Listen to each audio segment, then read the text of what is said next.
情報提供者から知らせがあったわ。どうやらまた貸したし。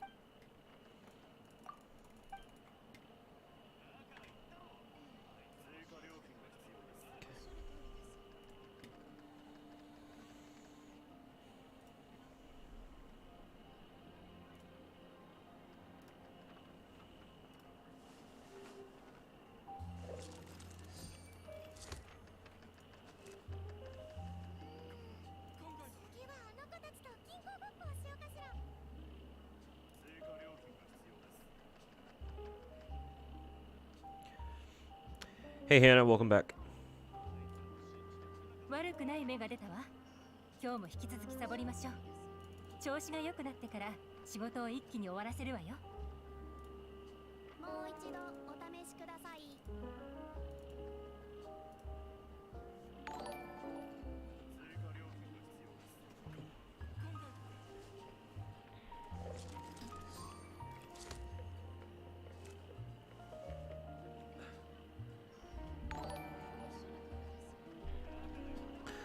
Hey, we're getting our resubs back.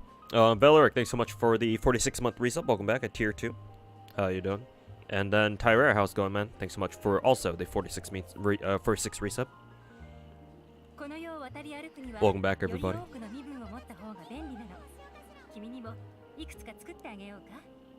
1.5 time. Yep. Time to go back to the past. Back to the past. Back to simpler times.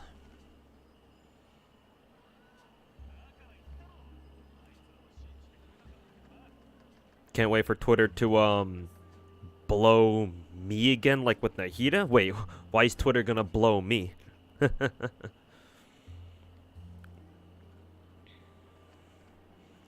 But that's probably a spelling error. You probably meant to say time for Twitter to blow up, not blow you as in me. Again, with like with Nahida. I mean, Twitter kind of already was is starting to blow up, I think, because I already saw a couple tweets of people complaining about how the pyro archon looks too Caucasian. But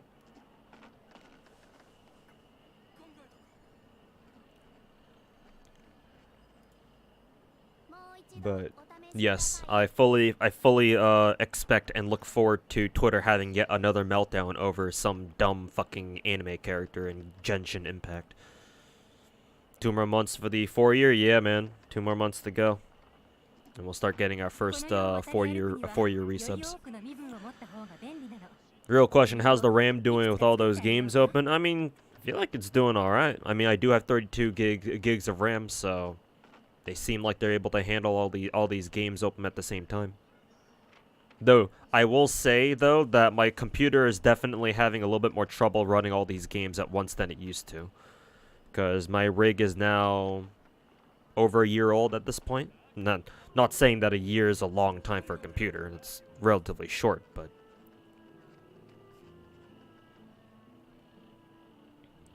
it's still holding up.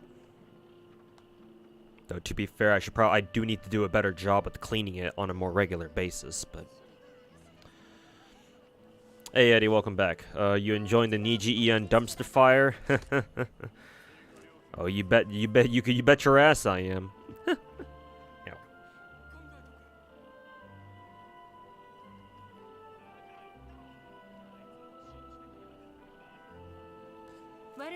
Oh, yes, sir, indeed.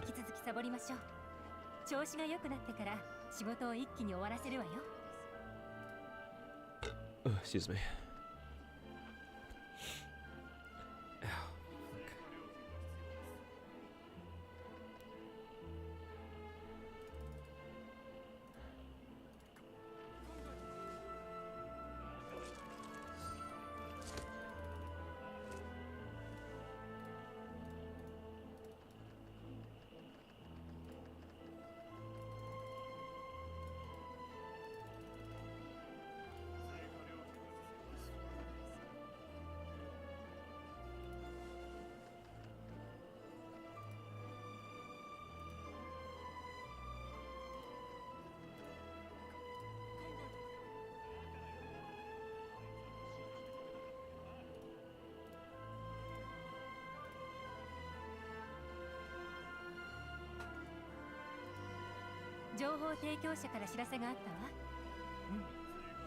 Any Netlin characters you looking forward to? Just hoping for Arlecchino or even Capitino, hopefully. I don't know any other Netlin character besides whatever the fuck Twitter was beginning to implode over, from what I saw earlier today in the morning / early afternoon.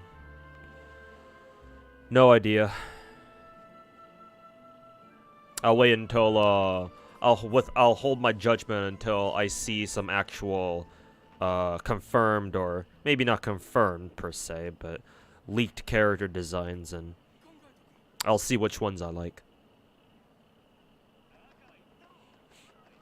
Because at the moment, I don't really know anybody aside from maybe what the Pyro Archon looks like, or might look like. Without fail, YouTube tells you that I'm streaming before Tamabot. Yeah, because which bot is it that yeah, Tamabot immediately syncs with YouTube.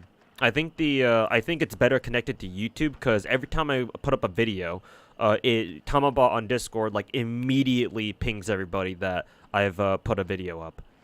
Whereas with Twitch, it takes Tamabot anywhere from like 5 to like 15 or 20 minutes for it to report that I'm streaming on Twitch. So it seems like the connectivity to YouTube is just a lot better than it is to Twitch. Part of the reason why I actually kind of like dual streaming, because when I dual stream, because streams on YouTube also count as videos, that means that Tamabot will immediately report ping Discord that I'm streaming on YouTube.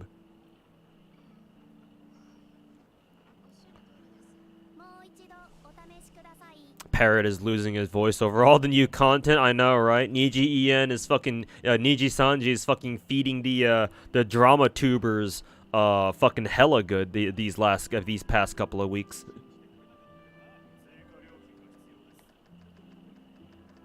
Fucking getting that bread, you know what I'm saying?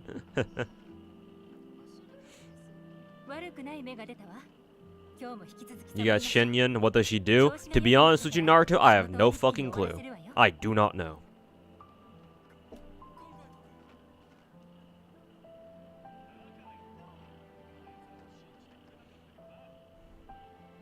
Oh yeah, Chloe Fox, yeah, I saw on Twitter, yeah. Apparently, Nasu's binge-watching Has-Been Hotel. I have no idea what that show is about. I just hear people talking about it. Especially some VTubers. Update on the job. Earlier on Monday, I went in for an in-person interview. I went in there with maybe some high hopes that I might have a decent shot at getting the job. But coming out of it, nah, I don't think I will. So, like, mentally, I've already kind of moved on. And trying to look for other places.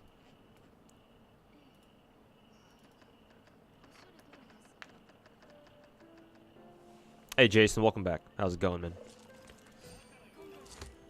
Yeah, shouldn't we get Arlecchino in like 4.5 or some shit?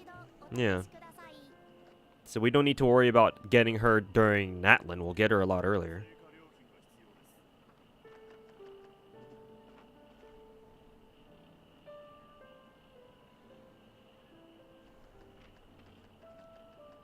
The grand unifying rat is such a read. You saw that? You saw that one too?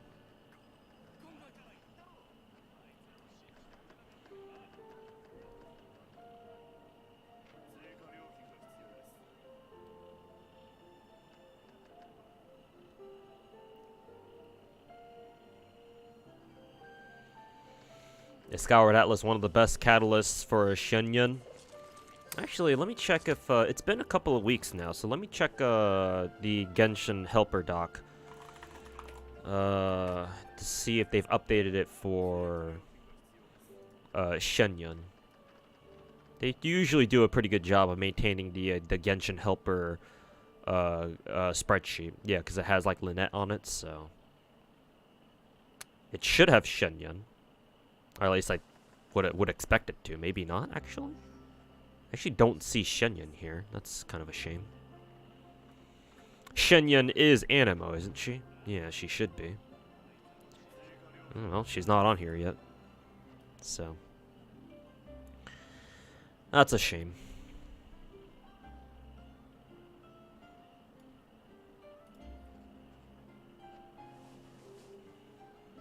Kind of odd, because usually people would update the Genshin Helper doc pretty quickly. But like, it's been fucking 2 weeks since Shenyun's been out, and no one's updated, no one's added her entry yet. It's like, does that mean people really don't know what the fuck to do with Shenyun? Am I the only? And here I was thinking I was the only one who didn't really know what to do with Shenyun, to be honest. Hopefully you can find a job soon. Yeah. I've applied to a couple more places, see if any of them fucking respond. Probably not, though, but...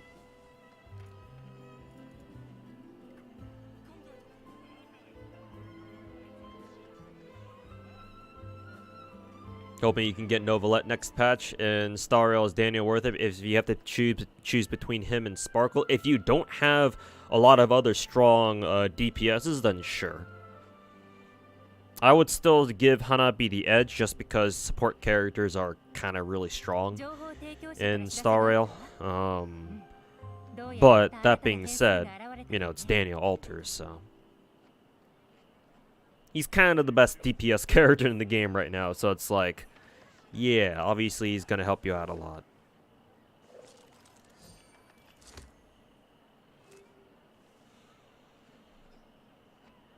Hey, Pocket. It's not Jover till it's Jover.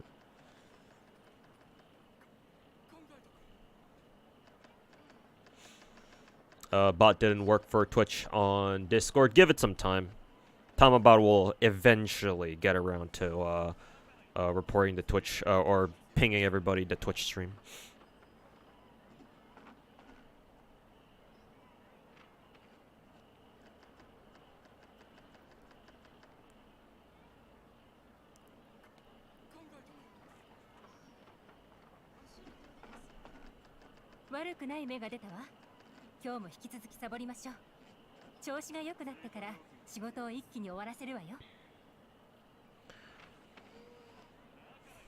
Yous made every Jingliu stand mauled. I am on record for saying that Jingliu and Daniel Alter are probably the two best DPSs in the game.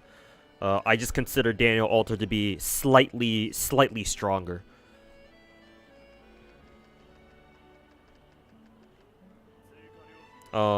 Mainly because Daniel Alter, he's not gated behind like a special skill state like Jingliu is.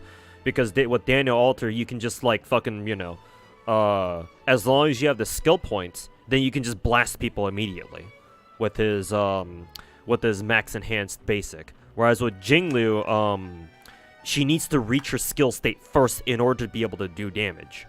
And her skill state can expire, right? Because it has a certain number of uses, right? So that's the difference between Daniel Alter and then Jingliu from like a gameplay perspective.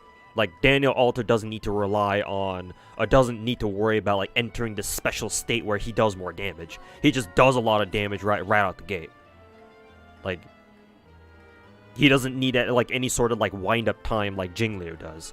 Because with Jingliu you have to worry about, oh, we gotta start with, you know, if you don't start a battle with her technique, then it's like, well, okay, she's gotta basically sacrifice 2 turns to do a skill that doesn't do a lot of damage, right?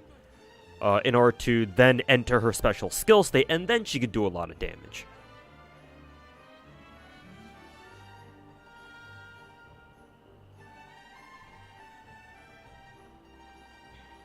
So yeah, I stand by my opinion that Daniel is the best character in the game, but that doesn't mean that Jingliu is bad. Matter of fact, once again, let me reiterate myself that I think Jingliu is the second best DPS character in the game.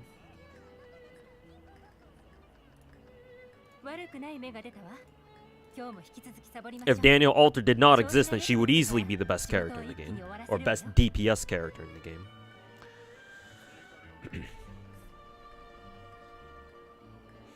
Yeah, check your Shenyun. There's no point in me checking your Shenyun because I have no idea how Shenyun even is supposed to be built.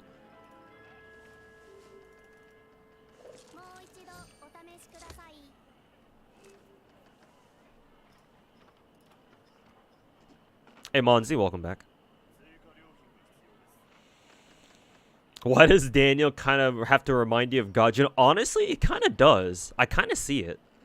I'm not gonna lie. I kind of see it, too.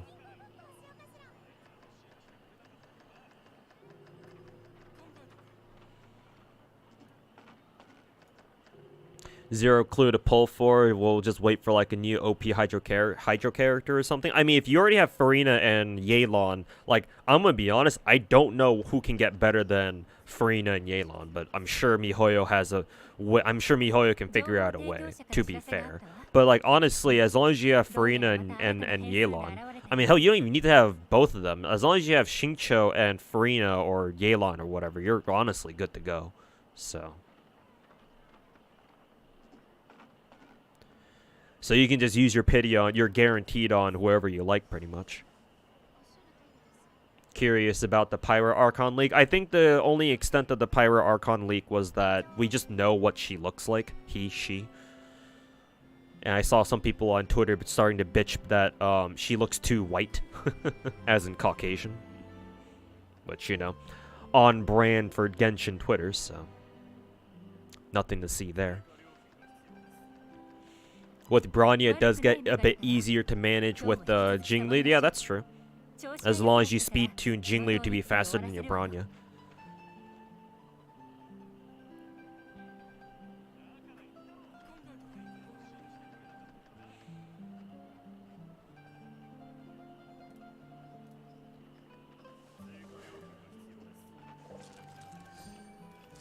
Evening, hey, good evening, lovely Tayforce. Welcome back.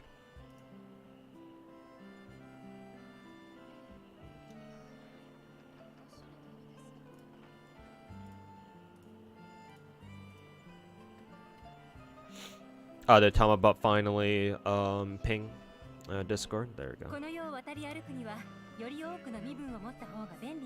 You're a Nihility mommy main. Then I expect you'll be looking forward to Acheron's raid up very soon. Or somewhat soon. Let's see here.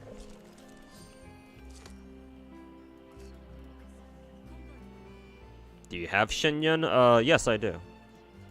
I am currently waiting for her, her rocks, though. Kind of waiting for those to respawn at the moment.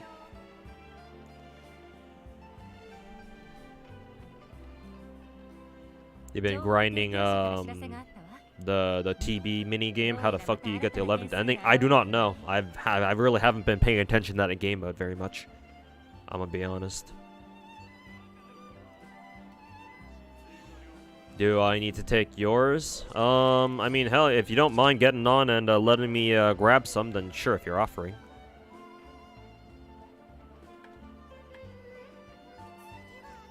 I think I only need about 29 more. I just need another cycle's worth of another reset's worth of Jade Rocks, I think. I shouldn't need that much more.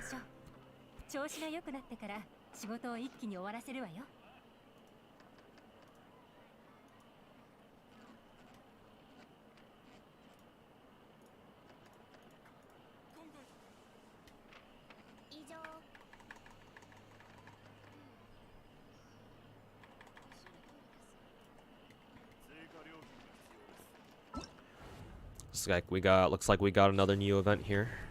Combat event, I think.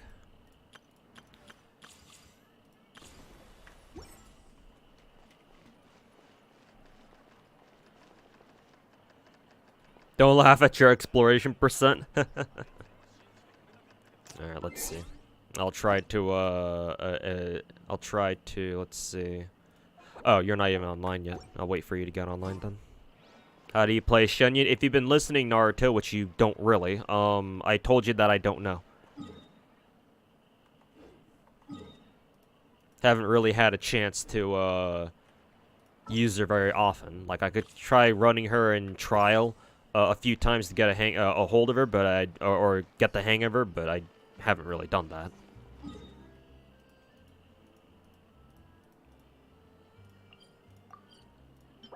Let's see, 21. 21. Can you do something for me?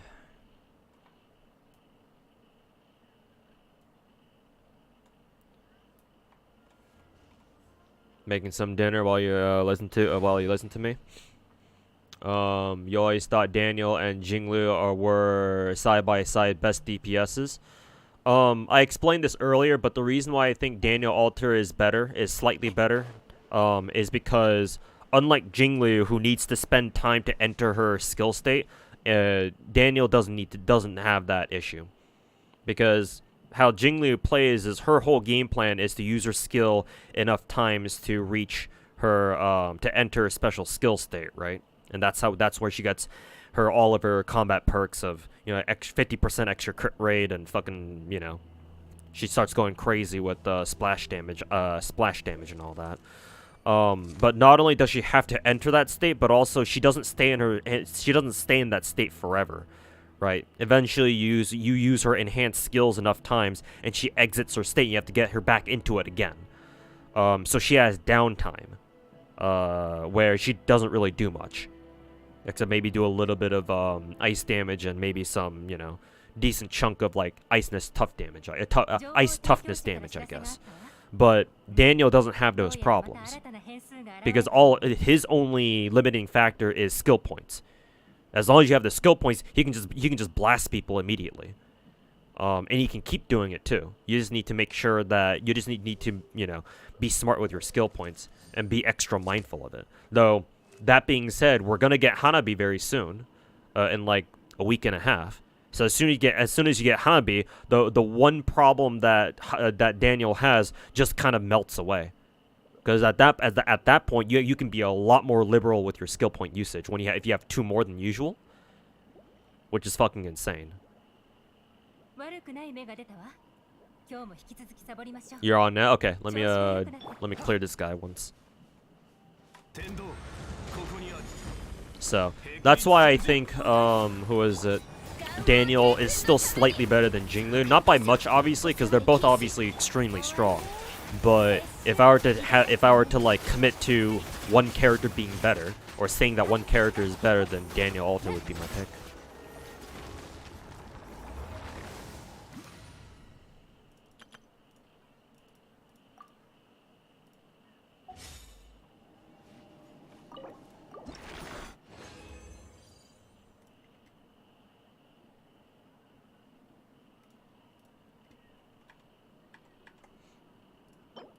Man, farming the king crab here. He's only given me 2 of these of gaming's essential material, elite boss material. I don't think I've ever seen him give me a 3 so far. Kind of feels like my gacha luck, to be honest. Oh, I get to pick a new battle weapon. I'll have to think about getting that later though. I'm gonna have to think about redeeming that later, because I actually do not know which ones I don't have at the moment.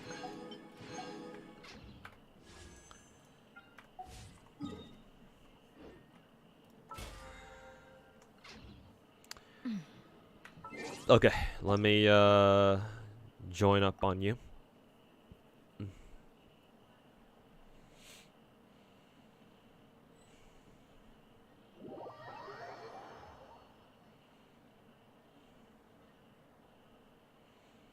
Never thought of that because you just plug Bronya with her. Bronya obviously is a very strong partner for Jinglu. I mean, she is for everybody, let's be honest. But especially for Jinglu, because, with Bronya, Jinglu can use her skill twice in a row, and there you go. However, Bronya still does not really solve Jinglu's issue of having downtime. She can shorten the downtime, sure, but you're always going to have some downtime. Though, to be fair, you can also argue that with Daniel, because there will be some turns where you just don't have enough skill points for Daniel. But at least you don't need to worry about him not being able to do damage. Because at least with Daniel, you have options. If you don't have enough skill points to fully max out his basic, you don't have to make him do a full-ass basic every time. Because remember that his basic attack has 3 levels to it, and they're all pretty strong, to be honest. So you could easily go for just like only a single enhanced basic instead of the usual triple, if you want to save on some skill points, you know. That's the key thing with Daniel. At least it gives you options, whereas with Jingliu, not so much. Anyways, I need to go farm some more shit here. I believe there should be some here. You heard there was Genshin drama? I mean, when isn't there Genshin drama? I'm sure there's some new episode of today on Genshin VTuber, not VTuber, but Genshin content creator drama. But let's see here. Let me change my Shenyan over to Mr. Zhongli. And then you over to Yelan, I guess. Yeah, there we go.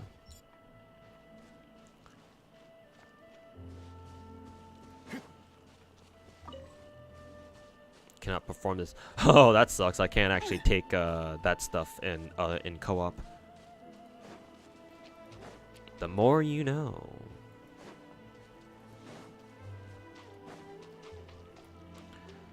You're too invested in Niji En burning to the ground right now.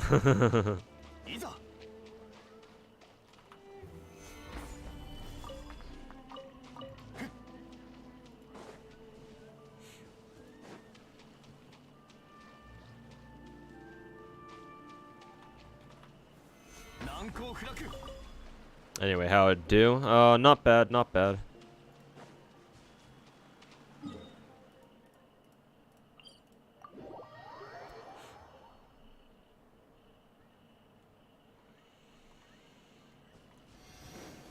Chilling on some Genshin. Trying to look for, still looking for a new job, but, you know. The usual, basically. Let's see. Should be one down here.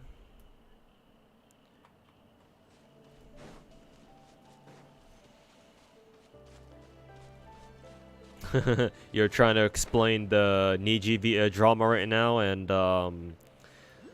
you heard somebody else describe it as Niji Sanji's the Activision Blizzard of VTubers. Oh boy. Should try Path to Nowhere. I've heard of that game, but I didn't try it myself.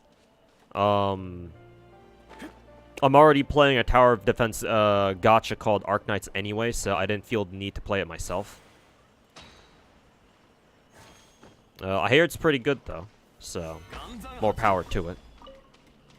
But Path to Nowhere isn't really my, doesn't really have my preferred taste in aesthetic. I prefer my, you know, 100% just degen weeb aesthetic, whereas Path to Nowhere has that like Korean like MMO aesthetic to it, like vibe to it.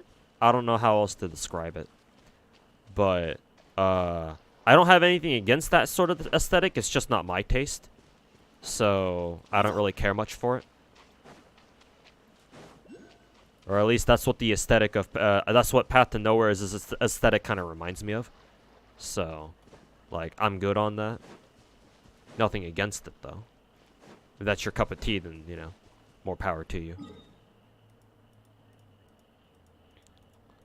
Let's see, there should be some up here as well.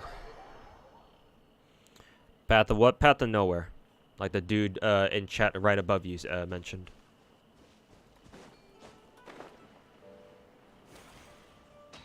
Let's see. Oh yeah, there's one down here.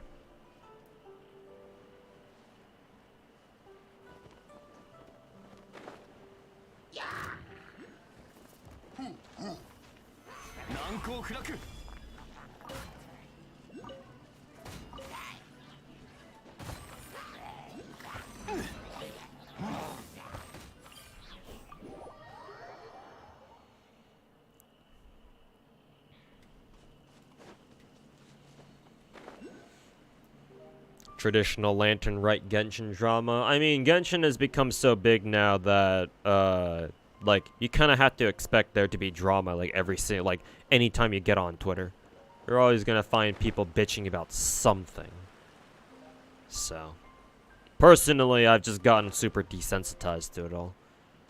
But then again, I'm a pretty jaded person to begin with, so, you know. It's kind of my reaction to pretty much anything on the internet these days. Most things, anyway.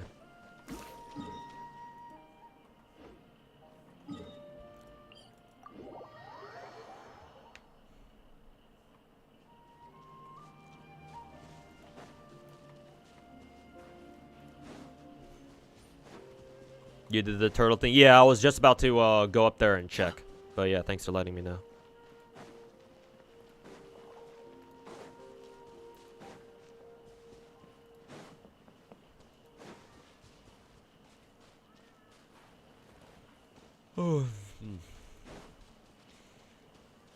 You played it and it's 10 times more difficult than Arknights? Well, that's good. If you prefer playing more difficult gacha games, then again, more power to you. I don't necessarily play gacha games for the difficulty, though.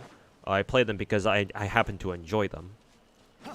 If I cared about being good at video games, gacha games would not be what I would play personally.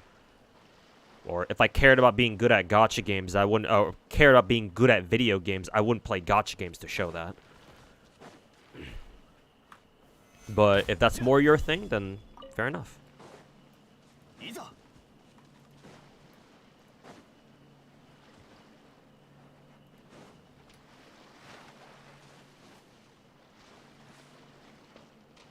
People even got mad about that one Hanabi scene, yeah, because Twitter can't handle characters not being very good people.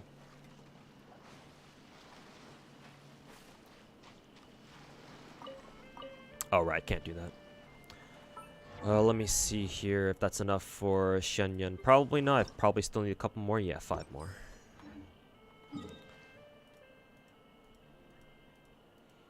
Then when it's more about how much money you spend, so it depends on the gacha game, but yeah, you can never deny that money always has something to do with it, at least. The good for the good gacha games, you can still win. You can still at least win without having to spend money. Usually, spending money, if you have at least a decent gacha game, spending money in it usually means you can just do things easier. Oh, you even have the terrace unlocked here. In my world, I still haven't unlocked terrace yet, so I gotta get around to doing that at some point. I actually don't know how you unlock the terrace even. Is it just by collecting all the fucking Oculus things around the map? Let's see if I remember. Let's see if I remember where the other jade rocks are located. The ones I'm forgetting. Maybe I think right here. There should be some here.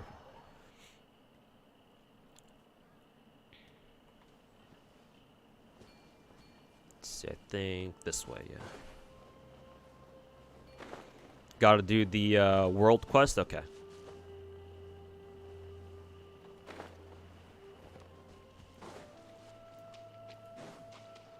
Save some for others. I'm gonna be honest with you, Roadkill.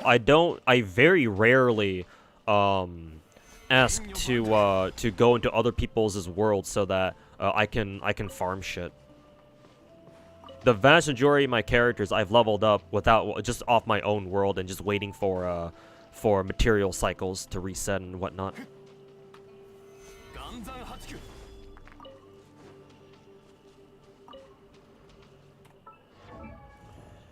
Alright, should be enough here. Yep.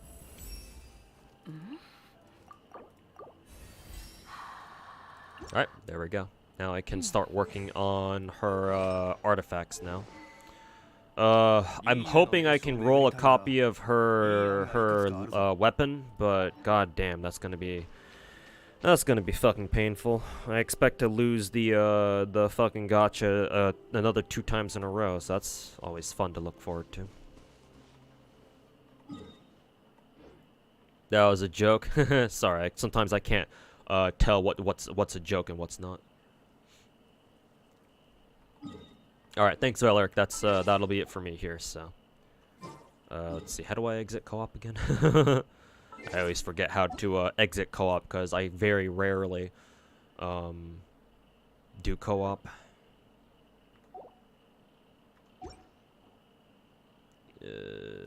Co-op mode.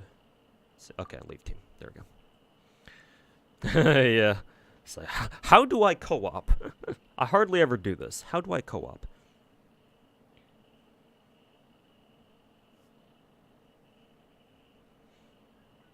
Dog, you didn't read my woo comment.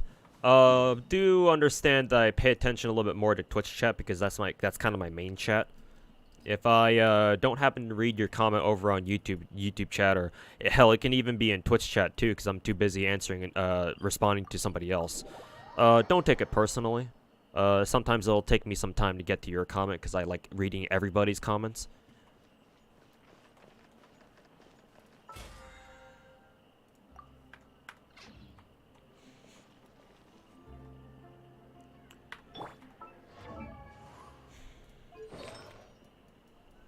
Yeah, I have no idea what the fuck I'm gonna give, yeah,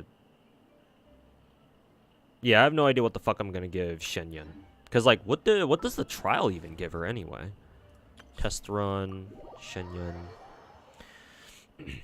Is Lantern Rite over? No, you still got like a week and a half on it.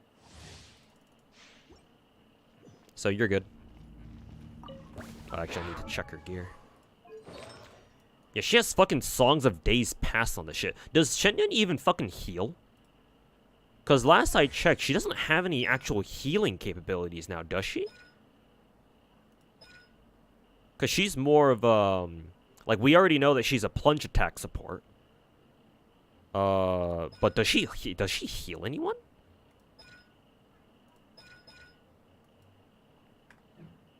Like, what on earth why on earth did they give her fucking Songs of Days Past for? Is it just because of the four-piece effect? Well, no, that doesn't make sense because the four-piece effect also relies on the user fucking healing, doing some heals. She actually does the burst heals? Wow. I did not notice that at all. Yeah, it does. It heals all characters nearby based on her attack. Then in that case, maybe Song of Days Past might be her fucking preferred one.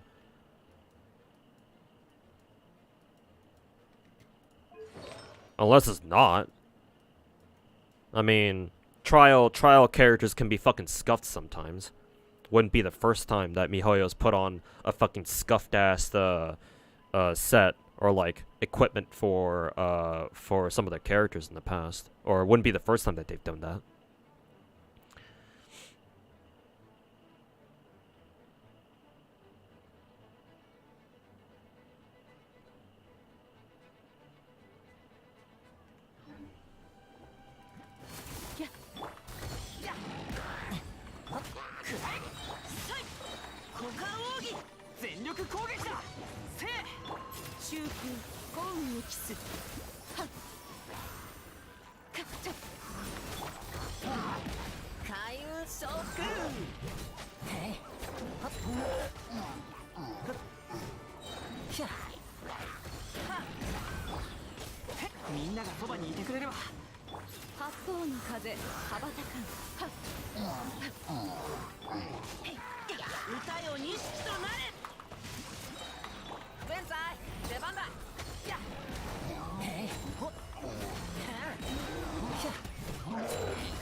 Yeah, Song of Days Past is trash garbage. Yeah, that's what I was under the impression of too. That you don't really want to use Song of Days Past. Slice says Viridescent. Yeah, probably. Honestly, probably. I just don't know how you even fucking play Shenyun, even after using a trial. Cause like I've noticed just from my own like small little time that I have spent using Shenyun, I noticed that there's like two versions of her skill. Like one version, like both of them are technically the same, but one of them doesn't have like a special camera angle, but the other one does.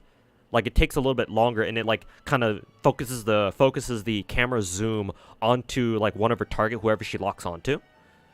I have no idea how to trigger that. And it doesn't seem very obvious as to how. Maybe her talents explain how, but I never really paid attention to them, to be fair.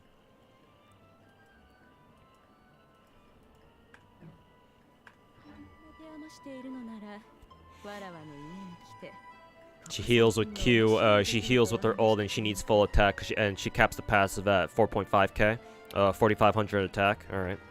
At least she sounds easy to build.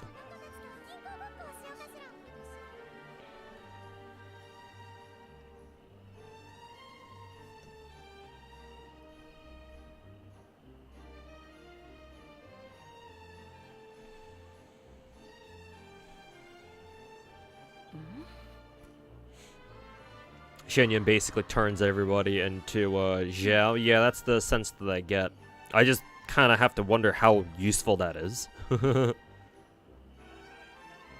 Her buff works exactly like Shenhe's. Makes sense. Does Shenyan enable Xiao? Well, as long as she buffs plunge attack damage, then yeah, she should.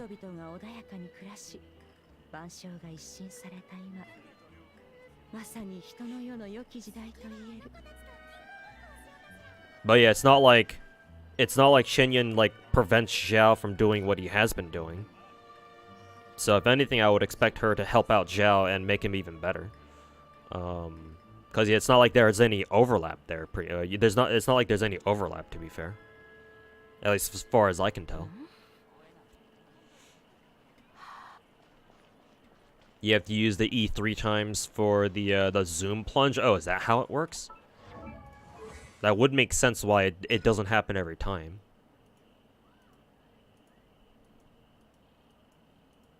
It does say that Skyladder can be used up to 3 times, and only one instance of Skyladder damage can be dealt to any one opponent.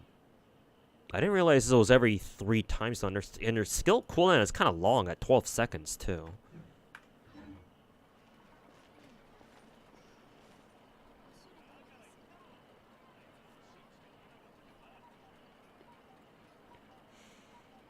Shenyan does in fact work with Xiao. Yeah, it's kind of what I expected.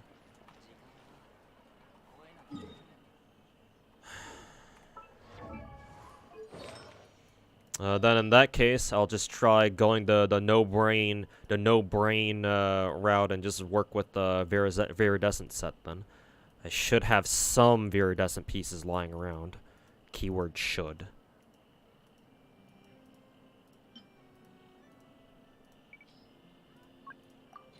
If she's full attack stat scaling, though, then that'll be relatively easy.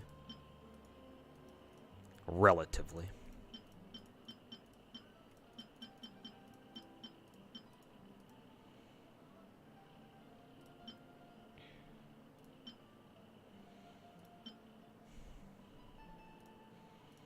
Kind of want to level this one just to see how well this one rolls.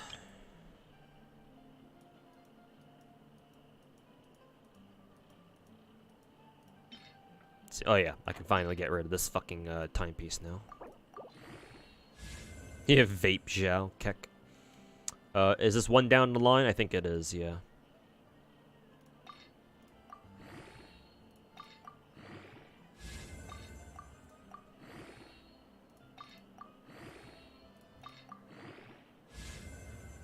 Okay. Not bad, actually. The rolls were pretty high. Considering this is a 1-2, so triple crit stat roll. This is actually not too bad. This is actually on the same on par with this cup right here. Perhaps technically even better, because this one has one roll into EM at least. This one was probably a 3-line start, whereas this one was a 4-line start. So yeah, this probably has the advantage. Though this cup does have better, does it have better CV? This is what, 20.4? Or 23.4, I think. This one has... Not 23.4, 33.4. No, this one still has better CV. It's because this one is at 34.2. Huh, this cup is just straight up better then.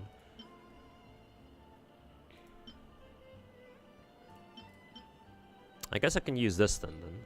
What's her weapons main stat actually? Is this shit? Not this one.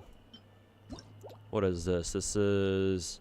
Oh, it's straight attack percent. I guess that makes sense because yeah, Shenhe just wants straight attack scaling. So unfortunately, no crit stats there.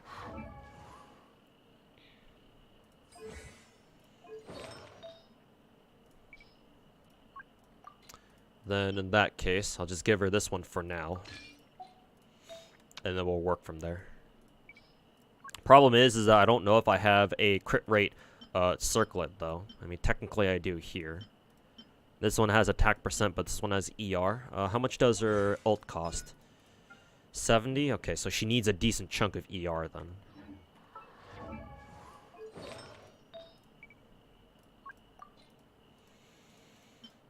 What I could do is I could level both of these.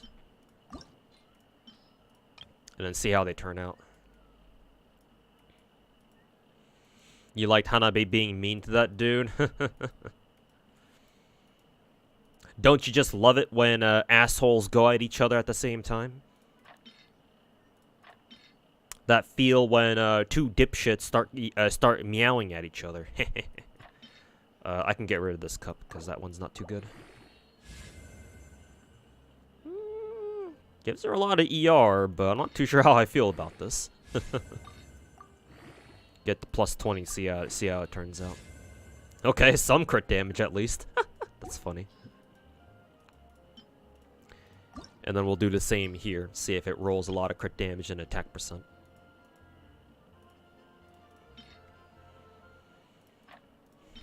Let's see what artifacts we can sacrifice.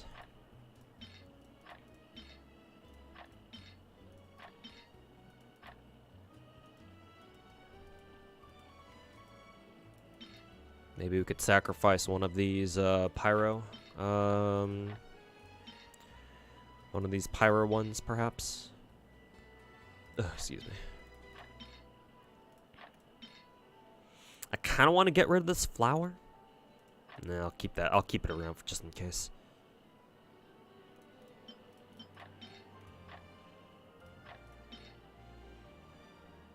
Crit damage, CR, lots of defense rolls. I think this is rolled like 3 times in the defense, it seems like.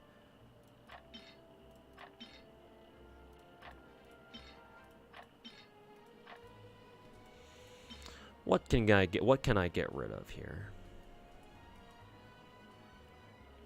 This flower is kind of funny. Oh yeah, that's right. These pieces used to be Albedo's pieces, I think. Yeah. These ones aren't too good. This one's actually really good now that I think about it.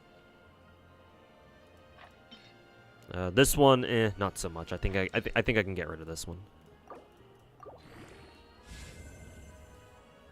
No crit damage, but it did roll, I think, twice into... no, this rolled 3 times into attack. Funnily enough. Out of morbid curiosity, let's see what the last one is. It rolled 4 times into attack. Nice. I guess I'll keep it around just in case, but... I think for now, I'll equip her with this one. Alright, let's see if I got any spare viridescent flowers here that I can give her. None here, but we can try looking for others here. Actually, do I even have any spare flowers? No, I don't even think so. Holy shit. What happened to all my viridescent flowers? Did I fucking use them all? Since when? Basically, you just press Shinyan's skill 3 times in a row? Do you have to wait for it to come off cooldown, though? Or can you just press it still and it still does something even if it's on cooldown?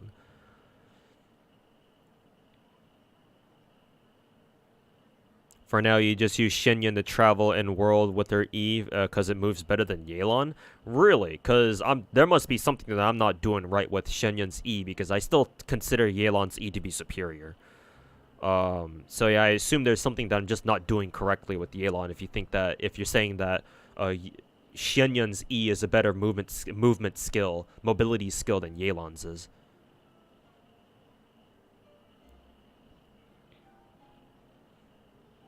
Hey, Brad, welcome back. Good to have you again. But I was so right about Oberon being the cocaine buster. Glad he didn't bend you either. He only took you about 15 tickets. Hey. Yeah, and best of all, Oberon is very, very free-to-play friendly, or as free-to-play friendly as you can get, because you really don't care. For the most part, you really don't need to care about getting him higher than MP1.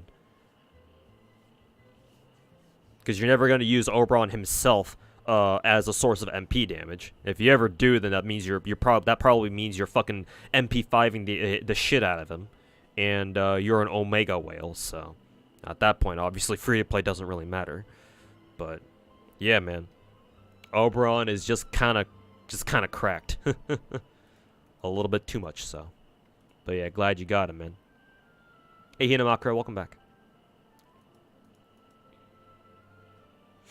Attack percent and ER are what I'm looking for. I plan, since somebody in Twitch chat said that she basically builds exactly like Shenya, or not Shenyan. This is Shenyan. Shenhe. I actually kind of want to build my my Shenyan exactly like I built my Shenhe, because my Shenhe I built her for crit stats as well, and she's got 75, 145 with 40% ER with 140 ER. To be fair, from what I've played with Shenyan so far, she doesn't feel like she plays like Shenhe, because like her ultimate doesn't do any damage now, does it? Or maybe it does? I don't know. Brings forth a sacred breeze that deals AoE animo damage. I mean, it does do damage, but I don't think it lingers on field like, say, Shenhe's does, I think, right? So the case for building Shenyon with actual crit stats and like actual damage stats probably doesn't matter too much. Because, like, I can justify building Shenhe with, like, Omega crit stats like this because, like, at least her ultimate and her skills themselves do quite a bit of damage with the way I've built her.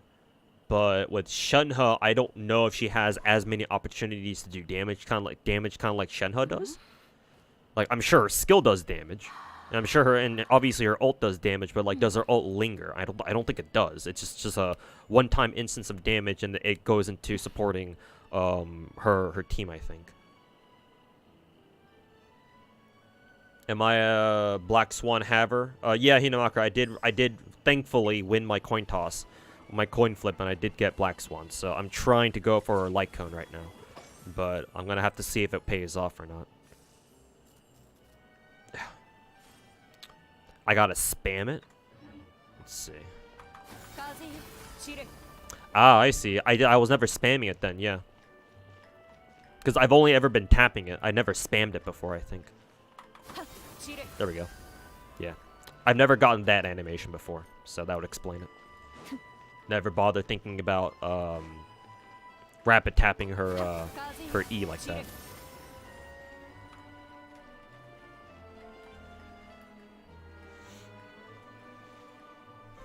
Don't think her personal damage is as good as Shen's. Yeah, I don't think so either.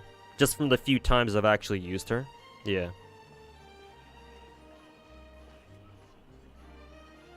Her own personal damage doesn't really matter. Alright, then yeah. I will not, for now, I won't bother trying to build her for crits or anything. Actually, maybe I will anyway, but I won't go super anal about, like, stacking the best fucking stats on her for now. I'll just give her what I have, and then if I feel like it later, I'll min-max.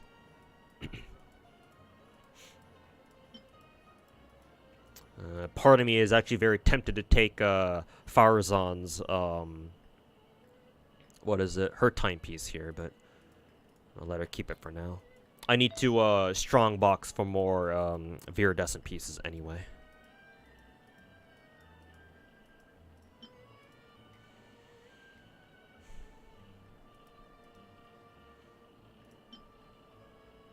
see. This one's actually not too bad.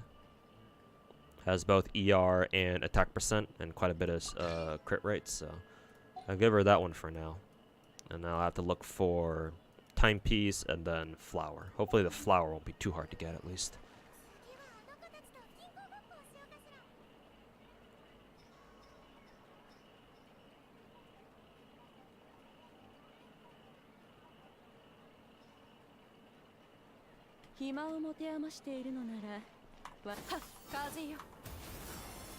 Longer pauses give ease longer distance.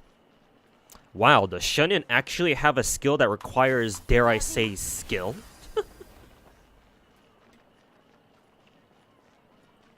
Oh yeah, and she gets a free cooldown somehow. I don't know I don't know what's causing that. What's causing her skill to cool down on its own or reduce its own cooldown there. But it went from what, like 10 and it drops down to 5, or it drops down by 3 seconds. So yeah. Yeah, if that's the case, then her E is definitely has the potential to be better than Yelan's. Actually, does it though? Maybe this is just a skill issue, literally. Maybe I just need to get used to how her skill works. Yeah, I assume this is just a personal skill issue. Yeah, because that's what happens when you rapid tap her E. And if you space that out a little bit more, she gains further horizontal distance, like such. I guess you have to use her E before she hits the ground, is what I'm getting at. Because if I let her touch the ground... No, she can still touch the ground. But I guess she can't stay on the ground for too long, otherwise her skill enters cooldown automatically. So I just do this, and I wait for too long. Yeah, it just enters cooldown.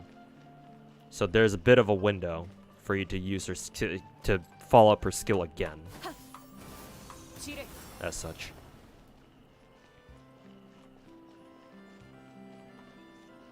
I would still say Yelan's skill is better for overall better for mobility, just because it has insane horizontal coverage. But I would say Shenyan's mobility skill is probably better for mobility in obviously and obviously this area. What is this area even called? Chenyu Vale? We'll just call it Chenyu Vale then. Just because Chenyu Vale has a lot of, verticality to it. So, yeah, I can see why you think Shenyan's skill is really is better than Yelan's skill in terms of mobility. I think it's more because her skill is just more suited to this area of the map, to Chenyu Vale. Whereas if you're just looking to cover a lot of horizontal ground, yeah, Yelan's is still better, I think. Because Yelan's skill lasts for a lot longer, and she has 2 charges if she's at, what, C1, I think? Ow. Or you could always just have them together on the same team, just cover lots of ground that way. Also, board player, thanks so much for the 7-month resub, man. Sorry for getting to your resub a little late.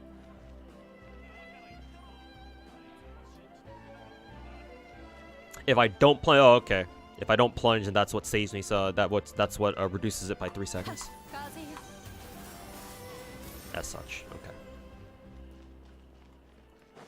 But yeah, in terms of raw mobility, yeah, you're not really gonna look to be plunge attacking anyway, so yeah, that's not a big deal.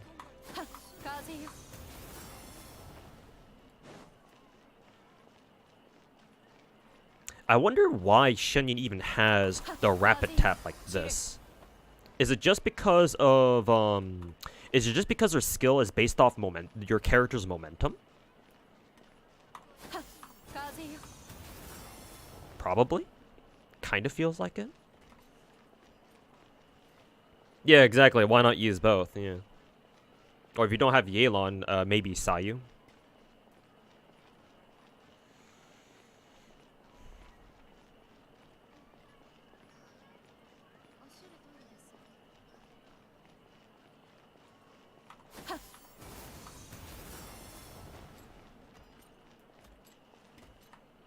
Best traversing character for areas that have varied geography and like varied verticality, then sure, yeah. 2 Doki streams and one day. What was her previous stream actually? Because I know she should be streaming Apex right now if I'm not mistaken. because yeah, she has a stream with Uto and somebody else that I don't recognize.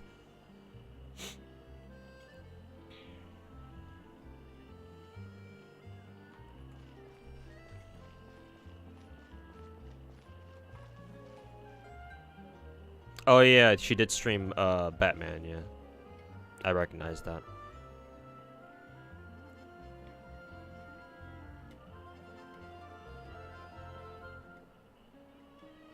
You can kind of stagger it for better overall overworld traversal. I mean, if her rapid taps have better vertical coverage, and it kind of seems like it does.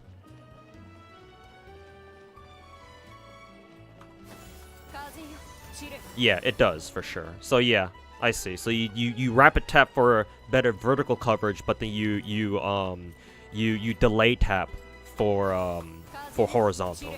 I like that. That's really nice.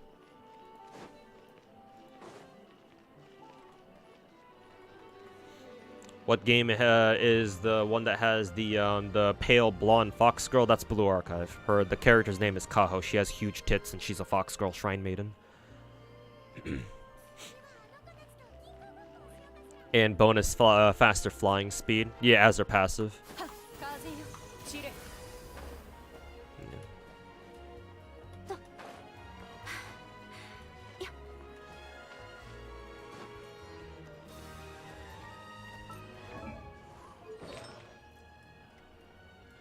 Let's see. In the meantime, let's try to give her something at least.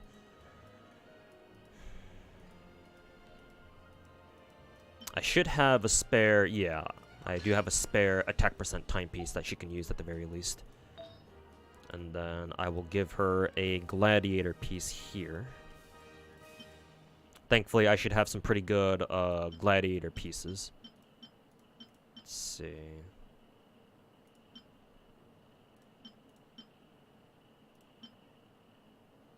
This one seems okay, because it's got attack percent and double crit. So let's go with that. Her ER is going to be quite lacking, though. Actually, no, she doesn't. Not even. She's still got like 40% ER. It's kind of surprising.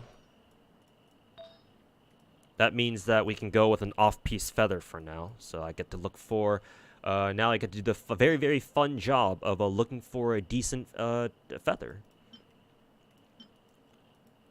Where is she even getting all of her energy recharge from anyway? Because I don't even think... Oh, yeah, that's right. From her fucking circlet.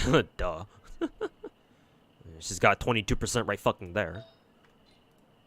And she's getting a little bit from her feather, too, so that's not nothing. Okay, yeah, so timepiece has 13. This one has 22. Okay, that would make sense, then. I was about to say, like, where's she getting all this ER from? Pretty sure she doesn't... Her ascension stat isn't ER. That'd be kind of surprising. Now.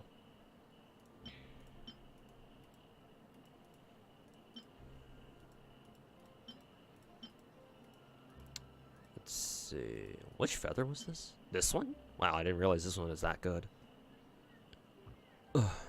6, 20, 22, 6 with the 11 ER. Let's see. Let's equip this for now and see what her stats look like. Gladiator's finale. Wait a minute, hold up. My fucking cup is already her off piece, so oops. I have to go back to using whatever that feather was.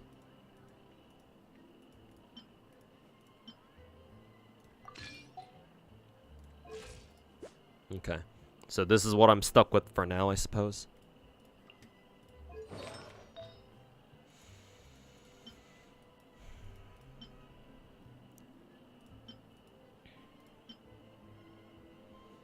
See, 10, 14, 13.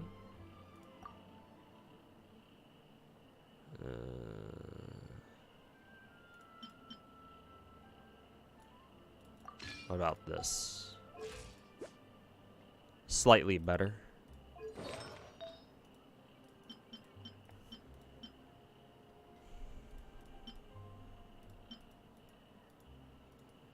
I'm surprised I actually don't have a gladiator piece that has something that looks like this. Maybe I could actually give this to my Shenya instead, perhaps. Am I being too greedy, though? Perhaps. Perhaps being a little too greedy. This one's also double crit.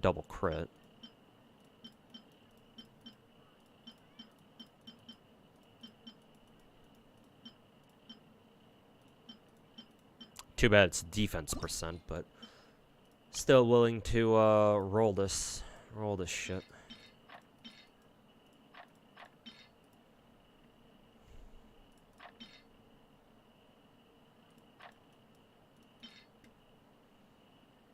Crit rate. Oh, I can definitely get rid of this.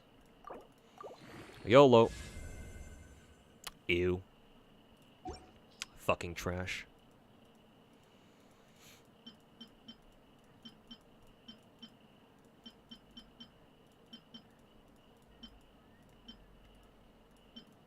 Nothing else is double crit though, so.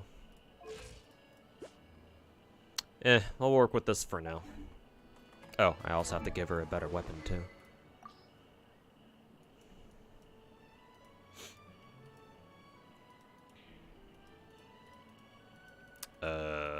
What kind of fucking weapon do I even want to give her in the first place, though?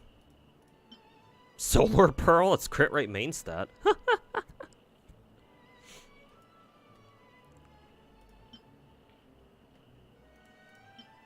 Yeah.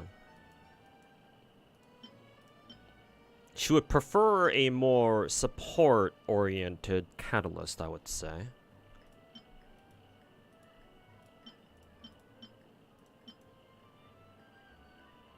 Wine and Song.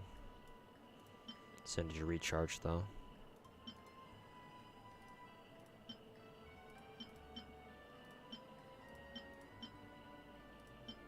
It's prototype Amber.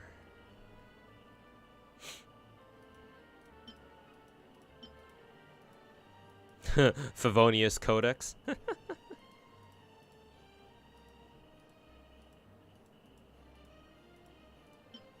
Maybe I should get her another copy of level up another copy of Witsith just for Shenyun. Cause I mean, if I give her Witsith, then her stats actually goes all the way up to 7190, which is kind of hilarious.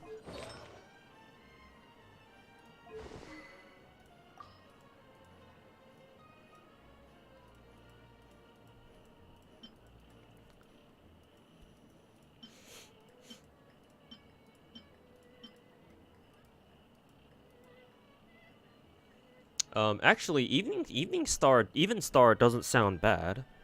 It is EM? Not sure how good that would be, to be honest, though. Following effect will trigger every 10 seconds. Equipping character will gain 40% of their EM as bonus attack for 12 seconds, with nearby members gaining 30% of that buff for the same duration. But she's not really. We're not really running EM on her though, so never mind. Yeah, she doesn't really have a great 4-star option, at least not from what I can see. Ugh. Oathsworn, maybe? What was Oathsworn again? This one? Oh, because it is attack percent at least. Increases energy recharge by this much. Oh yeah, that makes sense. Yeah, good call. Yeah, Oathsworn. Yeah, this is one of our. I believe this is one of our welfare 4-star weapons from an event at some point. Yeah, this one. Yeah, we'll run her with this one. Yeah, not bad. Either that one or Favonius. I suppose so. Yeah. Hey, Sid Exter, welcome back, man. Good news, you got your Oberon. Hey, what's good? Or that's what's good, bro. Good to hear, man. Yeah, you and who was it? Brett from over on YouTube chat. Both got it. Or both got Oberon, so. Good shit. Okay, now I can actually use my Shenyun now. Not the best built, but I'm gonna hold her for now. Okay, let's go around doing a little bit of explore, some chill explore.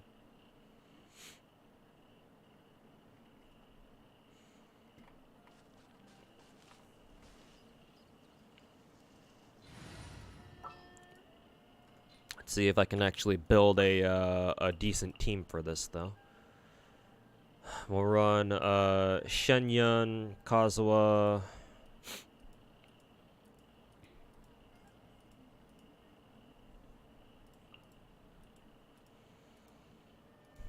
Actually, who do I even want to fucking run with this? D-Luke, maybe?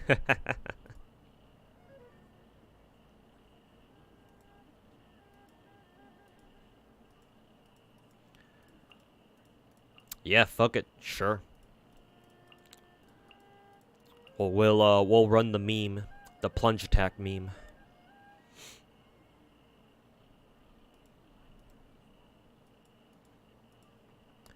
The memes. The glorious memes. And then, who else do I want to run? Very awkward team that I'm using here. At least I feel like it anyway. Who is it? Kazuha for the swirl, and then Kokomi, I guess? I don't fucking know. Alright, here we go. Whee! Oh, that's kind of funny. Shenya just plunge attacked on her own without me actually left clicking.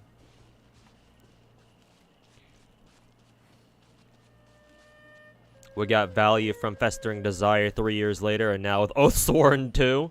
I mean, to be fair, we always knew how we always knew that Festering Desire was good. I'm pretty sure people were using Festering Desire on other characters before Farina came out. But like with Farina now in the game, it's like very obvious that yeah, Festering Desire is now fucking top tier. And guess what? MiHoYo still refuses to rerun shit, so you know.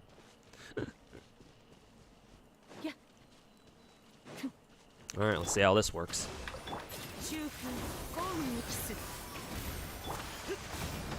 Ow.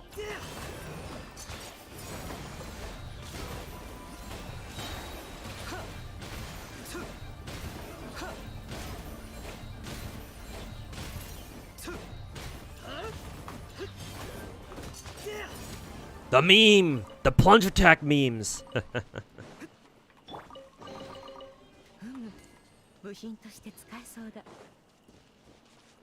The memes are real.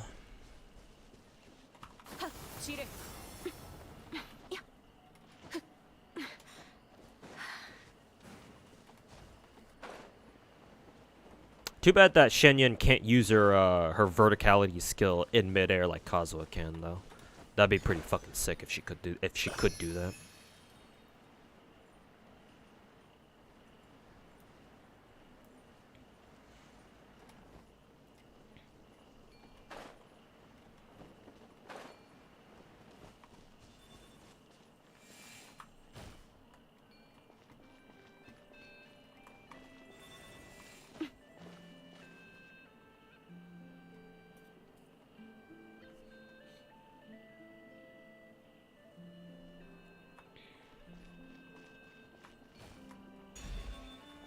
I assume that should look like that.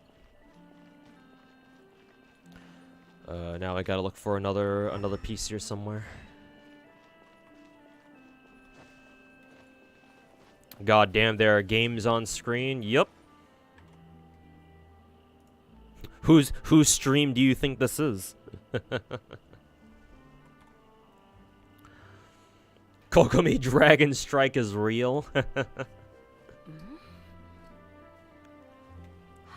Fucking imagine, man. The memes are real. Don't let your dreams be dreams.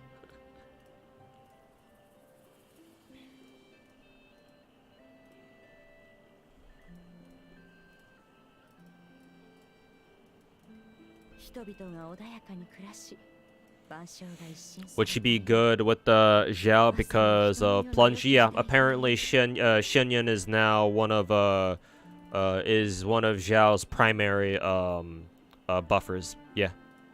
Even though Shenyun makes everybody plunge like Zhao does, she just makes what Zhao does even better. So Zhao isn't left out.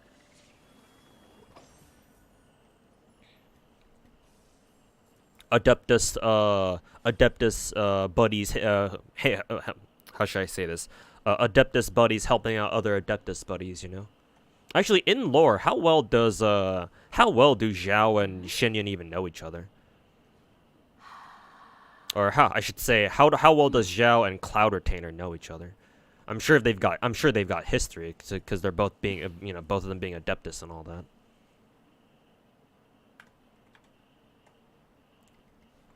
Would be fitting anyway. Let's see. I don't think this was here before.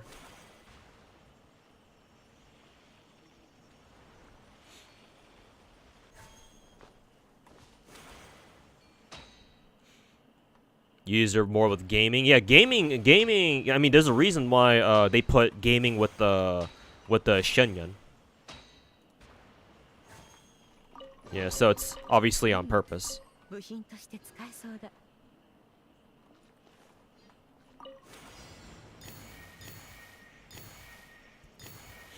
Still no event reruns in Genshin Impact? Nope.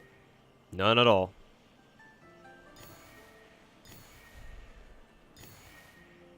Actually, matter of fact, chat, that reminds me, more towards the end of the stream, in about maybe an hour or two, I actually do want to go over some notes that I have for a Genshin video that I'm going to do very soon. Hopefully soon, anyway. Oh, that's how you unlock this place. Alright. A little bit too late, though, because I already have all my jades that I need. But, yeah, I will be sharing some notes with you guys for a video called How to Make Genshin Impact a Better Game.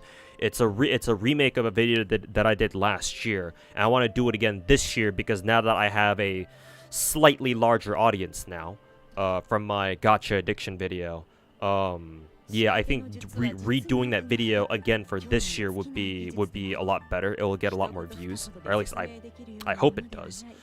So yeah, I'm gonna go over the notes that I have in chat with you guys, and I want to get your guys' suggestions on how whatever I haven't mentioned, your guys' suggestions on how to make Genshin a better game. But not now. We'll do that in about an hour or two's time. Cause I was going to just go ahead and make that video on my own, but then I remembered that, oh yeah, right, I wanted to go over it with go over on stream first, so that way I get more people's opinions on it, because obviously I'm only one guy, so oh, I'm forgetting that thing down there. I'm only one guy, and you can only think of so many things on your own. So stick around until then. If you want to help me out with that video. I wonder what's up here. I think I've been here before. Yeah, I should have been here before. Cue the Eurobeat. The fucking Eurobeat music. Whee!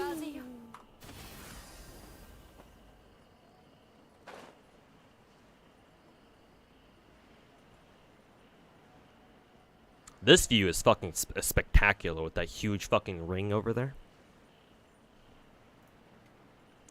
I don't play JP, but how good is Summer Scotty? Summer Scotty is, from what I understand, she's very good for multi-core teams. In case you haven't heard me explain what multi-core teams are, Sedexer. In FGO, multi-core teams refer to teams where they don't rely on arts looping or quick looping or buster reloading, but instead they just rely on servants using their own MPs to charge themselves and each other to throw out 3 MPs in a row. For example, Taigong Wong is a really good multi-core support because he has an AoE NP, but he also has a 50% battery, 20% of which, is it 30%? Does he have a 30% charge? Something like that? I forget if it's 20 or 30. Even better if it's a 30% charge. But not only does he give his team party charge, but he's got his own AoE MP, and he has a really good team support skill in a 3-turn attack and MP damage buff. Even better, it has an extra quick buff on it too. So that way, if there's any other quick NPs on his team, he supports them even more. But it's not necessary because the bulk of his support from that skill is coming from his attack and his MP damage buffs. So Taigong Wong is overall just a fantastic buffer to have. And he's excellent for those multi-core teams that I mentioned earlier. Oh. So in that sense, Scotty should be similar, I'm pretty sure. Because Scotty still has her 50% battery, and she also supports busters and quicks. I forget how, though. Is Skyward Atlas good on Shenyan? Should be, yeah. Because Skyward Atlas should be attack scaling. Or it should have attack percent main stat, so yeah, it should be. Just as a stat stick. I don't know how good its passive is gonna be, but for this chest, I guess I have to talk to this dude. Yeah.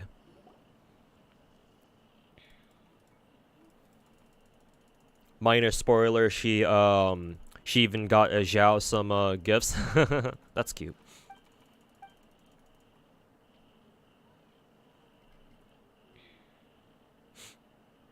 You use your Festering Desire on MC, on your Traveler, before Farina. I see.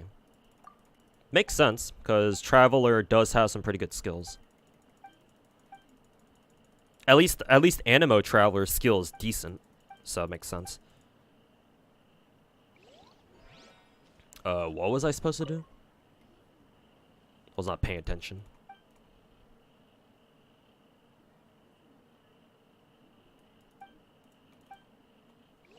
What's he fucking talking about?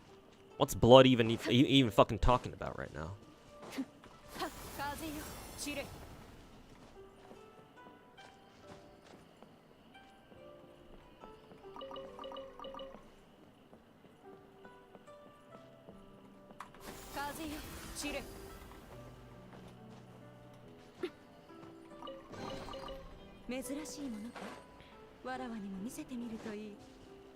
Should you limit break your CEs? You're new to the game and you have a limited amount of them.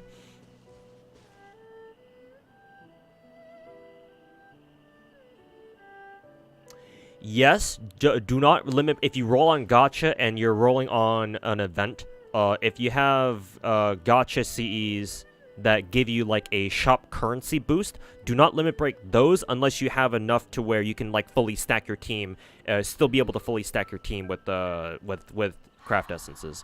How do I fucking explain this? If you roll on an event gacha and the event light cones give you like some sort of damage boost, try not to limit break them, at least not the ones that give you shop currency if you don't roll too much on gacha.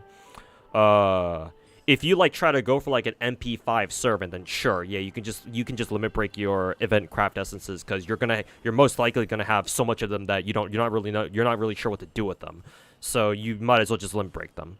However, if you only roll a little bit and so you only get like a couple of event craft essences, don't limit break them. So that way, if you need to, you can just fully stack your team. So that way you can farm currency faster if in case that turns out to be a good decision. Or if that turns out to be, you know, the efficient way to farm shit. It depends on if for event gachas or event like... I'm fucking confusing my terms with the Star Rail now.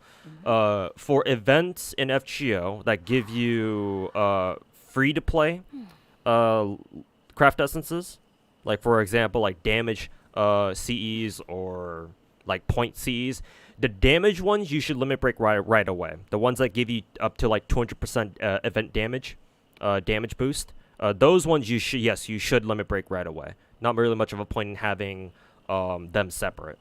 But the point ones, so it's weird. If there's like an event that has like a point ladder, like say for example what we have with Valentine's just now, that just passed. It's weird. It goes on a case by case basis. So for example, last Valentine's, you wanted to limit break it. Actually, no, you didn't want to limit break yours right away because the point bonus could go over 100%. So ideally, if you cared about min-maxing your Valentine's like point ladder, you wanted to keep your Valentine's point CEs separate. So that way, each individual craft essence gives you a bonus. However, there are some events where like, there's a small chance to spawn like a rare enemy or something like that, or like double the to like add another enemy to ones that are already existing. For those, usually those have a spawn cap of 100% because it doesn't really make the game is not going to like spawn you a third enemy or anything. It only spawns another one. It doesn't go another enemy per enemy that already exists on the field. So, like, there's no point in trying to go over 100%. So for those kinds of events, the spawn rate CEs, yes, you should limit break right away because there's no point in having, more than 100%. So that way you can just bring one limit broken, like, spawn rate craft essence, and you bring somebody else's that's a support, and that way you have 100% spawn rate every single time. And you can just run the rest of your team with, just whatever other CEs, like, lottery, like currency, shop currency boosting CEs, or regular CEs that give you more damage or whatever. I don't know. But in general, yes, it's better to just limit break your craft essences at this point, especially now that we have now that we're firmly in the Buster reloading meta. There's no. I was gonna say, I was gonna think about is there any reason to keep your kaleidoscope separate now? But not really, not anymore. And even on NA at this point, we have plenty of or at least it should be relatively easy to get 50% starting charge CEs at this point. If you don't have one yet, then Tesla Fest is gonna give you one for free, or at least you should be able to get one. So there's that.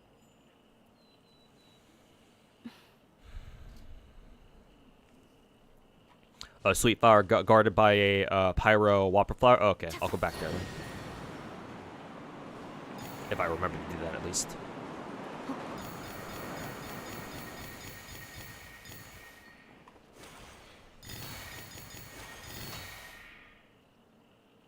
Which direction should I go in here?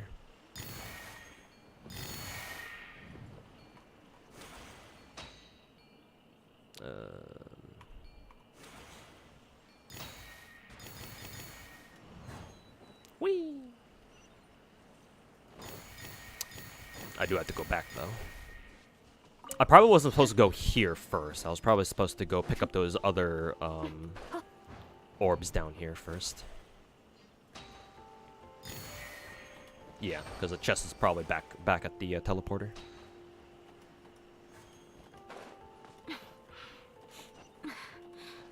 What about non-event Cs, like permanent Cs? You can just limit break those pretty much. Yeah, you can just limit break those immediately. I think in general, it's really only the event gachas, event Cs that you kind of want to be careful with the limit breaking right away. Like, you want to double check if it's good to limit break them first or not. But if you get any like permanent gacha CE, then you can just limit break those right away.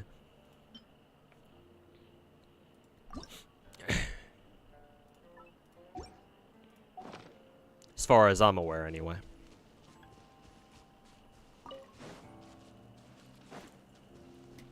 Unrelated, but you hate ruin serpents? Yeah, they can be pretty annoying to deal with. Because I know currently in current Abyss we have a ruin serpent to deal with in like 12-1, I think, right? Yeah. They can be pretty hard to deal with. Ooh, distraction. Brown Dust 2 got a new saucy waifu. I hear Brown Dust 2 is very, very, it's a fucking Coomer game.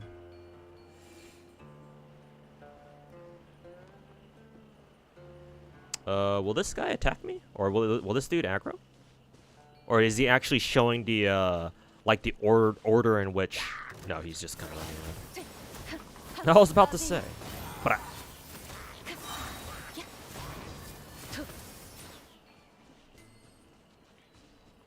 or maybe there is an order?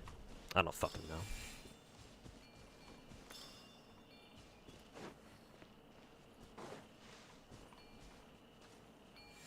Okay.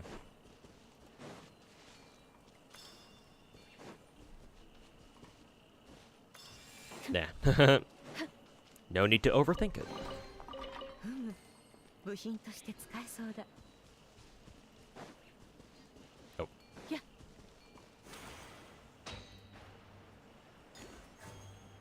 And then we are now at, yeah, we're now at the wharf.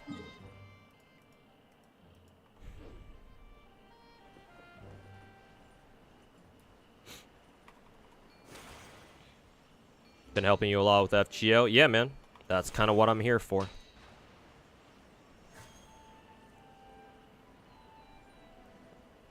Still didn't start current Lantern Rite event? Nope, not yet.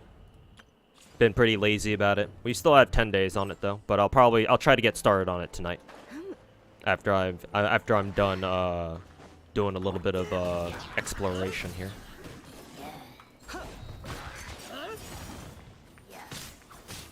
Ow, ow. Let's see. Environmental terrorism time.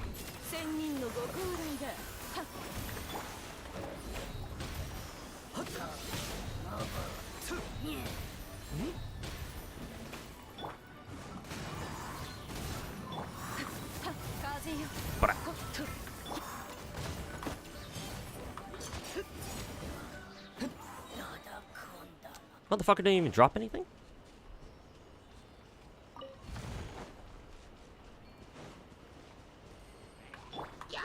Hello.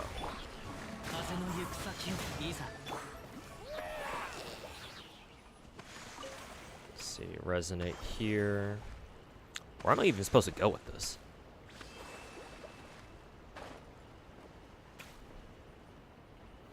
Oh, maybe I'm supposed to use that to look for the Sellies to return to their, or the Sealies to return to their little homes, I guess. I assume that's the case. Let's see, another one should be over here somewhere. What are your 3 favorite gacha games right now?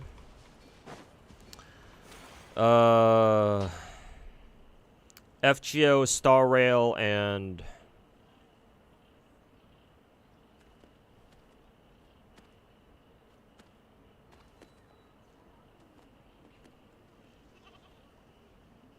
I'm actually going to group Genshin and Star Rail together because they're like mostly the same in terms of overall experience. So I'm cheating a little bit here, but forgive me. FGO, Star Rail / Genshin, and I would say the last one is Ether Gazer. Yeah, let's go with that. Oh, there it is.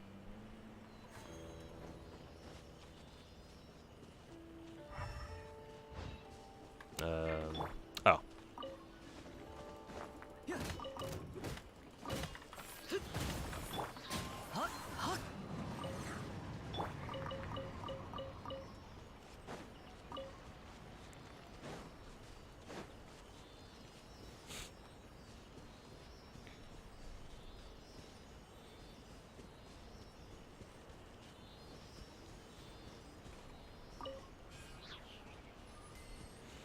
Not done with Lantern Rite either. Only progress enough every day so you don't have to do commissions. Tomorrow is your last day, though. Is there like some sort of daily progression associated with Lantern Rite? Because if so, then yeah, I've got to get started so that I can actually fucking complete it.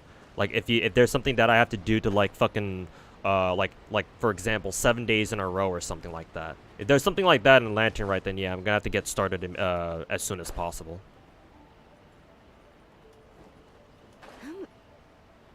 Lasagna certainly doesn't help you learn how to play FGO. No, sir, it does not.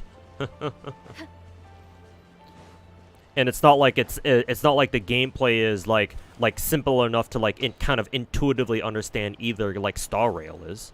Because like even if you don't know like all the fucking minute details in Star Rail, it's not like you need to know them. Because like in general, what you're doing anyway is enough to you know have a general idea of what you're doing anyway.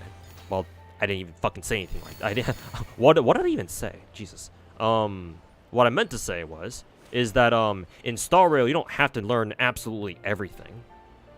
Like as long as you have a general idea of what you're doing, that's good enough. But like FGO is way different, where like you will definitely benefit from just knowing a lot more about the game. in all aspects as well. Because even its events can sometimes be not very intuitive. I mean, anybody remember Go West? The fucking trauma that was the Go West event, for God's sakes. Oh, there it is. It should all be unlocked by now. Okay, yeah. Yeah, because I don't think the Lantern Rites ever had, or like these major events really have anything that require you to do everything every day. It only had the time locks, but you know, that happens with every event. Why haven't I played PGR yet? Good question. Maybe one day I will. I watched, I think Rexlent was streaming earlier today. Morning my time, so nighttime for him. And he was playing a little bit of PGR. I enjoyed watching him play. But yeah, good question. I don't know why I'm not playing PGR. Maybe I will at some point. Maybe I'll start playing PGR after Wuthering Waves comes out. I don't know. Okay, what the fuck is that ceiling anyway? Oh, it's up there still? The hero. Can't quite reach it.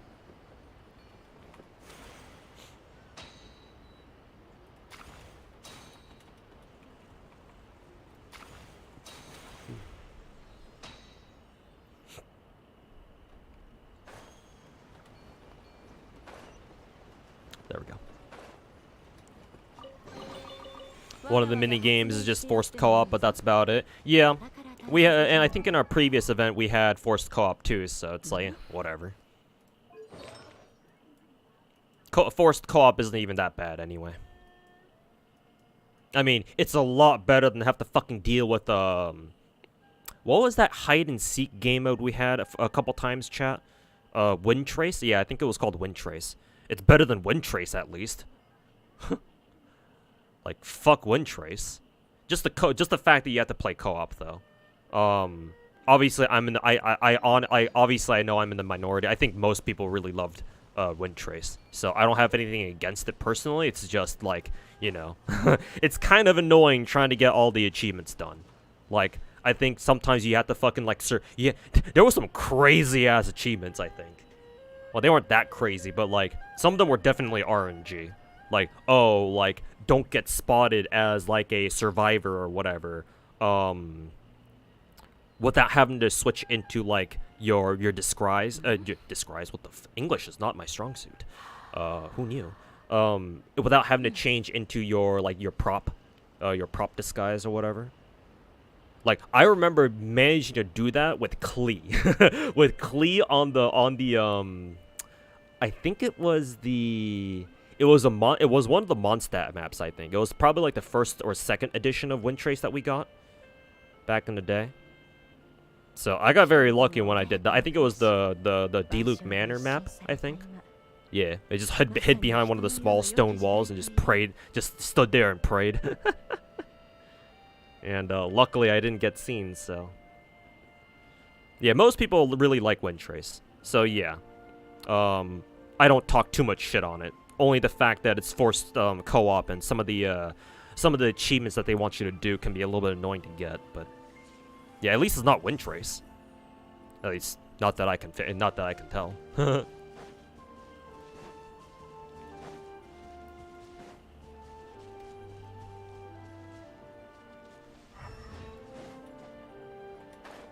So yeah, there's that.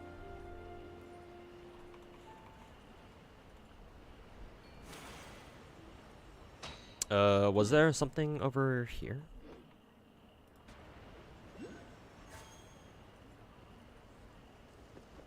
Thought I saw like a quest over here somewhere. Maybe not.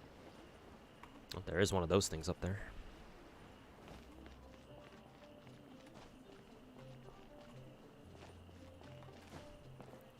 It's the right side. Okay.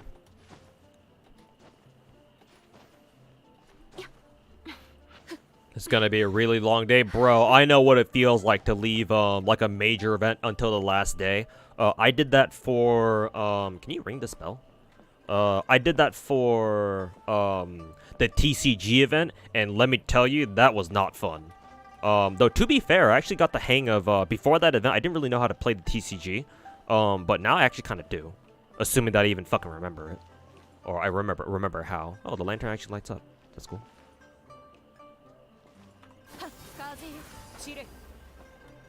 Actually, can I use Shenyun to like jump on top here without? Yeah, I can. Pay to win. Confirmed Genshin is pay to win. Ah, there's one down here.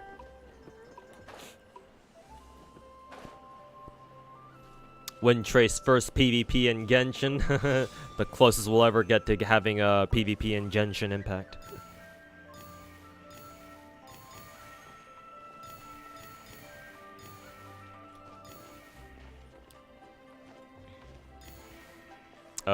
Oh no, you're not talking about Lantern, right? You're just talking about, commission adventure handbooks.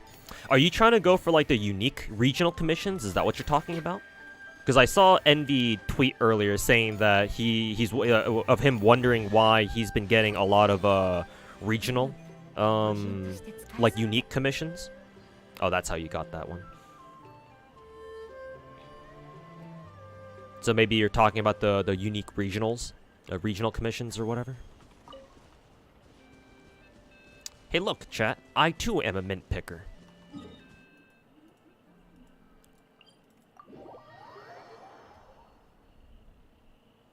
But yeah, I did do the TCG major event back before we got Fontaine. The event where we first got introduced to Charlotte as our first Fontaine character. But yeah, I remember doing that last minute, and yeah, that was not fun. At least I learned how to do, how to play the TCG, though. And again, assuming I even fucking remember how to still.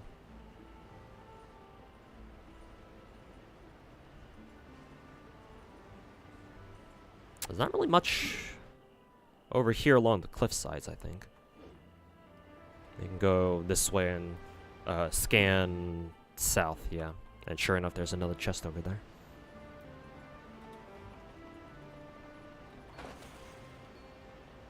Why is there a thingy down here? Is there anything interesting down here? Doesn't look like it. Man, these waterfalls are fucking cool. Fucking cool though.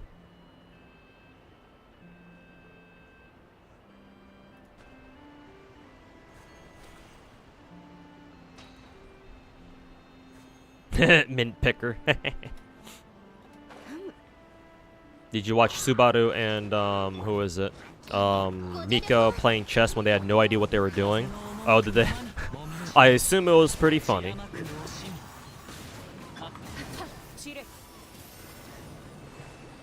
VTubers never, beating the alleged, aren't girls cutest when they're almost retarded allegations?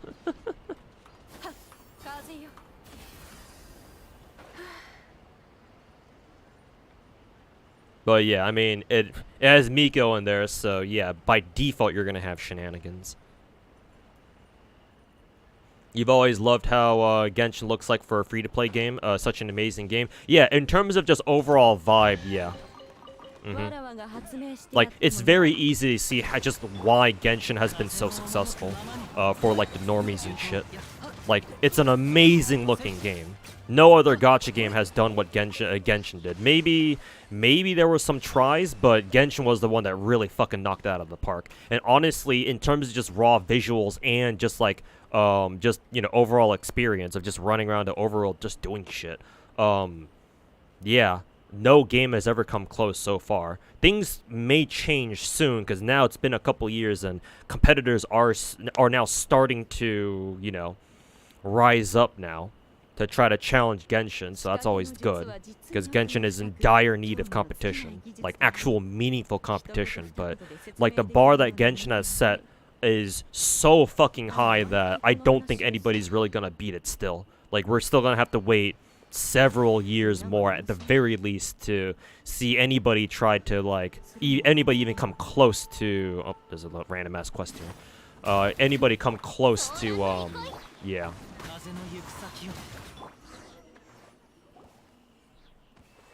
Anybody come close to what Genshin offers in terms of visuals and overall experience. Casual experience, that is.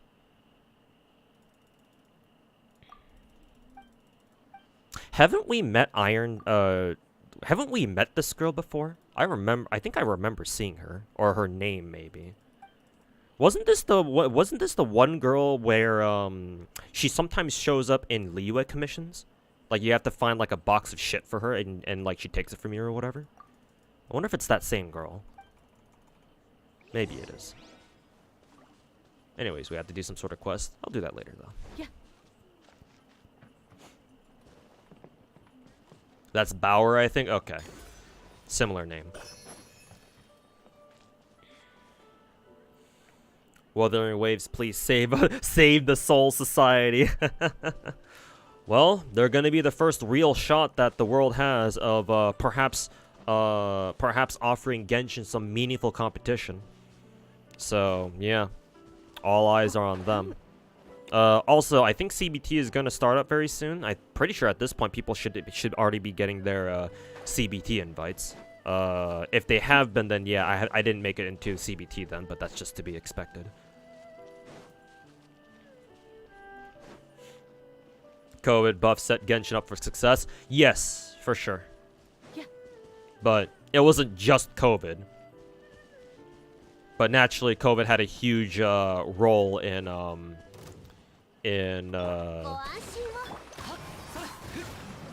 Genshin's overall success, though. To be fair.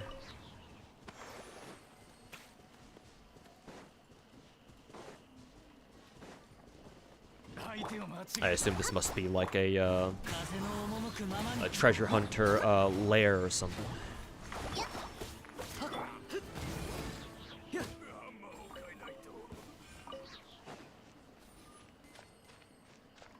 Hello, everybody.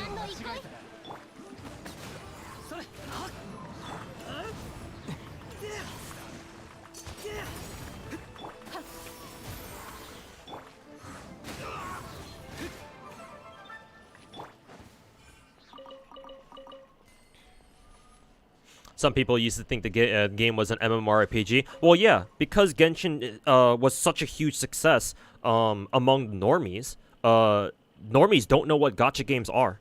So yeah, a lot of people went into this thinking it was an MMORPG. And I certainly don't blame them either. Gacha games have never had, before Genshin, Genshin was the very first, like, actual open world gacha game that you could play on PC. Before then, gacha games were normally just relegated to mobile. So, the confusion was understandable. It just sounds strange to us gacha game veterans.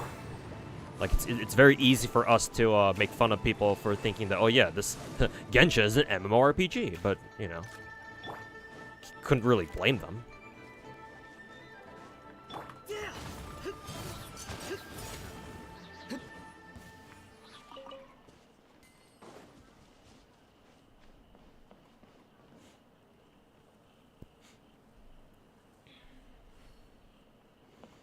You'll get beta access for Genshin Killer number 69. Nice.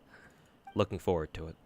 First shot with TUF, but it missed so much. Yeah, they took a shot. At least they took a shot, but yeah, it was a heavy miss. But I at least applaud TOF for at least taking a shot, because you know you miss 100% of the shots you don't take. But at the same time, you know. From what I'm aware of, they could have done a lot better of a job, to be fair.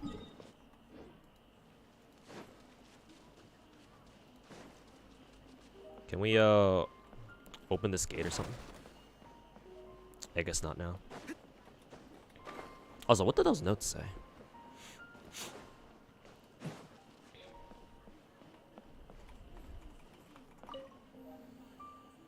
Hey Mad Lad, how's it going, man?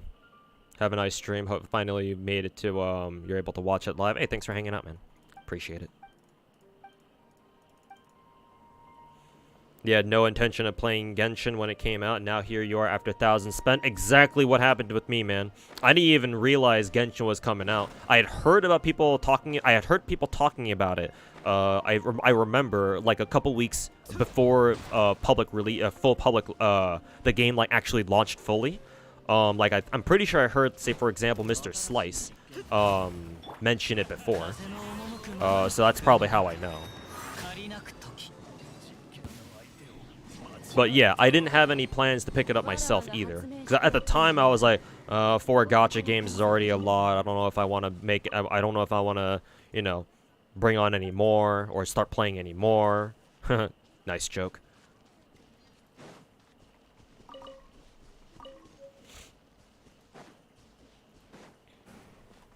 But yeah, exactly what happened with me.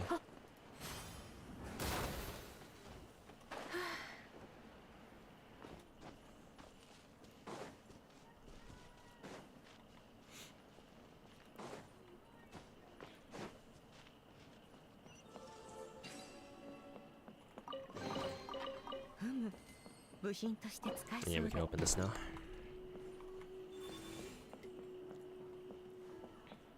Just follow the pine nuts. Oh, okay.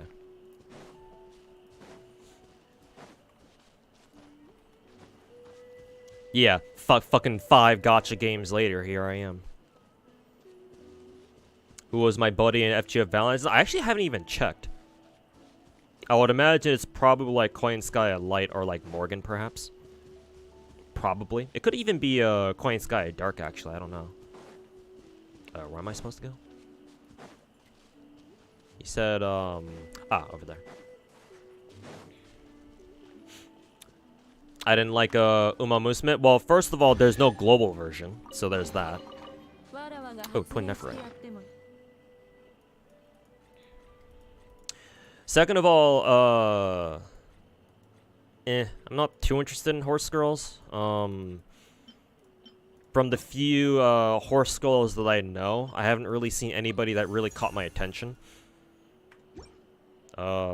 Maybe I think the 2 girls that I kind of like, the ones I actually kind of know are like maybe Scarlet, Daiwa Scarlet, if her name is correct, and then Rice Shower maybe, but I'm not very familiar with them. And yeah, it didn't really appeal to me personally. But most of all, there's no global server, so you know, fuck that shit. Hey, Machi Joten. How's it going, man? And thanks for hanging out during your work break.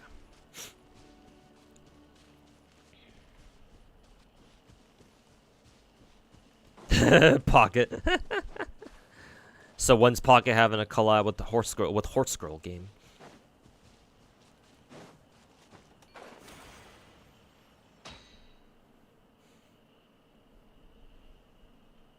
COVID helped a lot of things, mostly the game and anime industry. Remember back in middle school, pre-COVID, anime was seen as wired, now it's normalized for at least the basic ones. What do you mean? Anime was explained by the time you were in middle school yourself. High school, when you truly opened to it, as you found like a ton of people. When I was growing up, anime and weep shit was definitely niche. I consider myself more fortunate because the area that I grew up in, people were normally pretty chill. At least I didn't experience a lot of like bullying and shit like that. You know, we still had cliques and shit like that in the school, but you know, for the most part, people were chill with each other, and people didn't go out of their way to like fucking bully other people at the very least. So at least we didn't have to worry about that.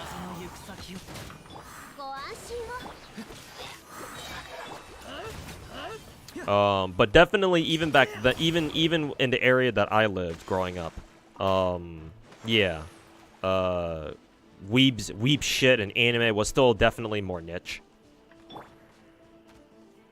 How do I do this? Can I do this? Yeah.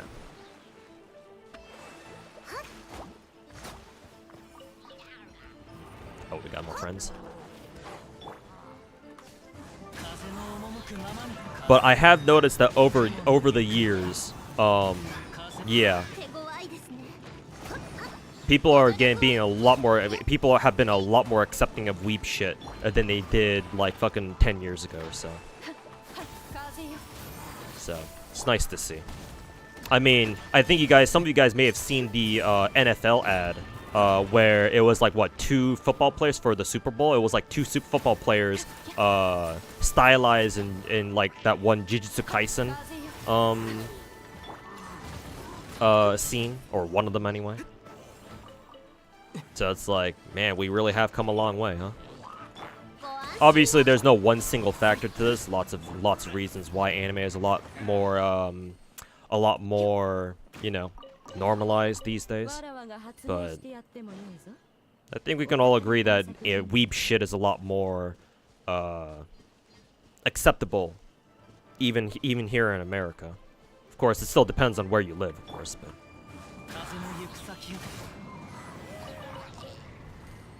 Like, at this point, it's probably not too uncommon to see just random ass people just out and about in public, just wearing like fucking Naruto or like anime shirts. I mean, for sure, I've been seeing a lot more cars just when I'm out and about driving. Back when I had a car, when I still had my car, or when I'm just driving around with my buddy Protagonist, and we see, you know, sometimes we'll come across cars that have like random ass weeb stickers on them. It's like, oh yeah, that's pretty cool. I wonder if these are the Wappa flowers that one dude was talking about. Clicks are definitely a buzzword running around these days. Yeah, I wonder why.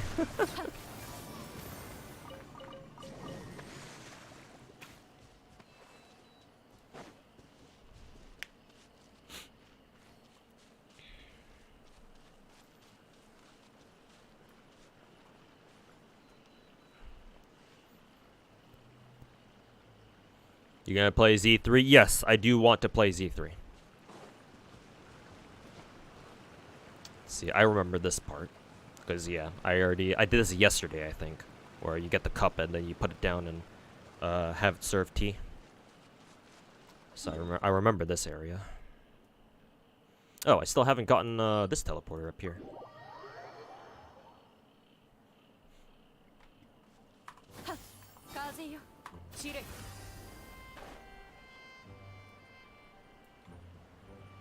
Have I done this yet? I don't think so. I don't recognize this area. Can I interact with this? No. Let's see.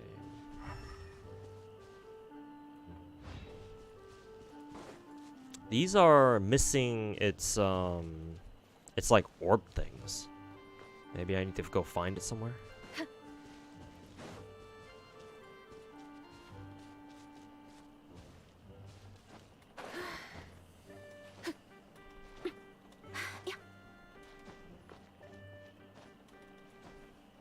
It's a blessing anime got mainstream, more production for anime game types, or like anime genre games and whatnot.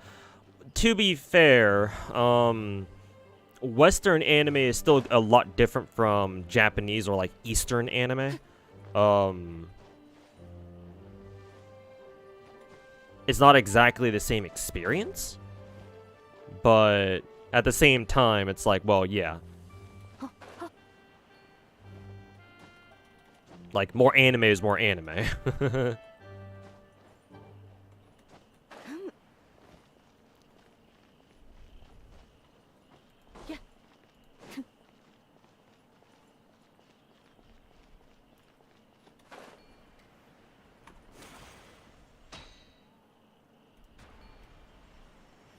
Where is the teleporter? It's like directly beneath. Yeah, it literally is directly beneath me.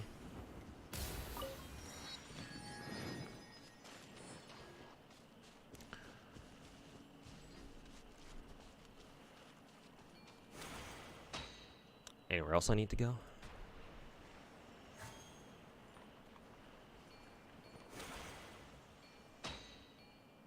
Doesn't really look like it. Because where is that direction? It's up to the north. Let's see, 61, 53. Wow, we still have a lot of shit to explore here.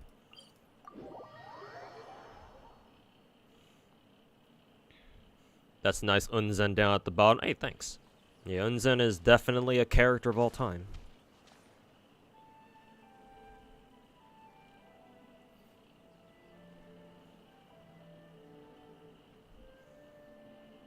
about everything like nerd slash geek slash otaku going mainstream.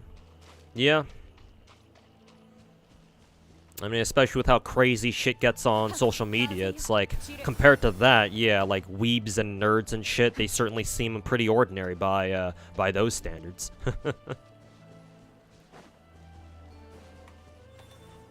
Whee! All right, let's see how we can figure this shit out.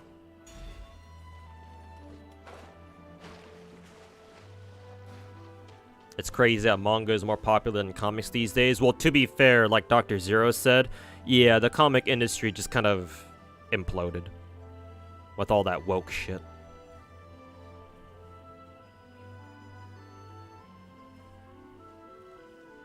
Think we'll get Yamato to complete the Fox Mom trio this year? Who knows, man? Who fucking knows? Maybe. We'll have to see what the year holds.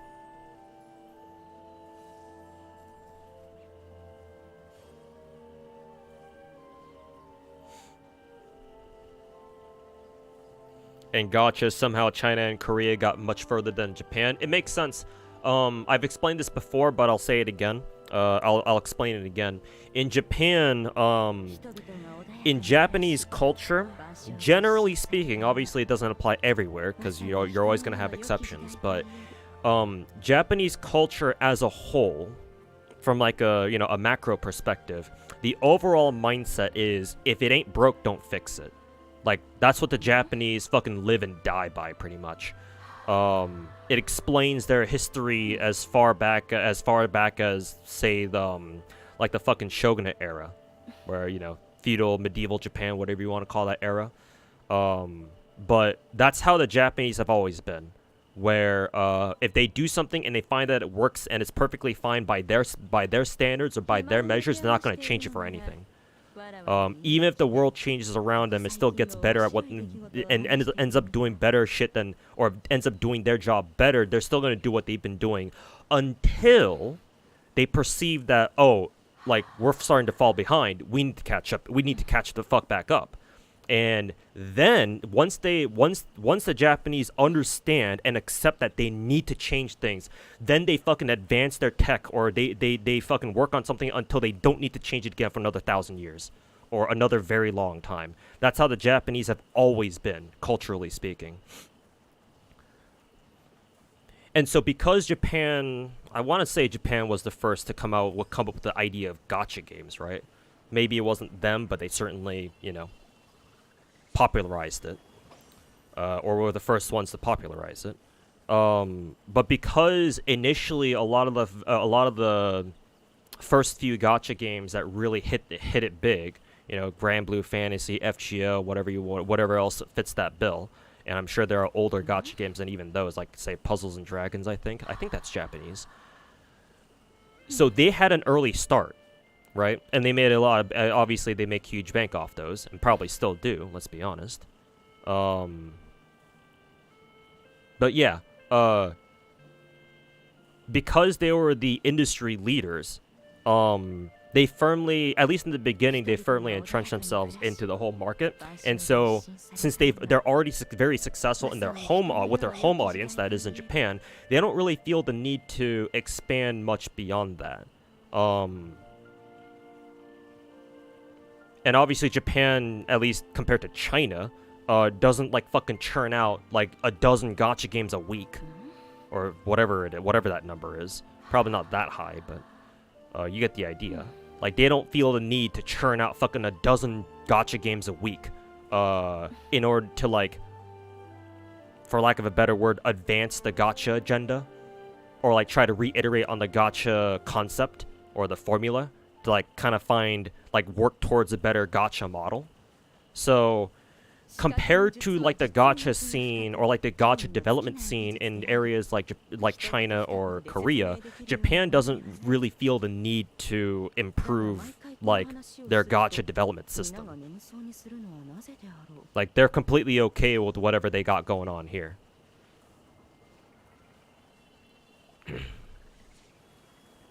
And so that perfectly explains why, like in recent years anyway, China, even Korea, to some extent, has surpassed Japanese gacha like development. The Chinese are the Chinese. We know what the fuck they're good at. They fucking churn out gacha games like it's no one's business. But then again, they do that with everything. So not really a surprise. But even though obviously a lot of Chinese gachas are probably not all that, the one good thing you can say about the Chinese gacha development scene is that because they go through so many, they develop so much at a time, and because they're willing to take massive risks to see their projects pay off, like what MiHoYo did with Genshin, eventually, like, some of their gacha games will stick, right? It's the whole, like, you know, throw shit at the wall until something sticks, but it's the Chinese we're talking about, so they're throwing, like, 1,000 gacha games at once, every, like, fucking year, and then seeing what sticks. And some of them are bound to stick around. And so because you have enough successful gacha games coming out of China, that then advances, like, the overall gacha, like, formula. Like, with each iteration of a gacha game, whatever it may be, you know, we get ever so closer to a more, you know, player-friendly gacha model where, you know, the next gacha is slightly, you know, more favorable for the player than the last one was, and so on and so forth. So my hope with the gacha games is that they become as, you know, free-to-play friendly, as player-friendly as possible, and, like, eventually we'll have standards where if gachas don't have these, people just won't play them. And, I mean, we're kind of seeing that already, to be honest with you. I mean, gacha games have been around for more than a decade now at this point, so yeah. It's like some unspoken rules that gacha games probably should have at this point, as compared to, like, the wild west of what gacha games used to be a decade ago. What version are we in right now? 4.4 for Genshin. And so, yeah. That's why you have other regions now coming out with better and better gacha games. And, you know, if the Japanese don't realize that they need to adapt and, you know, adapt and try to figure out something better, like a better, like, gacha system, then, yeah, they're gonna get left behind. Simple as that.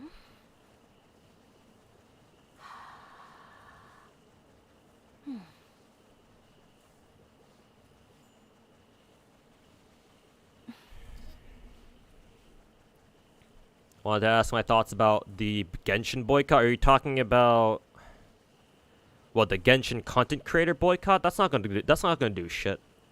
I don't care much for it. Genshin is too big for any one boycott to do anything about.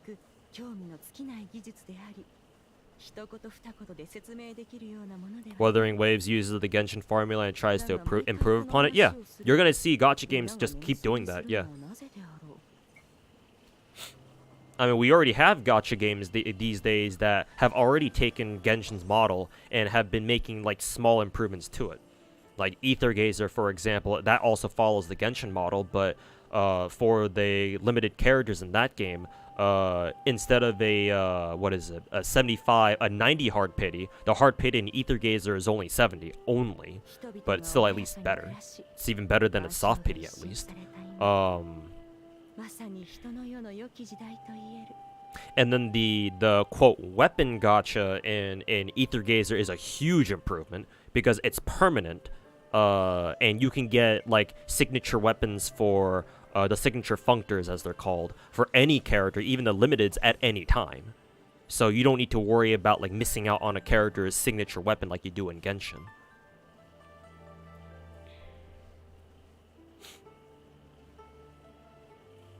But yeah, you'll always see gacha games come out and kind of improve on that formula.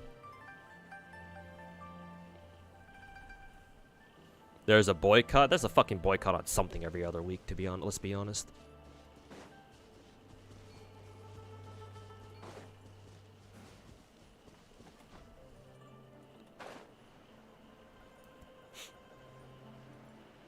unless this like, I don't know the details of this so-called boycott. I heard about it a little bit. I didn't really look into it that much just because it doesn't really concern me for the most part. Oops.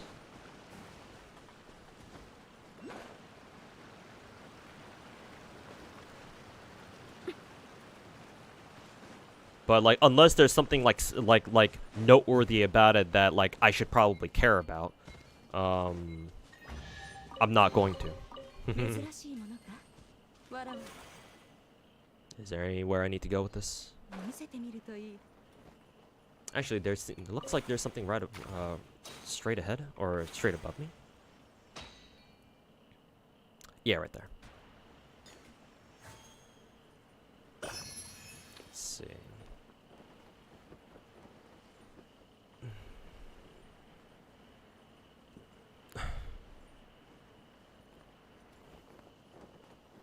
You have all the supports needed for Buster reloading and only missing the DPSs. So should you go for DPS first or should you save for Castoria? You should probably go for Castoria. DPSs should not be that big of a deal because, for example, if you have everything you need for Buster reloading, then you could just rely on Spartacus for now. Like, honestly, Oberon support, like Spartacus with Double Coin Sky and Oberon should, like, be enough to fucking clear everything anyway. Which is hilarious, but that's how it is.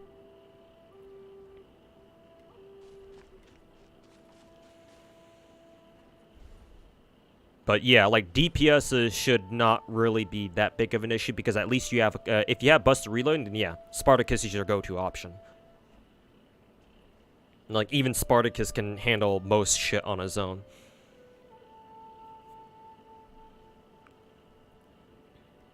So I would say, try to save for Castoria. Kucaster is free too. Well, you only get one copy of him, so MP1 is kind of a bro moment, but I mean, hey, Black Grail, so. Everything's getting boycotted. What a year, huh? And it's just gonna get worse from here. The new normal. Everybody's pissed off about something. Don't you love it when the world gets set on fire?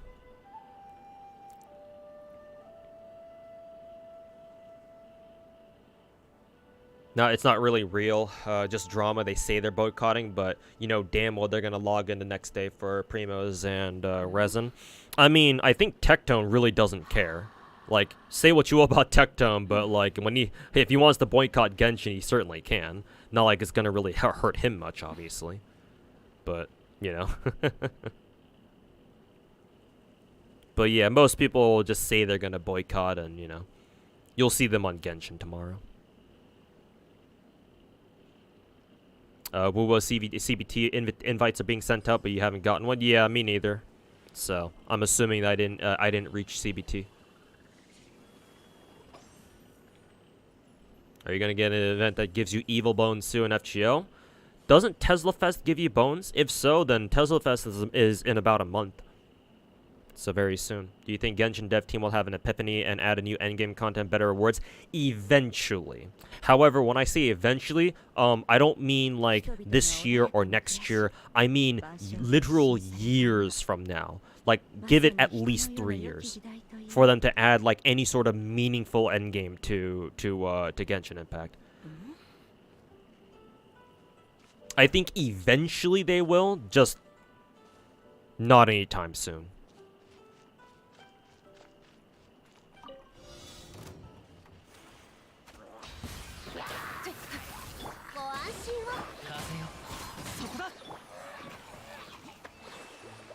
Let's see, up there.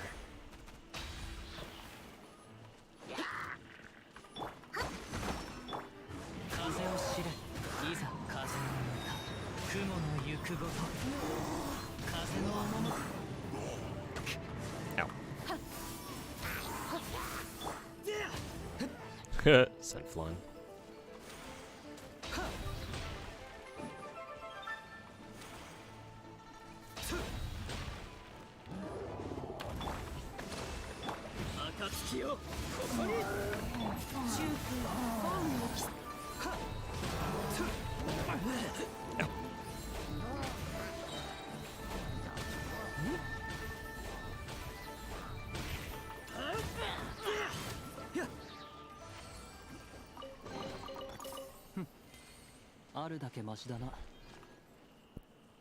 You're just here to watch the world burn? Same, man.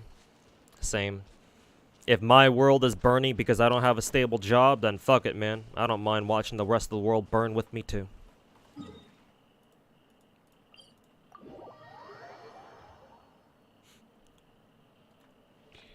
Tecton complains all he wants, but he goes back for more content in his gambling addiction. So, I mean, hey, he makes money off his gambling addiction, unlike me, so I can't really talk shit about that myself, you know? I wish I could get paid to waste money on gacha games. Because currently, I just do the wasting money on gacha part, and I don't get paid for it. And call me arrogant, but I think I should. But, you know, it's a cruel world out there, so...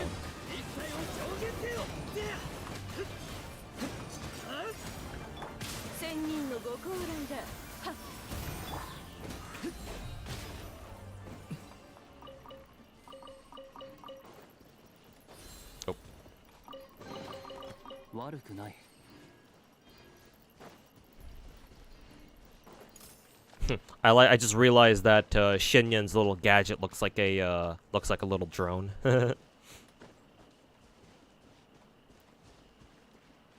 Actually, chat, in lore, since Shinyan, since now Cloud Retainer has a human form, does that mean she's gonna hang out in where is it? In Liyue a lot more often?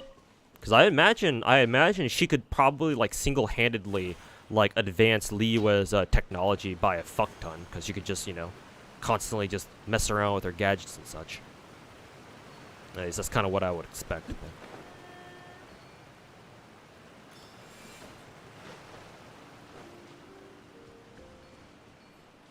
If I'm suffering, so should everybody. So should everybody else.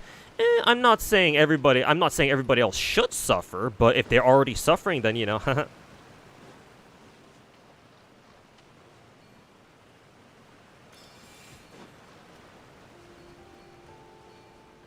You know, as long as it's not my fault, people are suffering. Then hey, misery loves company. Like obviously, I'm not out here trying to fucking, you know, I'm not out here saying that everybody should suffer. But if they already are, then you know, can't blame me now, can you? Oh, I was supposed to move this thing. Okay. Makes more sense.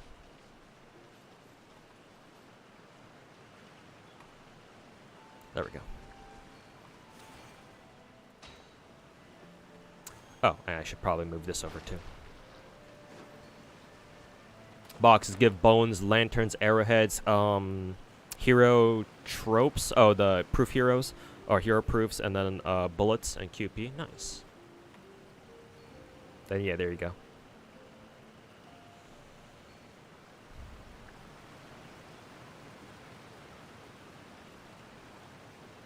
Remove that dude from Honkai Impact, and the Genshin will start blooming. Maybe.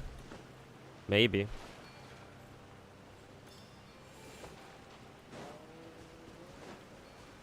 Oh, you have to fucking move these things at the same time? Or is it just because I took a little too long that, what is it? That it just went back to its default. There we go.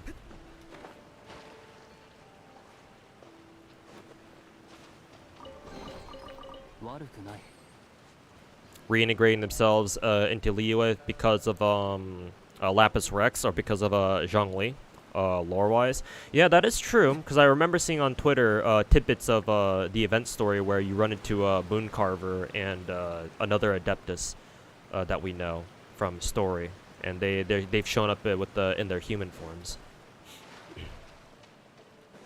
So yeah, that makes sense.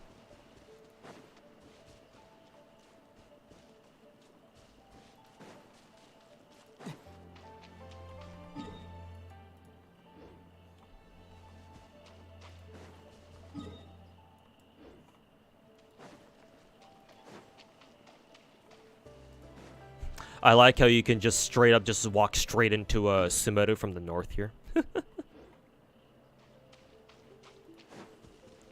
like, hey, right next door is Sumeru.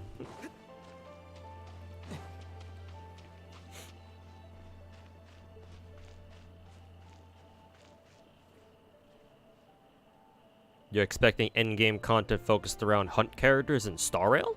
But you're sure Hoyoverse could come up with something better? If you're talking about Star Rail, because you said hunt characters. I mean, technically, one of our MOC versions is more focused on single target. The one against Kafka and one of those Shenzhou automatons or whatever.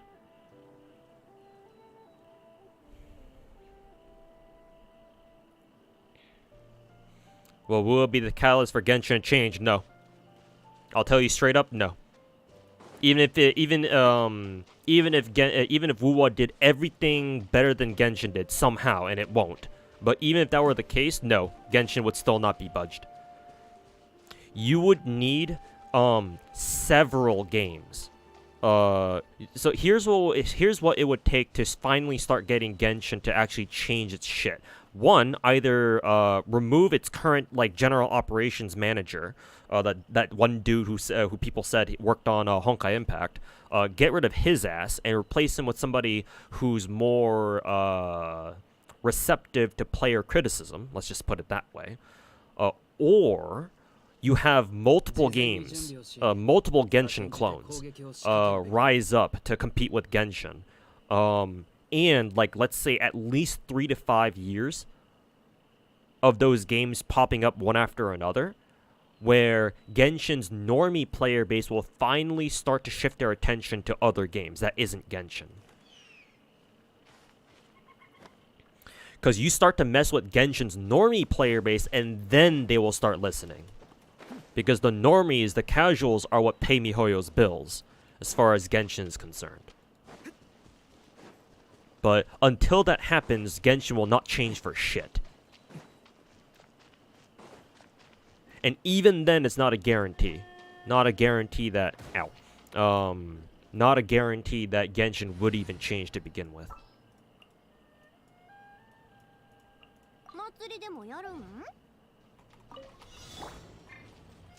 Huh, I actually wonder if you can just stand on this platform. There we go.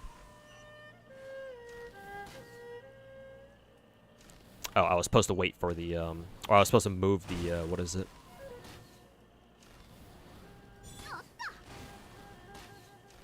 There we go. Let's see, move this. Oh, a little bit too early, I think. There we go. And that's probably impossible because he's one of the co-founders of MiHoYo. Yeah, in that case, then yeah, no, he's never leaving that position. So yeah, we can throw that idea out the window.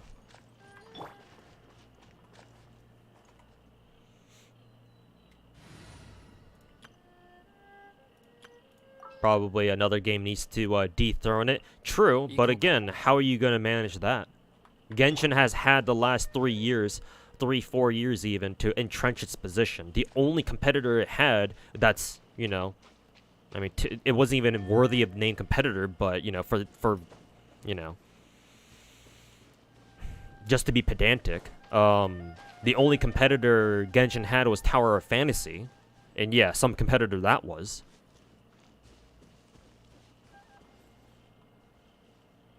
Like, Genshin is just way too entrenched.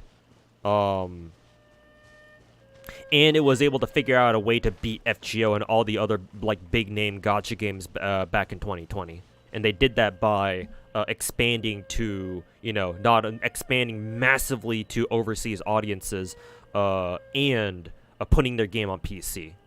And eventually on console as well.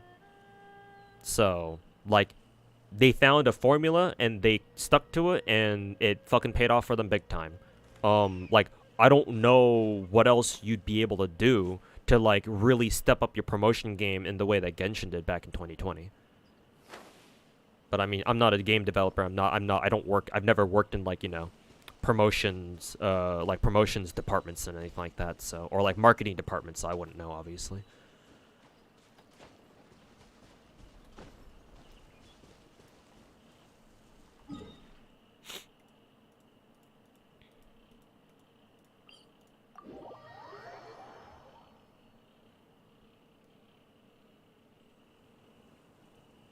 Is it too late to start playing Genshin? No, you can pick up Genshin at any time. You can pick up any gacha game anytime you want.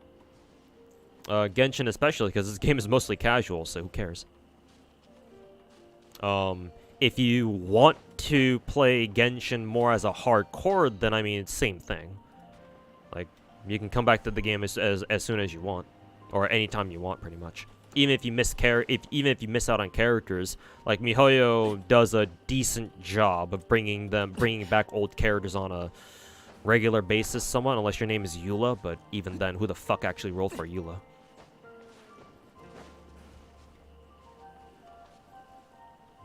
There we go. Very high up. Oh, I see treasure chest over there. You did? Okay, my bad. I'm sorry, I wasn't very familiar with your game. But yeah, I'm sure some people rolled for Eula on her last raid up, but yeah, not a lot of people did. Is the point that I'm trying to make.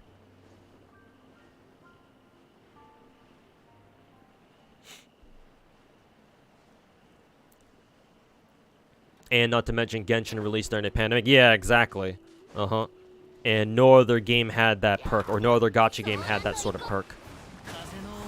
So it's like, alright, you want to compete with Genshin? Good fucking luck, my dude. You're gonna fucking need it.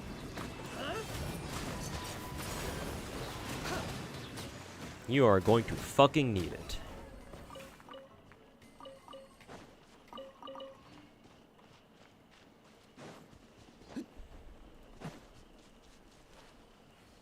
Does Genshin have outfit skins, like different skins? Yeah, my Diluc has one. The only 5-star skin in the game. However, that being said, it doesn't have too many. Come to think of it, I still need to buy Ganyu's and Shenhe's skins, actually. Still haven't bought them. Still have 3 weeks on it left, but yeah. As of right now, Genshin has 12 outfits total, but they could obviously add a lot more. And I think they should. Literally free fucking money. I don't know why they take so long to come out with fucking skins, but hope we will do a lot of skins just like in PGR. I would expect them to, yes. I have faith in Kuro Game doing everything that Genshin doesn't.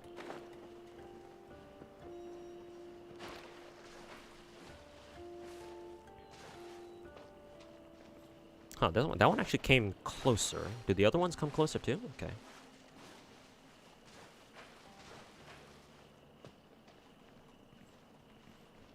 Gotta thank Genshin for taking Kai, Mr. Kai away. Because now Honkai is able to flourish. Yeah, you're welcome, Honkai fans. No, come back here.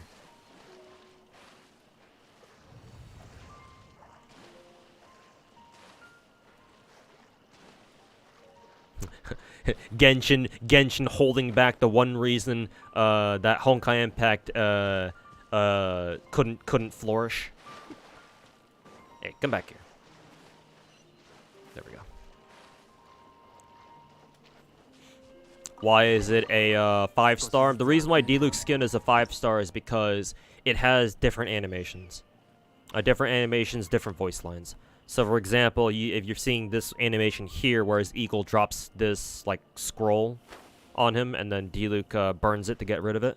The same one, the eagle animation on his default skin, if it plays. It might not here. But, when his eagle comes in, he just has it stand on his wrist. So, different animations and altered voice lines. So that's why it's a 5-star. All the other skins in the game are not 5-star because they only change how the character looks. Like, their actual outfit. Doesn't change their voice lines, doesn't change their animations at all.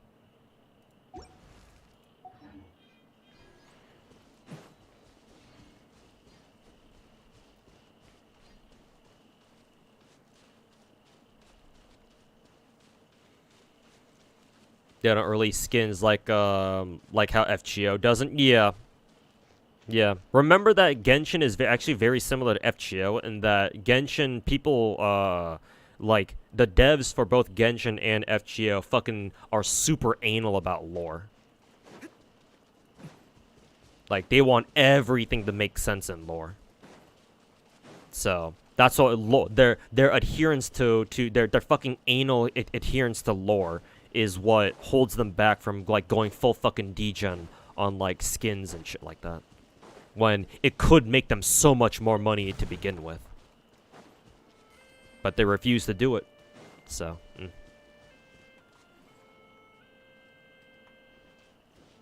They don't focus on skins because they don't need to. I mean, yeah, but that explains everything else that's, quote, wrong about Genshin, because they straight up don't need to. So what's your point? Just because they don't need to doesn't mean that they shouldn't, you know? But yeah, that's just kind of where we are with Genshin right now, isn't it?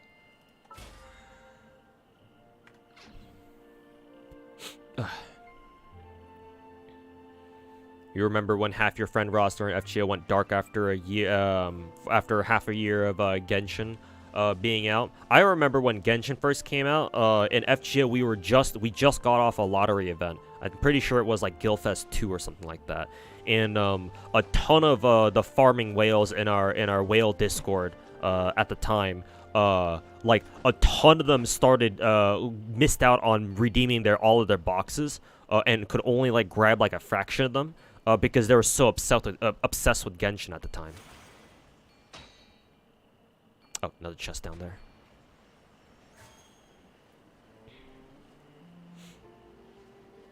Why even purchase skins when you can get big booba mods for free? Well, because purchasing them means that you don't have to deal with the fucking bullshit that is mods. Because I think right now the big headache with mods in Genshin is that every version screws up mods. So modders have to make a new version of their mods every single patch update. And I think currently all the previous skins for 4.3 and below got broken with 4.4, as it usually happens. And so if you want your old skins to work, you have to go through this fucking, like, 4.4 skin correction mod or some shit like that, so they can actually display properly. So yeah, if possible, a lot of people would just rather pay money for skins instead of having to deal with fucking mods all day. That, and, you know, MiHoYo is pretty fucking fuzzy on whether or not you can play with mods or not, so... Yeah, a lot of people don't want to risk getting their accounts banned for literally no reason, other than them just putting mods on. So,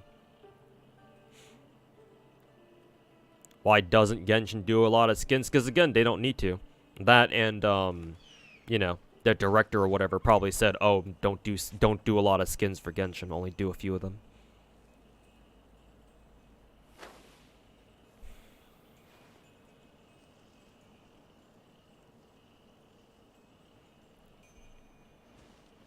New skins are artificial content, bait to bring players back. But with a game like Genshin, I would say it's a little bit different. It's not just bait content, even if it primarily is. Because you have to remember that with a game as big as Genshin, and with characters as good as they are in Genshin, because I would say Genshin still has great character design overall, even still. Like, people are fucking parasocial for Genshin characters. So, I would say, honestly, like, Genshin has elevated itself to the point where even just bringing out giving characters new skins would be content in and of itself.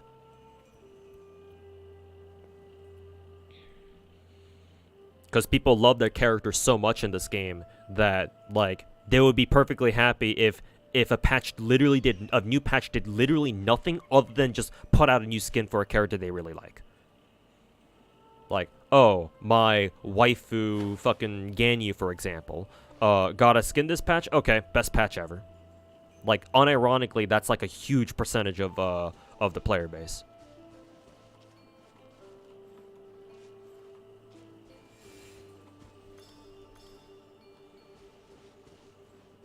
Oh, okay. I know. I think I know what to do. Do I know what to do? I don't fucking know.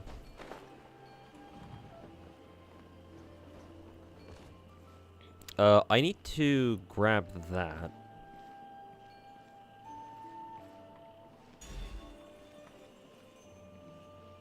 The fuck did I just do? No idea.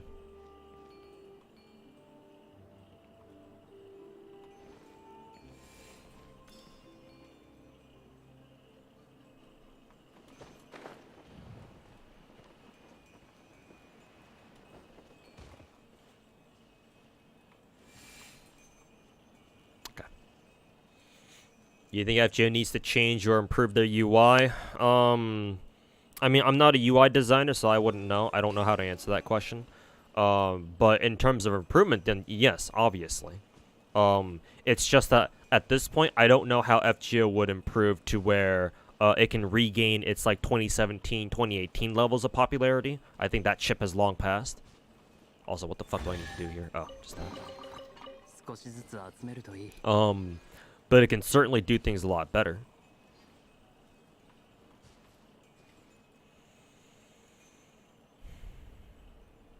How does card counting work in FGO? I'm sure you remember me mentioning it in Ina's gameplay. Actually, now that you reminded me of Ina's gameplay. I think I only have one Ina gameplay video up, right? I still need to make the second one. Completely forgot about that shit. Let's see, yeah, I only have one video up of Ina's gameplay, or of me critiquing Ina's gameplay, so I have to do the other one. I'll probably have to do that off stream though.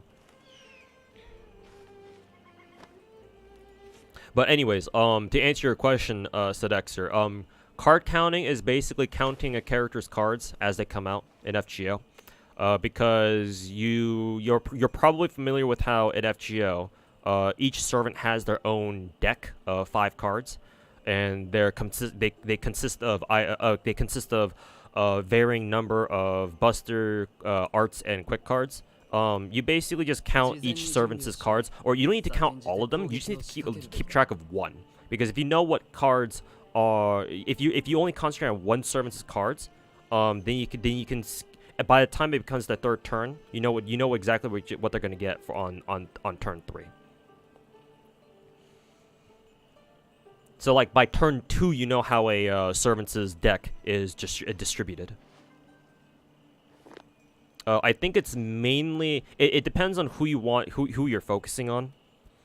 Like, say, for example, if you need to get an NP up for one servant in particular, and you're looking for their arts cards, then, yeah, you can card count. And that'll help you plan your next moves for the second and third turns. Is that the gacha guy? Hey, Jenna, how's it going, man? Good to see you again. Hopefully, your streams have been going well, too. Thanks for stopping by again. Yeah, how you doing? When's the Nasu and Mihoyo talking? I actually don't know. When that's slated to happen. All I know is that they announced it, but I'm pretty fuzzy on the dates.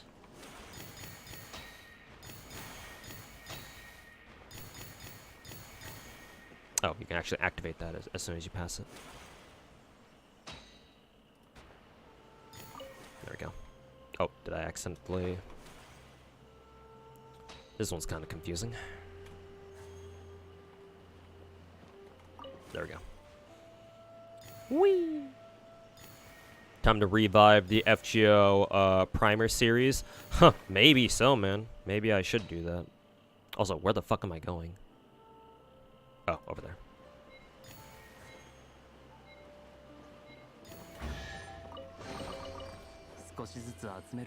I still remember that I left off the primer series on the MP regen thing, so like how MP regen works in the game.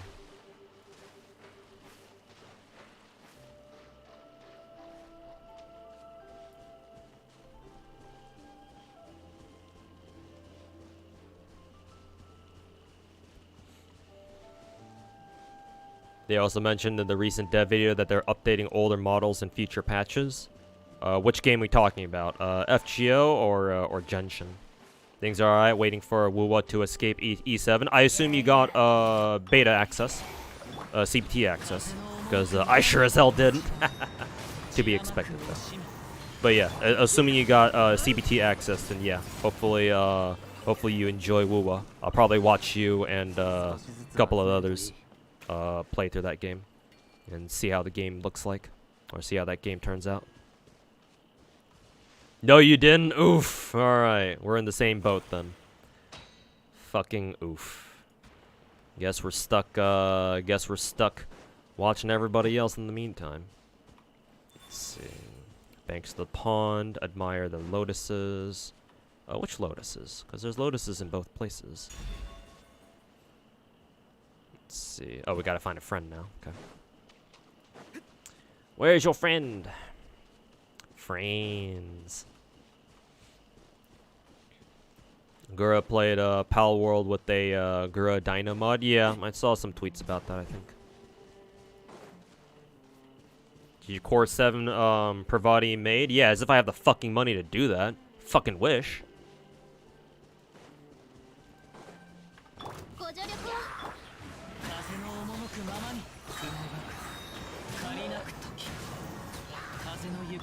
Gonna try to bum a key off somebody though? Okay. Gotta do what you gotta do, huh? Oh. Yeah, got this.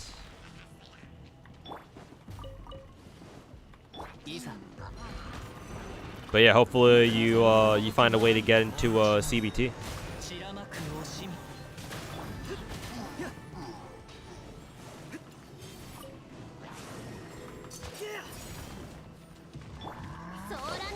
We got this dude.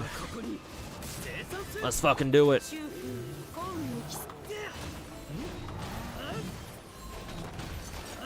Oh, that's so funny that you can Rekka with D-Luke. Wow, he died instantly. It's so funny you could D-Luke Rekka with D-Luke and still plunge attack like that. That's so fucking funny. There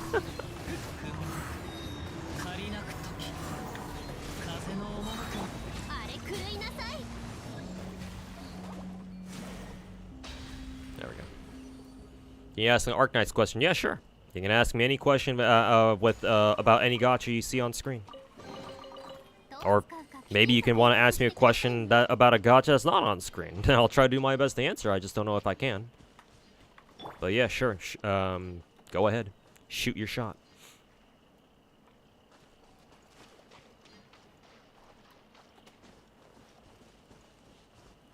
Tired of missing out on like ascension pieces and statues. Really need those events to come quickly because it's getting tedious grinding daily quests. Yep, a common complaint in FGO is that lottery events no longer drop pieces and monuments. And to be fair, if they ever brought back a piece and monument lottery, then people would kill pieces and monuments for fucking ever. Because yeah, you don't need a whole ton of pieces and monuments for each servant.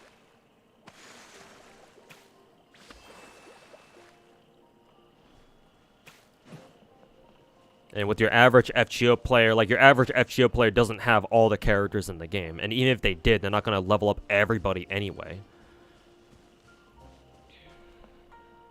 So yeah, as soon as they put in a new piece and lottery monument, it's like, GG.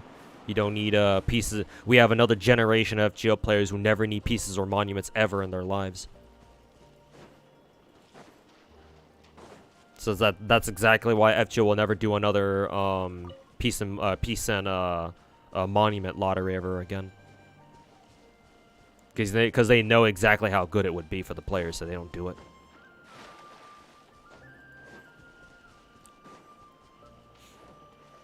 You've been playing FGO all wrong. I mean, don't worry, FGO is kind of like that. Most people who play FGO have no fucking clue what they're doing. So it's just one of those kinds of games. You picked Suzu and bagged for Colonel headhunting. You picked Suzu to be in shop for 180 certs, and you have 165 right now. Should you buy Suzu or wait for other operators this year? If it helps you have a good amount of DPS characters at E2 already, or P2 already, so you picked Suzu because you thought she'd be a good support for them. If you do not have Suzu, Suzu is an absolutely goated support. Suzu is constantly used for both her third skill and her second skill. Second skill for AFK auto clears. because it's really good, and her third skill for challenge quests and boss clearing, because her third skill is really, really good. So I would say that's not a bad idea, going for Suzu. I don't have the same level of clairvoyance that I have for Arknights like I do for FGO. I would have to know who you don't have on your account yet. For me to suggest to you, like, oh, you might want to wait for, you know, this character or that character to show up as a shop operator or a shoperator. But I mean, if you want to go for Suzu, then yeah, that's not a bad choice. I wouldn't say no to that. What are events in FGO to look out for in terms of farming? Lottery events. Lottery events are by far the best event type in the game, because you just get so much shit. After that would be raids. Raids are like the next best event. Problem with raids is that sometimes the raids can end very, very quickly. So unless you are like awake at the right time and you have like a couple hours to like just degen grind that shit, sometimes raids can just expire super fast. There are some exceptions though, but usually you can't expect raids to last for too long. Oh, here's your friend. Over there.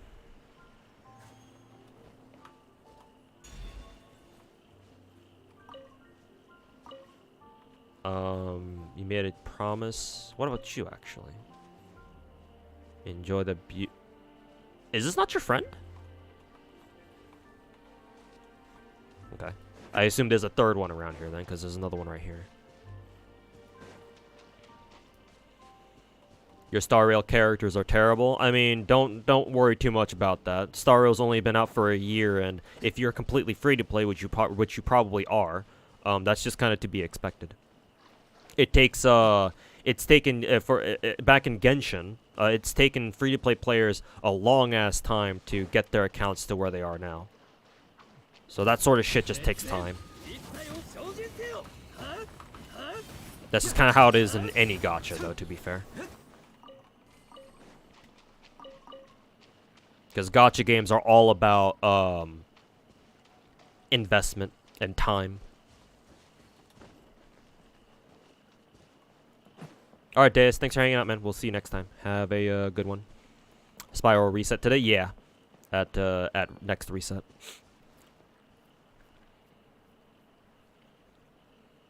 You remember when I fell asleep opening boxes? Yep. Back during Da Vinci Lottery, I think. You think FGO will have more Suki characters? Imagine I have to put Alco as a servant. Eventually. Yeah, eventually. We just don't know when. I mean, Maotsukai no Yoru came out last winter, so I kind of would expect them to put Alco as a servant eventually. Maybe they're saving her as an anniversary servant, perhaps. But yeah, I'm sure at some point I'm sure they will. I just can't say when exactly, obviously.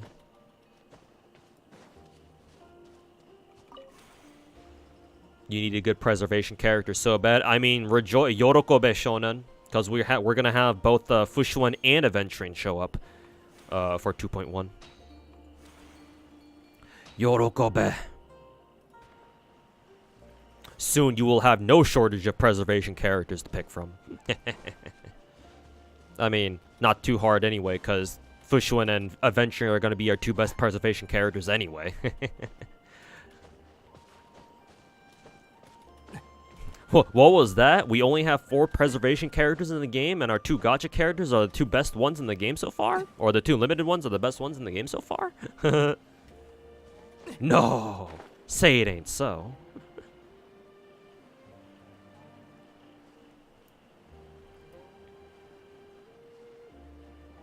Lying about me spreading misfortune to others because you got Oberon and 4 multis?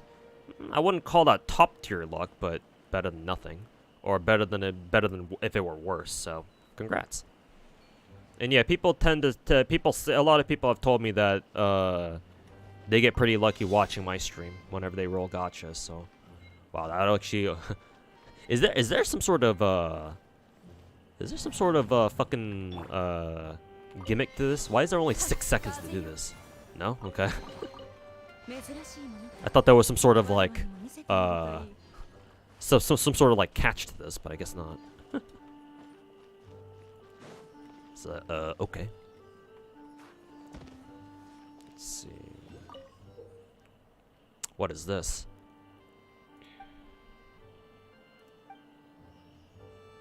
Sure. Whee!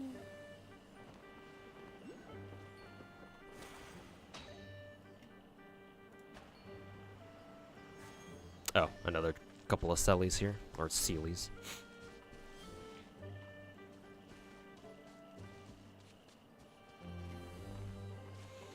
Anyone know how to use Oberon and FGO? Plug suit him. Plug suit him, save him for wave 3, and then use his third skill on the last turn to kill everybody. Don't use Oberon's MP unless you are confident that it can kill, and don't use his third skill unless oh, am I trapped here? Oh, countdown. What's going on here? Don't use his third skill on somebody until what is it? Until you know for a fact that your DPS can kill.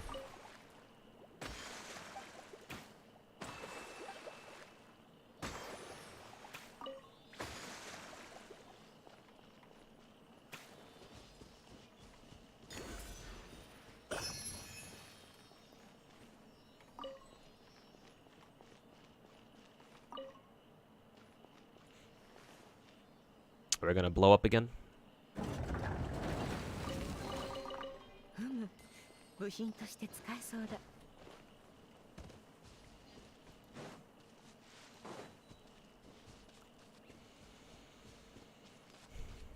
Do you think Olga Marie will be playable? Perhaps so. My concern with Olga Marie and FGO is that she has apparently on JP she has like a unique rainbow border. So I'm under the impression that she'll probably be the game's very first 6-star. Because, like, why the fuck does she have a rainbow border, right?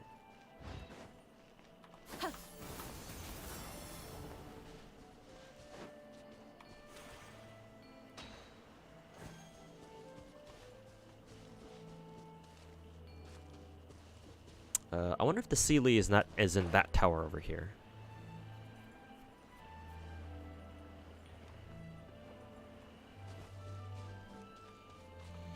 She was also at like level 150 or something. Yeah, that too. So whenever Olga Marie does join the game, I would expect like pretty significant gameplay changes, like akin to how when FGO got the level 120 update. So something like that. Oh, here's a silly.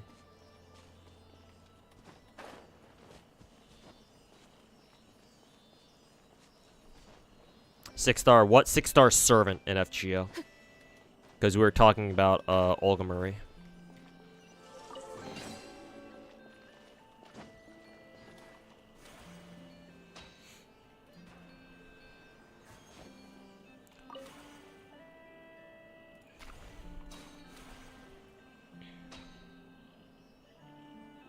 Let's see.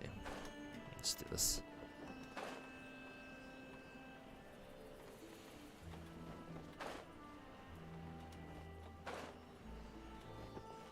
Olga Sag. Yep.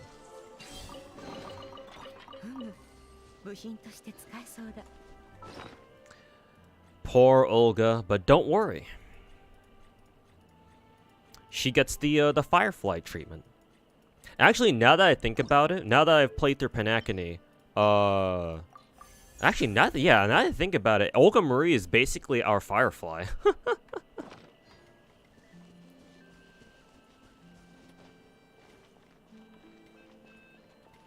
FGO is getting 6 stars now. I think it will eventually, but there's no 6 as of right now. No, there's none.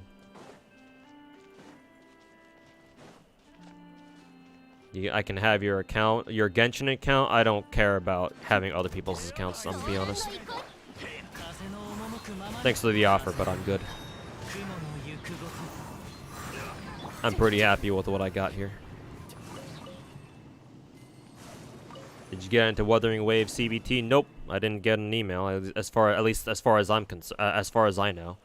I could check my email again real quick. Maybe check the spam folder just in case, but no. Nothing.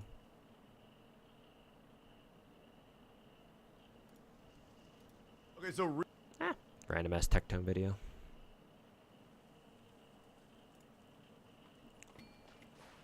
Alright, cool. Another temple construction thingy.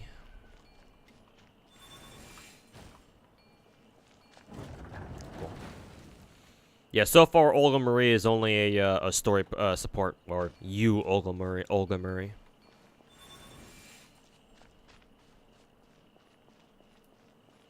Nasus said that he just wants to make her different and has no plans on that version for her to be summonable, but you don't trust Nasu for shit. Yeah, me neither. I want to call bullshit on that one, because if that were the case, they didn't need to go out of their way to make Olga Marie fucking level 150 and give her a rainbow ass border. Like, what the fuck? if Lazingo really had no plans to do anything like that, then like, why would they have taken the time to give her a rainbow ass border and put her at level at fucking 150? Yeah, I don't buy that for a fucking second. Nasu can go fuck himself. Yeah, no plans on making her fucking, you know, summonable. Yeah, bullshit.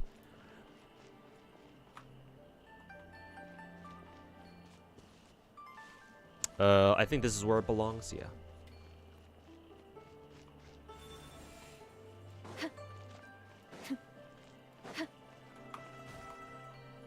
And even if Olga Marie herself, even if what Nasu says is right, where Olga Marie in that version of her isn't going to get summoned, I still expect like the whole 150 thing and eventually 6-star sermons to become a thing. Because yeah, like they don't just come up with fucking rainbow borders for no reason. Oh, about to explode.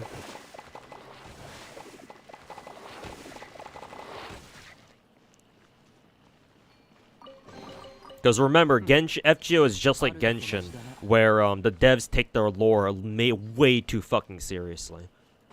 So like, if you see somebody have a rainbow border in a game like FGO, you know something's up.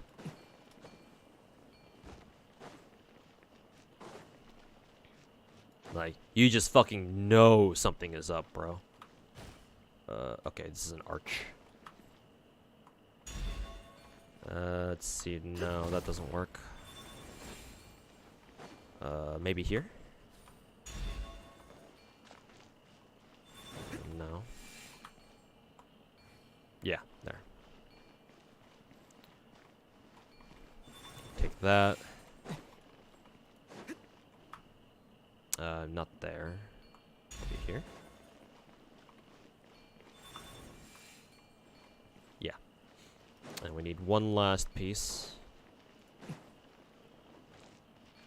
Yeah, that one.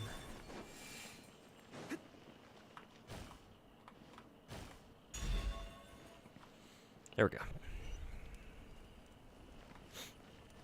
You have to log into the site and check qualification? Okay, I'll do that right now then.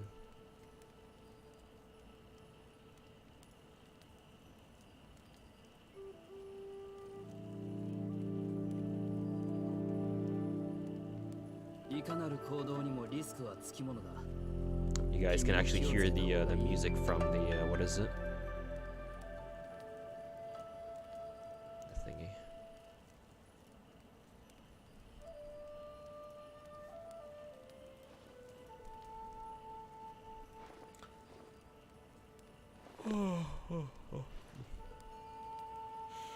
It says for me, no CBT2 qualification information yet. I don't know if that means that I got rejected or I just haven't been sent my invite yet. I'm just gonna assume that it means that I didn't get in.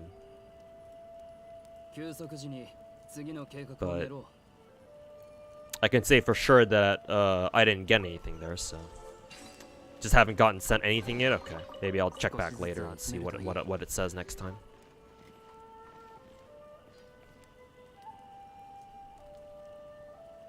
Well, the chances of getting a 5-star 1% doesn't mean 6-star will be 0.5%. No idea. We don't have a precedent because obviously FGO has never had 6-star servants before. So No idea. We will, we shall see. Once we start getting our first ones.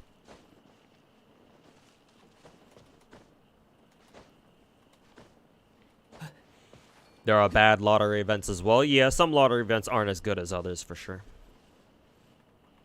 Oh, I see a, chest over there. Is there a fire going on over there? What's going on over there? Oh, there's a chest over there, too.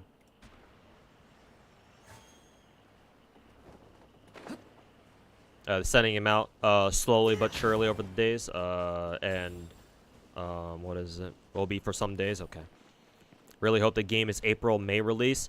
It sounds like Wuthering Waves should be very close to full public release. Yeah. I think with this CBT2, it should just be server like stress tests and shit like that. So yeah, hopefully Wuthering Waves comes out soon. At least that's my guess on this. They did say they had to overhaul the entire game though. Over the past year, so maybe they'll need some more time to cook, but we'll see. Let's see, 1, 2, 3. Should be another torch around here somewhere.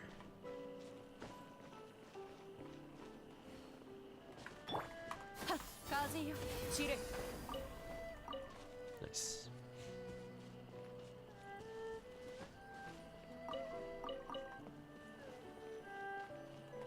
Diffuser inscription. I think I've already clicked that before.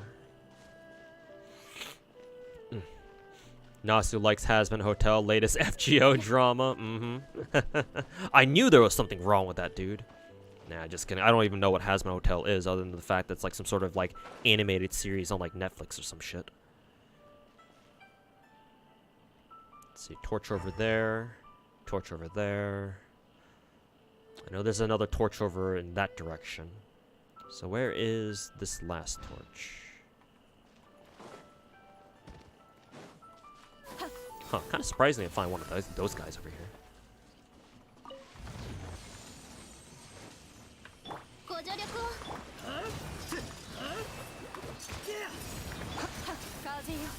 Bonk.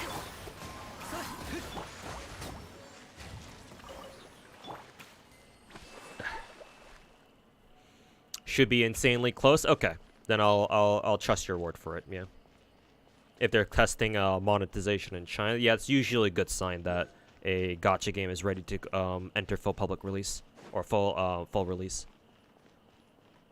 So yeah, let's pray for a recent or a not too far in the future release. Kind of a weird way to say that. The fuck. English. How to English. Let's see, 1, 2. I wonder if these are in the general directions of where the torches are. Because there's one here, one there, and the other one's that direction, I guess. Should be.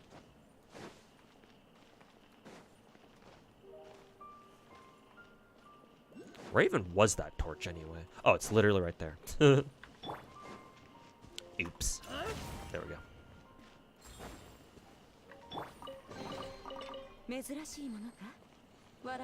I'm the gacha god, so I mean, I would say, yeah, it's about there's a decent chance that Wuthering Waves does come out soon. The issue I have with the issue that why I don't want to say that for sure is because I know that Wuthering Waves had to like Kuro game had to fucking overhaul WUA like a shit ton over the past year. So maybe they still need some more time to cook. Like, that's my concern. If they didn't have to, like, overhaul the entire fucking game, then, yeah, I would be a lot more confident saying that, yeah, like, Wuthering Waves is gonna come out soon. Or at least I feel like it will.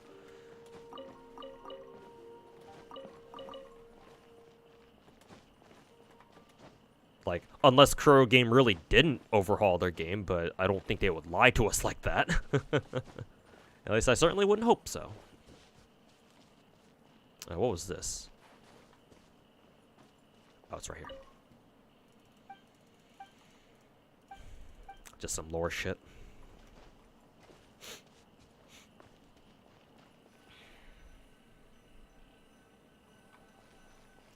Yeah, Faith Wuthering Waves will be a mainstay in the gacha space. I sure hope so too.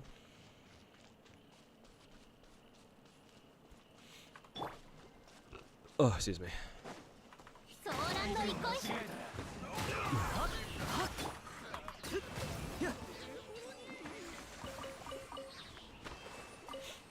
You're not wrong. The issue is that can we open this? Yes, we can.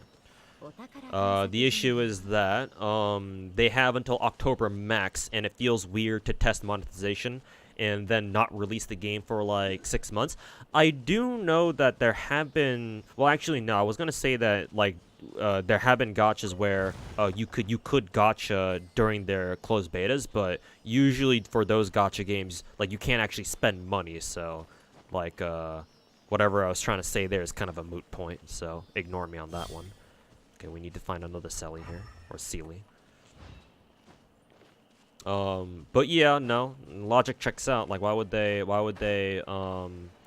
test monetization if the game wasn't already ready to go, right?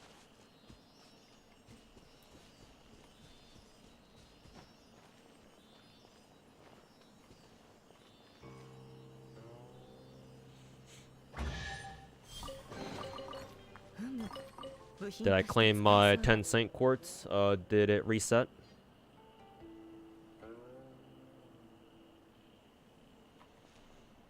They have a good track record. I hear ya. Kuro game, like, they had one little hiccup back when PGR Global came out, or the global server for PGR came out. I heard that there was this bit of a drama with the monetization, I think, and people ended up calling it punishing $1.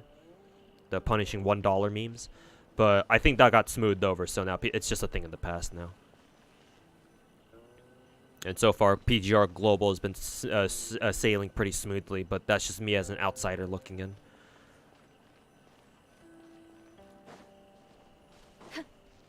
Yeah, the punishing $1 incident. But yeah, other than that, yeah.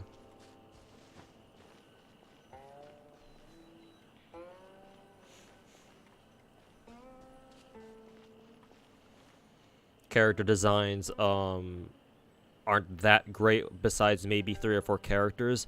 I honestly think it's just because of their lighting and then their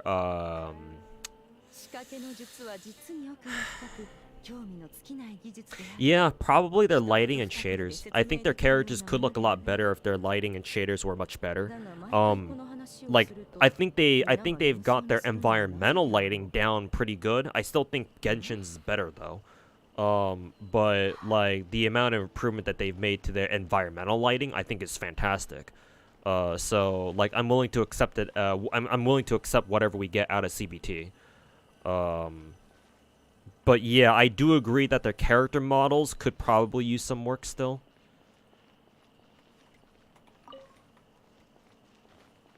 Probably. What was the $1 thing? Oh, I can't tell you. I don't know. You'd have to ask somebody who actually plays PGR and remembers that incident, because obviously I don't play PGR, so I can't tell you what happened. Because I don't know all the details to that. Did I get anything for these 2 Sealies being here? I think I did. Probably got a treasure chest out of that. Does Genshin PC support gamepad? Yes. Yes. I know that for a fact because I used to watch Lakari play Genshin 3 years ago. And I believe he played Genshin on pad, but on PC. So yeah. Genshin should have controller support on PC. How do I open that gate? Probably something to do with this. Fragrance wafting towards the east, burning incense towards the west, build an altar for a sacrifice, blah blah blah, offer incense. We need 3 things though, I'm assuming. I only have 2.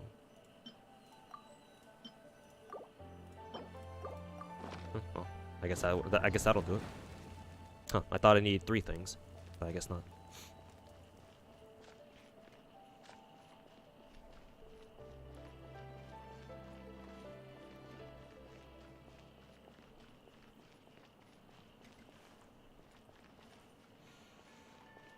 I'm assuming you gotta fight this dude later. You were gonna drop Ether Gazer for Wuwa, but then Ether Gazer is super generous with gacha currency, and Functor is being guaranteed and not limited. Sold it for you. Yeah, yeah. I like how, generally speaking, I like how Ether Gazer has done things. There's a lot of system things about Ether Gazer that I like, where I consider it still worth my time to stick with them still.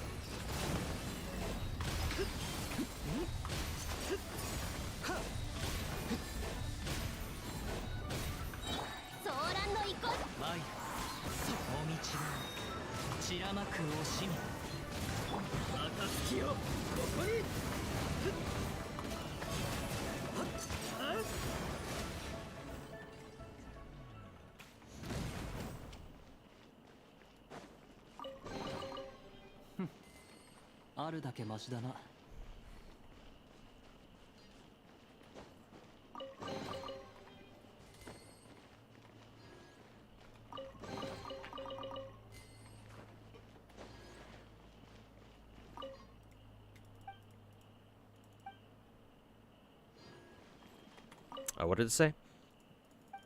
Judging from the adeptal energy veins, this can be seems to be some sort of activation mechanism. However, a critical component is missing, can't be used. Okay, so we gotta find that somehow. So I'm gonna have to come back here later.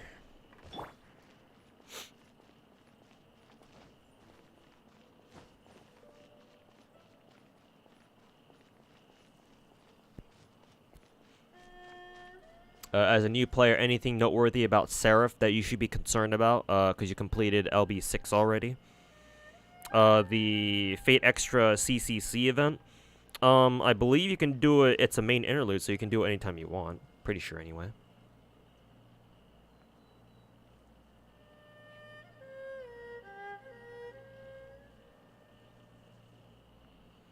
Other than that, no, not really. If it's just a main interlude, yeah.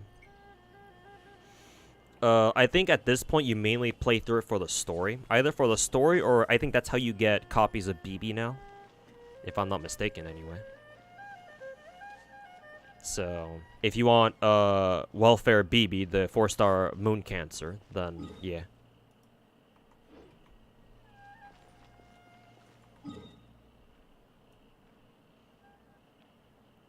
Slowly progressing more. Alright, what time is it? It's about 8 o'clock right now? Okay.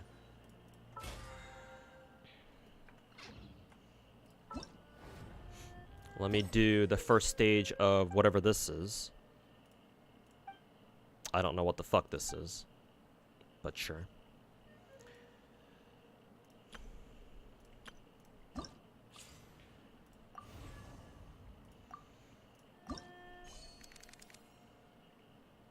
Let's see. Start selecting trial characters. Oh, I'm assuming you can't actually use your own characters, right?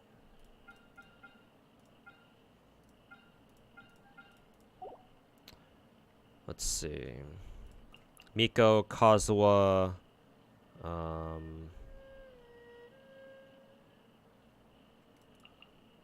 Miko, Novalet, Kazuha, Bennett.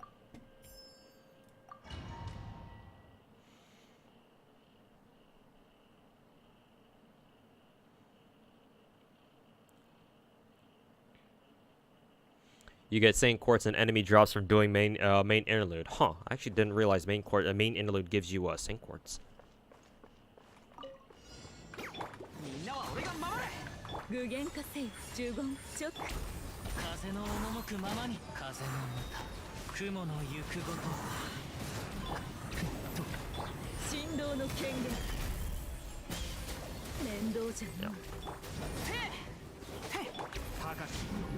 私は下げす神戸を垂れろ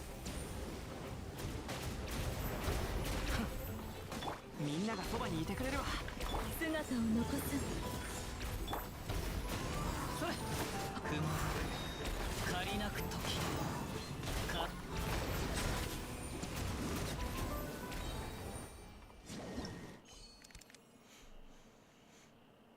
Trial character selected. What do I do with this?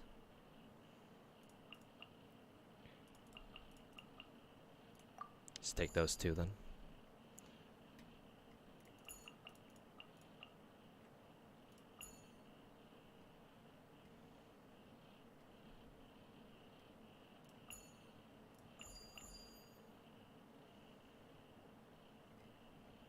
Opponent details. Oh yeah, we're gonna fuck these guys up. Anyone know what the Valentine Seas do? Valentine Seas are meant to be used as craft essence experience. That's their sole purpose. You feed them to your craft essences so that you can level them up. Because ordinarily craft essences are very hard to level up in FGO. And so Valentine's craft essences give you a boatload of craft essence XP. So yeah, that's what they're meant for.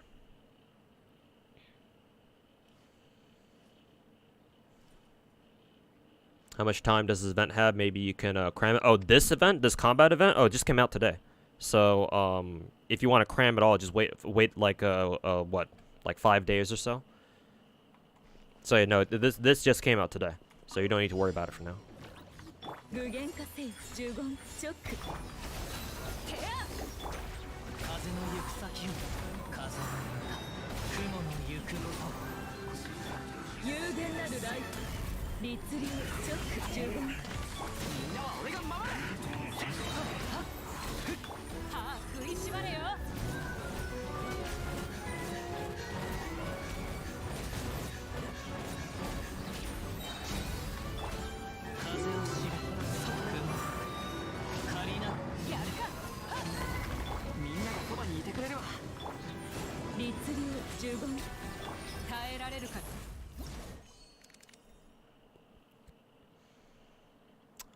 Let's see. We could probably go with those two.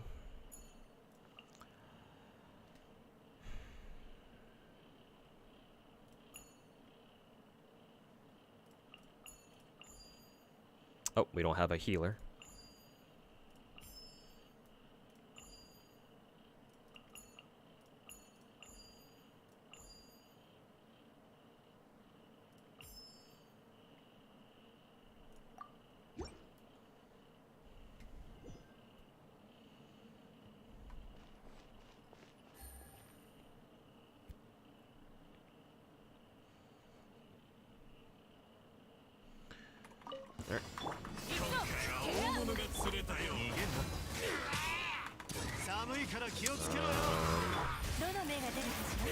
Incorrect use of Risley there, to be fair.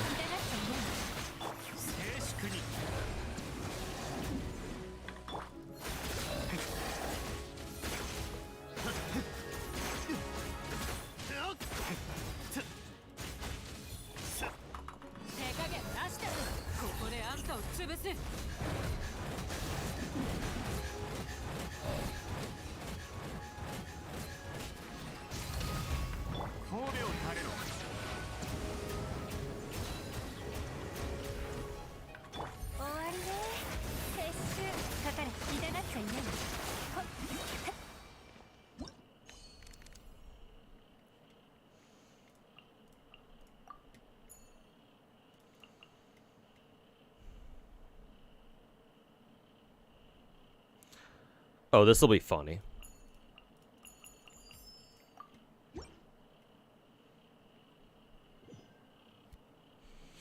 Dug until Fontaine for us to finally get a Cryo Catalyst character. And we still have some character like element and weapon combinations that we still don't have. At least I think so. Unless we have all of them now. Maybe a Cryo Catalyst character was the last thing we needed, and we have all other weapon combinations now, or weapon and element combinations. Perhaps.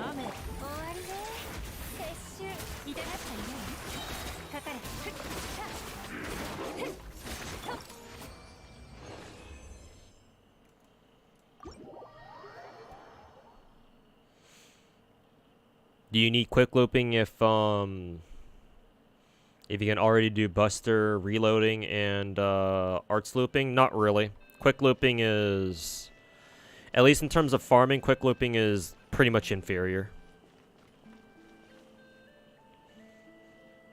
Quick teams can still be very strong because quick teams have the easiest access to crits. Because that's kind of what quick cards do, generate a lot of stars. So quick teams still have insane burst damage potential thanks to all the crit stars that they can generate after, you know, turn 1 MPs. But in terms of farming, nah, not particularly.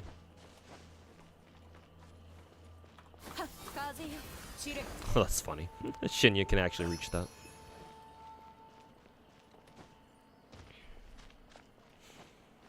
Is this Genshin's new endgame content? No. It's just an event. To be fair, it's a combat event, so it's more fun than most other events. But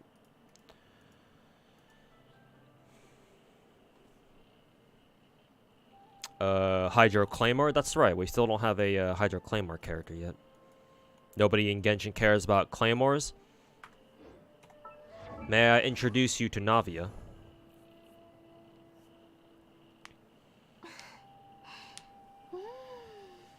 Dying's Left would be our first Hydro Claymore, or at least maybe even the first Dark Element character. Yeah, I still think that Genshin will eventually put in like a light and void element into the game.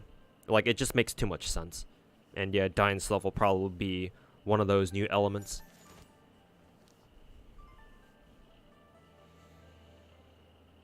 It kind of looks like a roguelike game mode. Well, to be fair, a lot of their combat events actually do look like roguelites, yeah, or roguelikes. If you just take a look at their menus and their UI. So, now that I think about it, I can't really blame you for thinking that it was.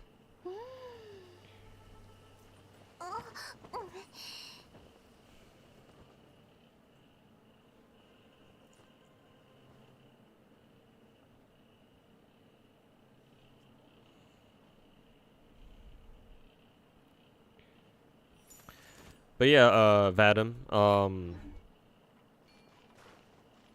people can easily start caring about claymores again if they're good.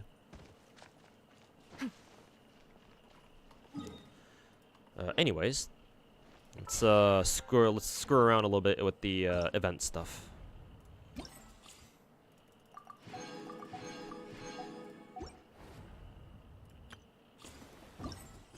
Guys, I still haven't started this shit.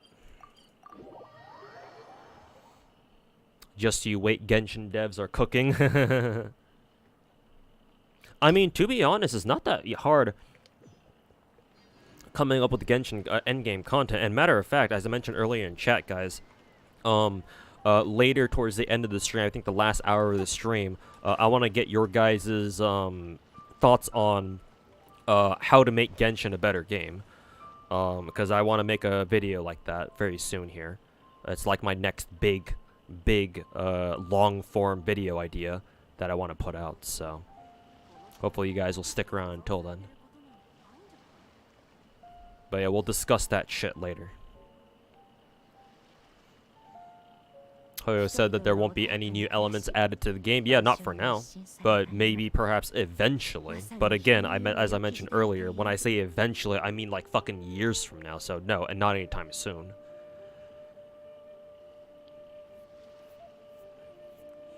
Just wish they introduced the game mode in Star Rail, which is puzzle only. Yeah, that's true.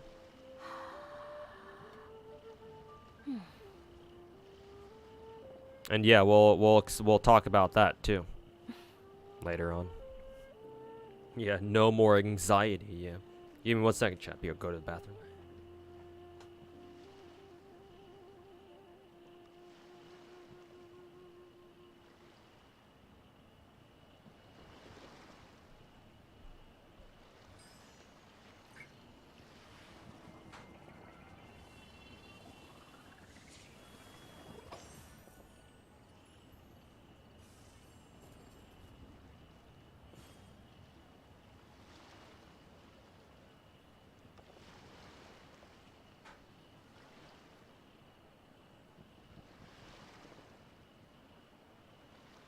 仕掛けの術は実に奥が深く興味の尽きない技術であり、一言二言で説明できるようなものではない。だが毎回この話をすると皆が眠そうにするのはなぜであろう。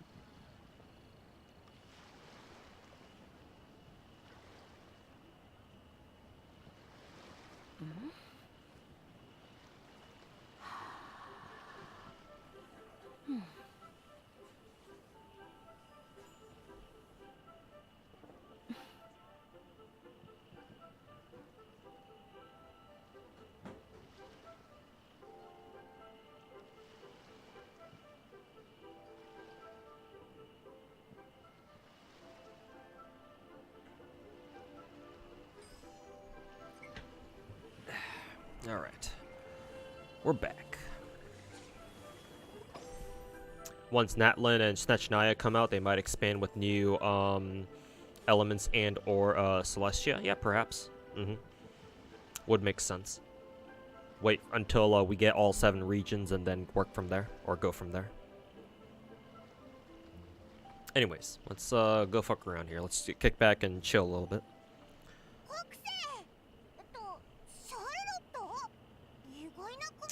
Do I care about reading through the story?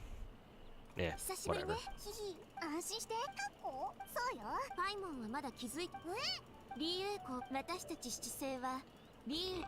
Excuse me.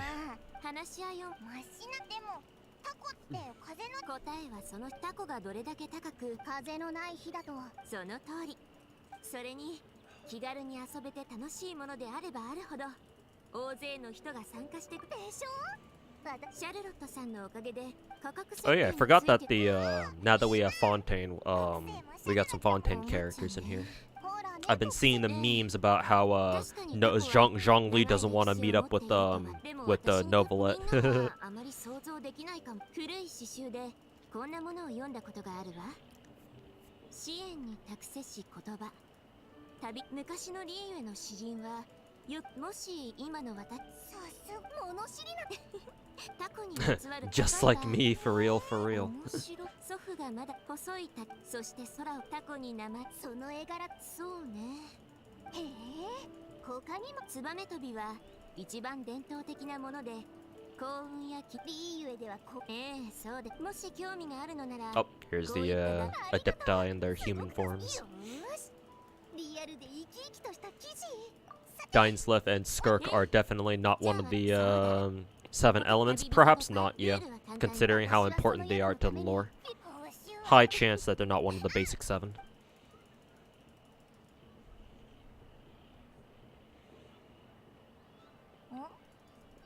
旅人、待った右を見てみろ。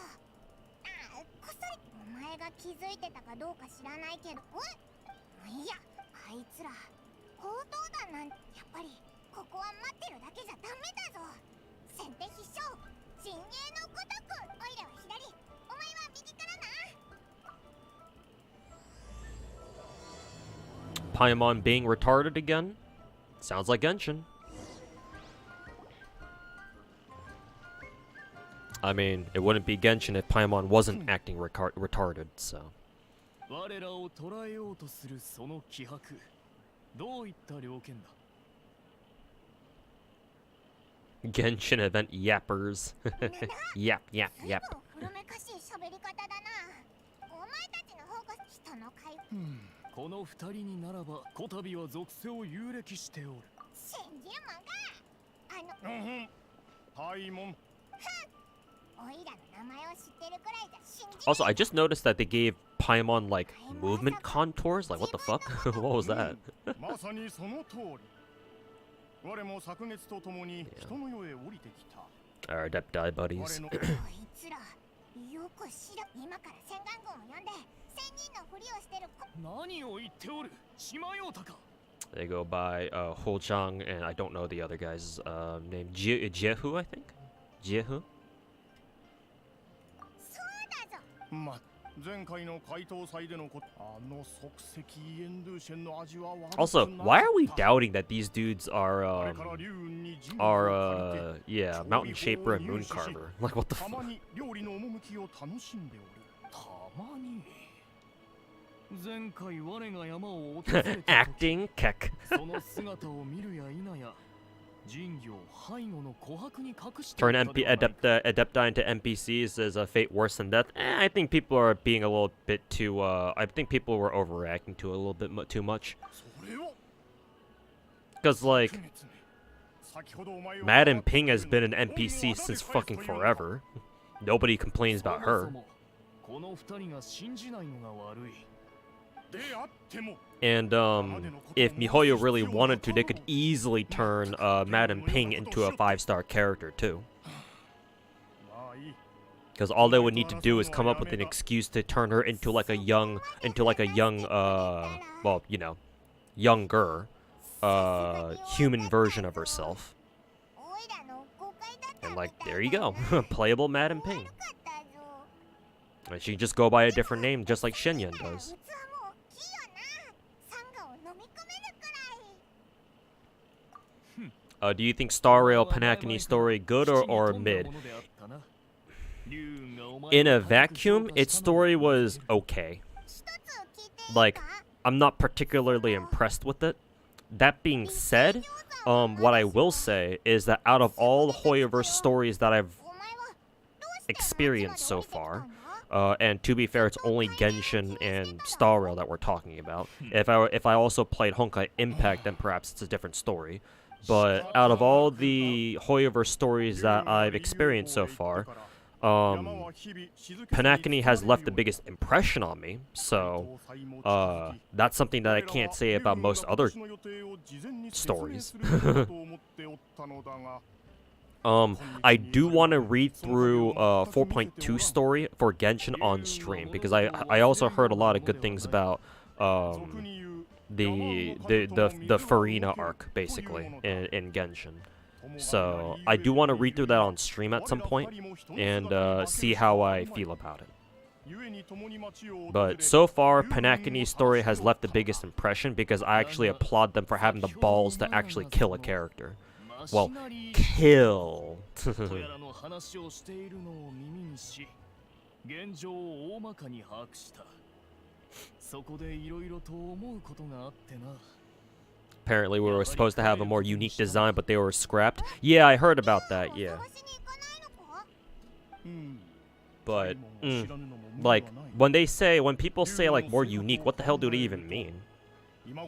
Like, actual, like, characters? But I can understand why they wanted to scrap that, because that would be a dead giveaway. 自身の仕掛けの術が Of, like, oh yeah, they're gonna be playable in the future. And, I can believe that Hoyoverse may not want to make it super obvious that they plan on making the other Adepti, playable. Because that gets people to speculate a lot and be like, you know, oh, what if Madam Ping becomes playable and yada yada yada. So, I still think that Moon Carver and Mountain Shaper can still be playable characters in the future. つけて帰れよゆっくり景色を楽しんで But yeah, it's kind of sad that they did scrap. If that's true, it's kind of sad that they did scrap. These two didn't get, you know, actual これ以上 models の見 made, 送りは不要だ custom models ま made. さかオイラの早とちりだったなんてなあれこれ Can't play as 失敗 a したら grandma? Yeah, of course 何 not. も知り合い So, but I mean, that's not really a roadblock because Mihoyo could also always just come up with an excuse to, you know, age, give Madam Ping a younger human body, right? A younger human form, right? Give her like a Shinyan model, for example, and just go from there.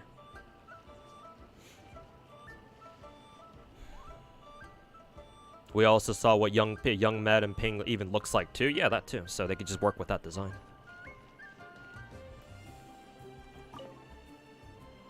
いらっしゃいませ。タコのご購入でしょうか。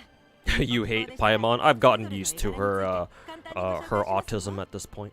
ツバメ飛びに蝶々 Doesn't really bother me anymore.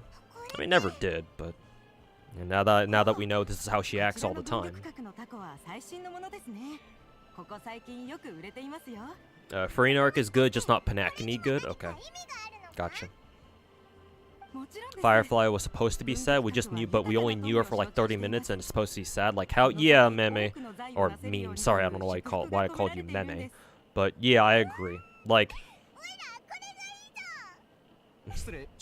Yeah, that's why I said in the vacuum, Penacony's story is like, eh. It's like, whatever.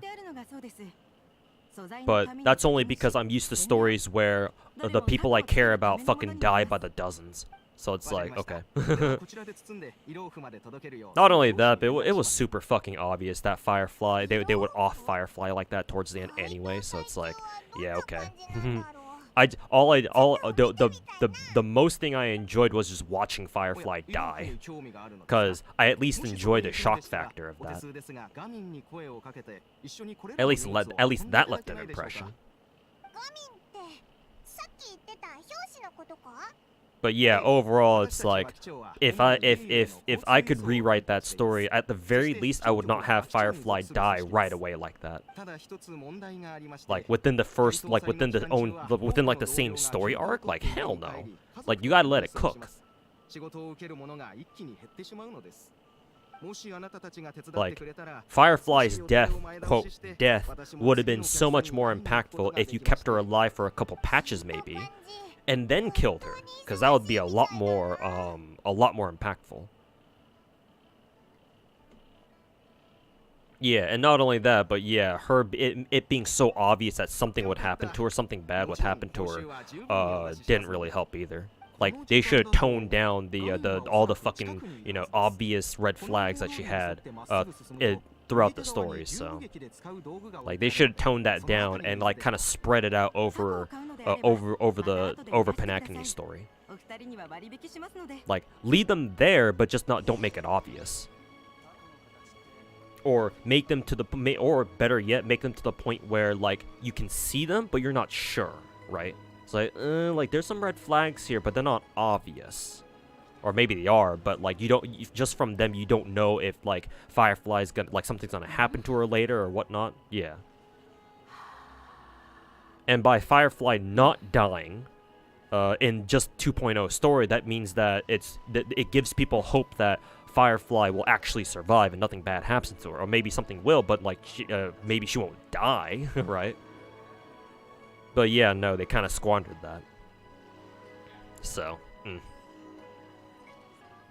Like, the writer for Penacony's story is supposed to be Honkai's writer, right? And apparently people dread his story writing because, like, I don't know, man. I'm not really all that impressed. Not that, I was looking to be impressed in the first place, but...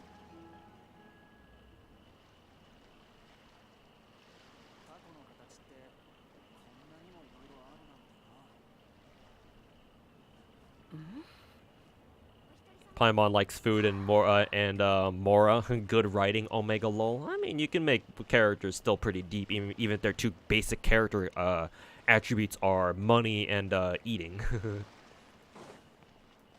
But Paimon is Paimon, so. Hey, we meet gaming. Now we're really gaming.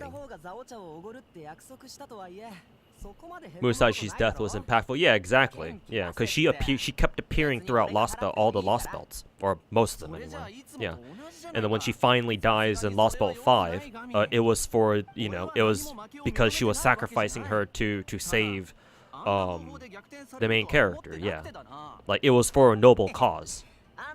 So Musashi's death in Lost Belt 5 was super impactful. Yeah. Because she's been with you on and off consistently throughout the Lost Belts. Maybe she wasn't there for like Lost Belt 4 or something. But she keeps popping up. She keeps helping out wherever she can. And then yeah, she sacrifices herself to keep us safe, I think. So yeah, Musashi's death in FGO has a lot more impact on that. I mean, even the NPCs in each of the Lost Belts leave much more of an impression than Firefly did for me. Yeah.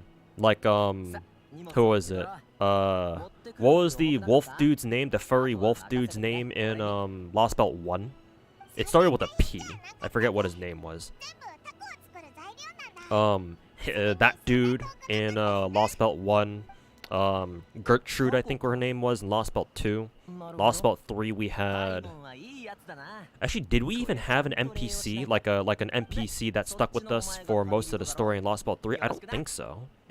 I think it was just us and our servants for the most part. オイラたちのこと知ってるのか？ Lost Belt 4, we had the little Indian kid, the girl I think, yeah, who couldn't remember her family's name because of all the fucking time loops that Gajuna put the world through. We had her. Lost Belt 5, I don't think we had an NPC that stuck with us. Maybe briefly in like one of the villages, but nothing on the level of like say Lost Belt 1, 2, and 4. And then finally Lost Belt 6, we had a lot of them. Like in Lost Belt 6, we had the goblins. We had Bogart.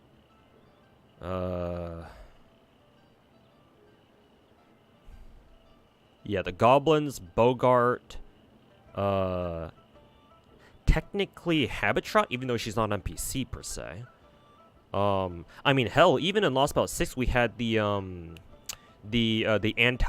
anti-Morgan human faction, whatever their names were. What were they called? Oh yeah, the Round Table Army or some shit. Like even the Round Table Army kids left a bigger impact on us, on me than fucking Firefly did. Paxty, yeah, there you go. That was his name. 5. Oh yeah, that's right. Sorry, I'm forgetting the twins. Yeah. Yeah, we had the twins for 5.5. That's right. I was thinking of Lost Belt 5, the first part of Lost Belt 5, not the second half. Forgot we had the twins there with us for 5.5.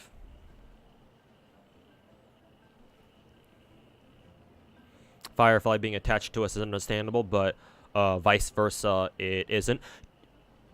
To play devil's advocate, I do see a lore reason why Trailblazer does,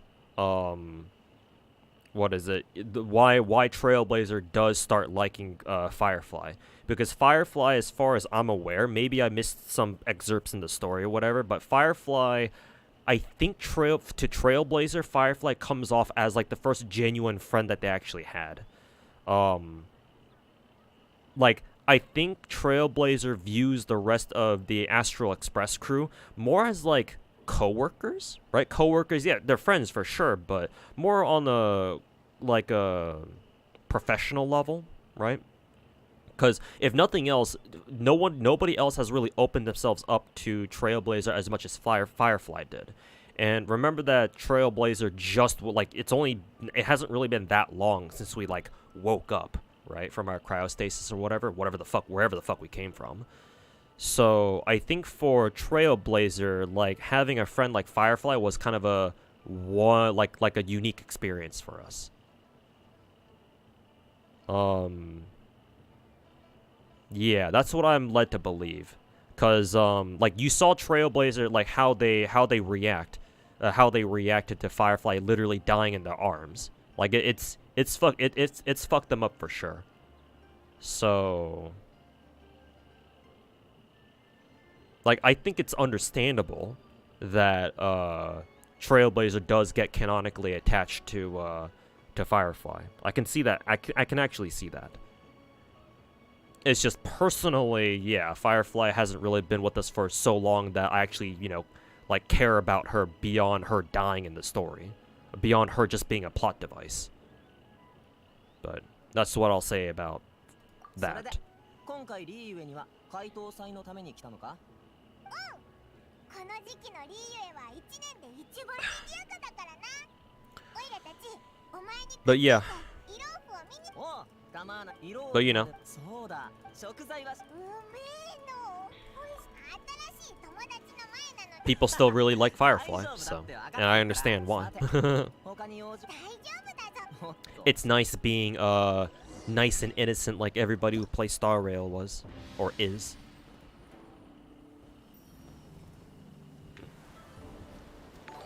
Imagine playing FGO story and watching like 90% of the people you actually care about all dying horrible deaths.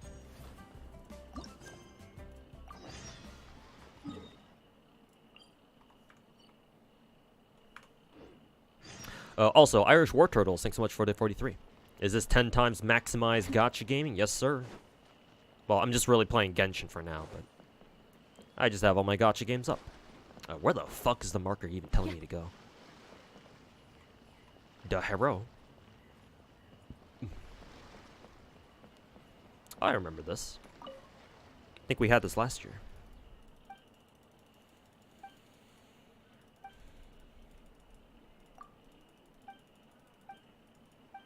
I like this NPC's hair.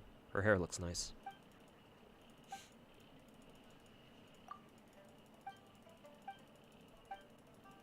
Kind of weird that they didn't voice the this side dialogue.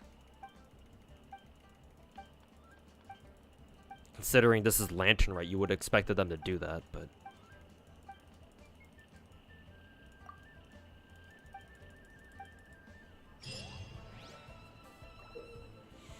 oh, this is the little guava puzzle. Cool. I think I was watching oops, sorry about that. I think I was watching Zajev play this the other day.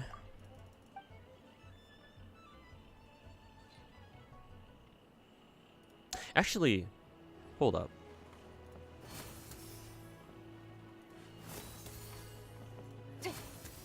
Huh, that's strange. Usually whenever, let's see, does she react differently like this? No. What about this? Yeah, no. Usually NPCs, when they see a Catalyst character attack like that, usually they start clapping. Not like that. I think that's just her default one. But yeah, usually NPCs, when they see you do a Catalyst attack, they usually start clapping. They only like kind of flinch, like raise their hands up if you use like a physical character, like a weapon character like this, and then they kind of flinch like that. But huh, Shenyun is a Catalyst user, but she still gets this NPC to kind of flinch like that. It's kind of strange. What about Kokomi actually? Yeah, like that. Yeah, for Kokomi she claps. That's how most Catalyst users are supposed to be treated. But Shenyun is different. Yeah. People are scared of that for some reason. For small characters, true. Yeah, Shenyun does have the tall female body model, whereas Kokomi is the smaller adult female model. Maybe that could be the case.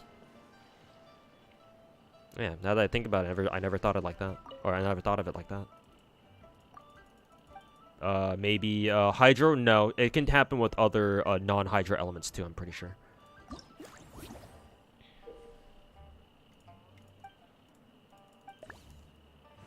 Alright. Now time for cute Guoba puzzle. I assume we have to get Guoba over to the mushroom. How do we do this? I can't go back to the mountain.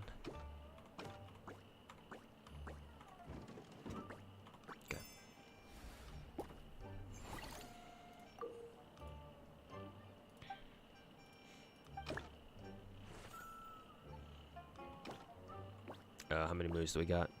Only that much? Okay.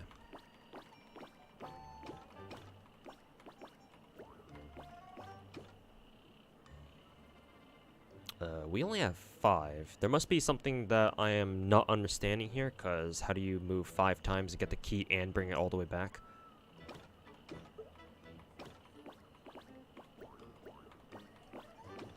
One, 2, 3, 4, 5. Oh, like that, okay.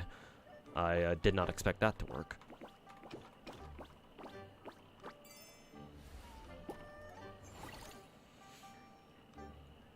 They also clap for Gaming's idol animation. That makes sense, because Gaming like puts on a whole fucking show with his idol. Yeah, and Gaming does what, traditional Chinese lion dancing as well. So yeah, like he puts on an entire freaking show when he does that. So that makes sense. No, can't reach it.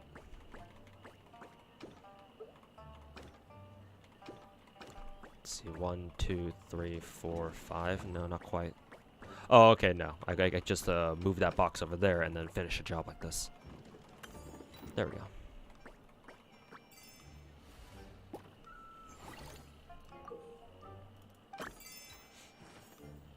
Oh, now we have both of them.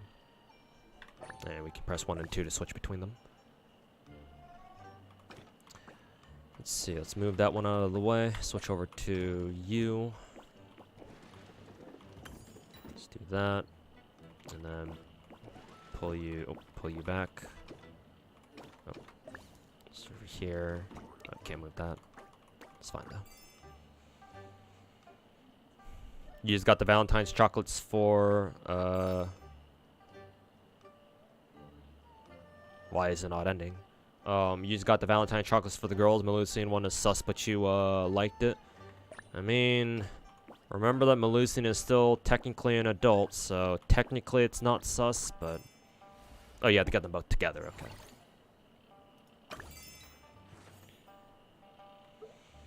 But yeah, I'm sure your mileage may vary, obviously. Okay. Let's see.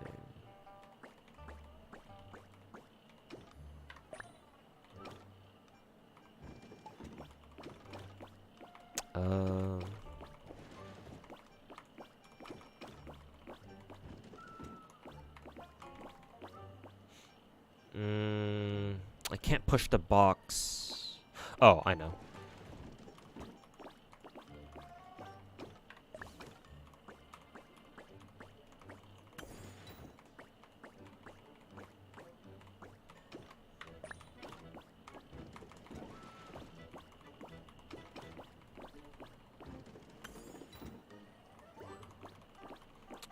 She's not even human. She's like a dragon's fucking corpse or some shit like that. 1,000-year-old lolly and shit. Everyone's favorite.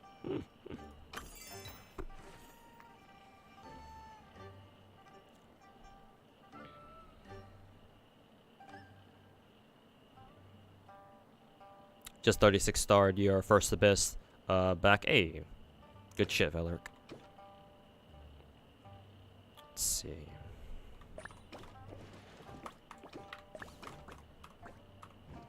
Maybe like this? But I don't know where exactly that's supposed to lead to. Oh, maybe the blue key?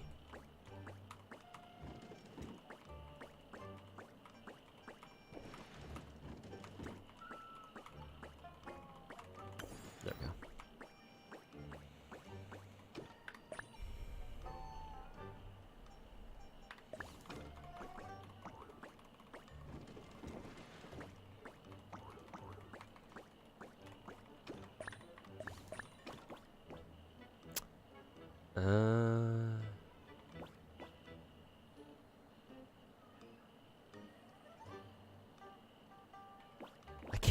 I can't get Yao Yao's buddy here all the way around.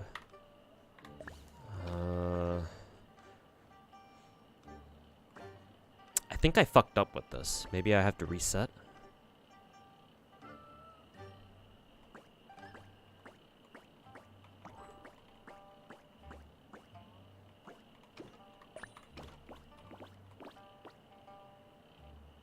Or maybe I just need to push this box out of the way. As such.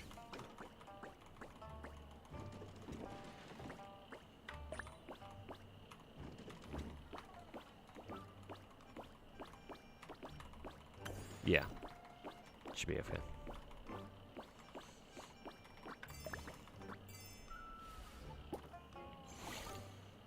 That stage took you the longest to do. Yeah, I could see why.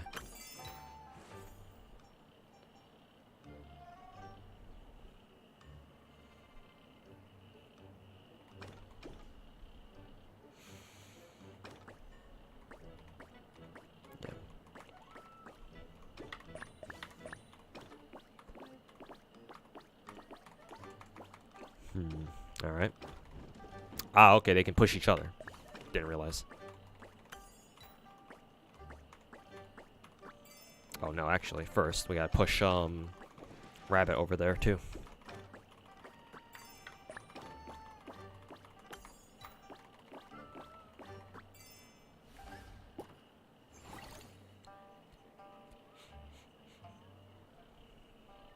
You got Kyo Lancer at 120, so now both Kyos are 120. Oh yeah, that's right. Remember, you're the Kyo guy. Hey, congrats.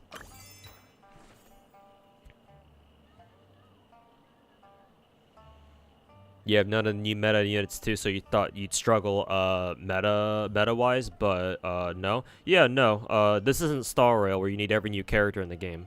Nah, bro. If you already had geared characters who could 36 star Abyss back then, you should still be able to do it now. It's one of the good things about endgame Genshin, at least. Like, if you were able to hit endgame in Genshin like 2 years ago, like you can still come back 2 years later and still expect to be at endgame. So that's pretty nice, at least. All right, what do we do here?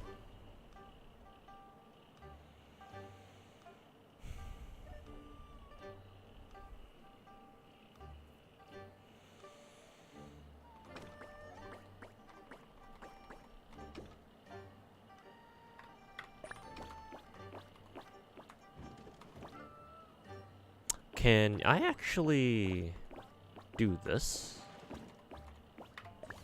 Oh yes, I can.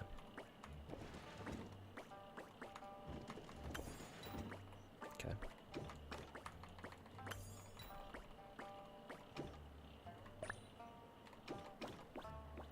If I do that, then...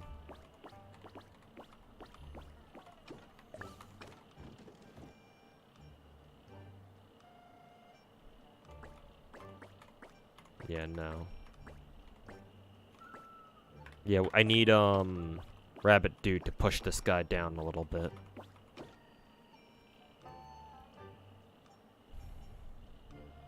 But how do I do that? Yeah, you can't push it any further. Reed's in the way.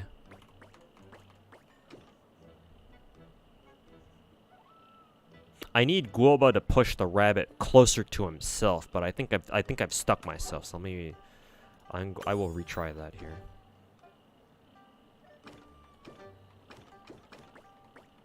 But he can't go around.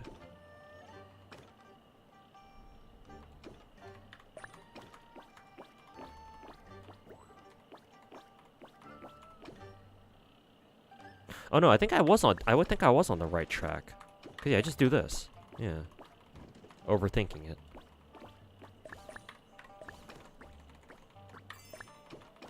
Yeah. Her main flaw is being in love with that bitch-ass fairy. Yeah. her one flaw.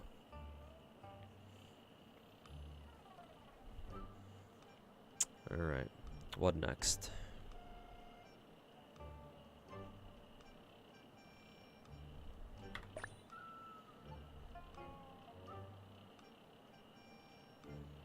One, two, three, 4. Okay. We can pick up this key for immediately, at least.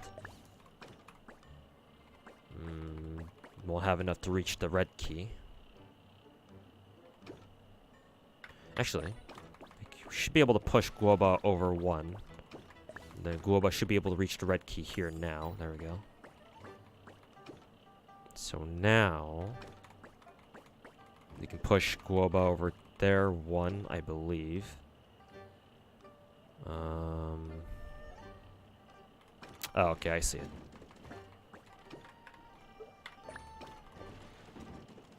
There we go. Still won't be enough to reach the fish.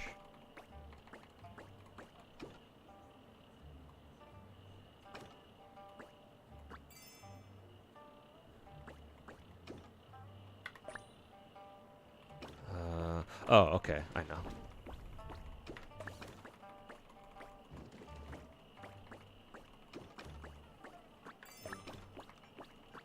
There we go.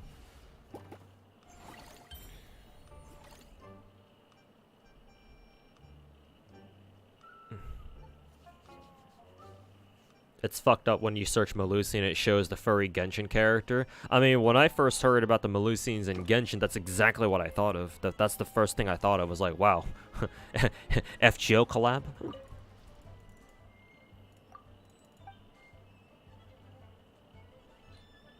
Okay, We should be done with everything.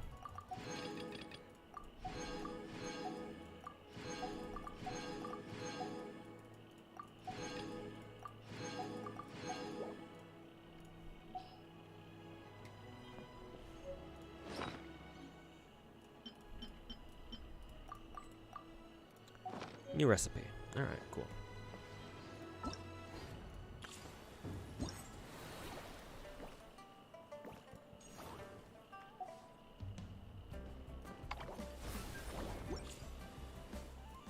Festive affairs.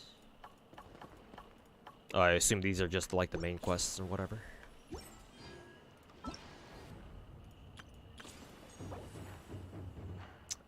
When festive fever reaches 800. Okay.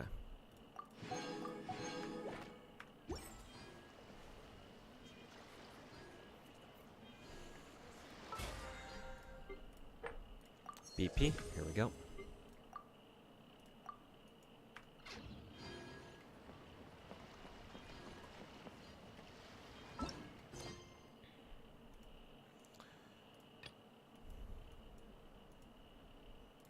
Let's see, we can do this next.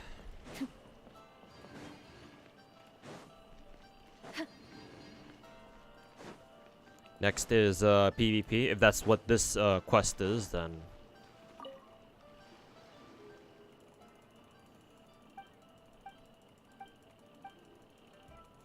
one of your biggest requests in Genshin is to just add an actual event shop.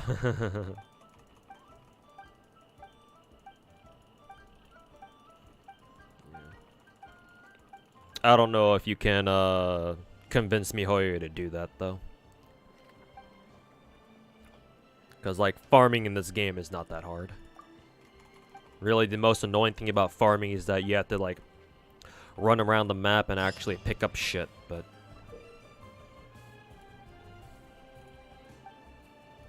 oh yeah, this is the PvP mode.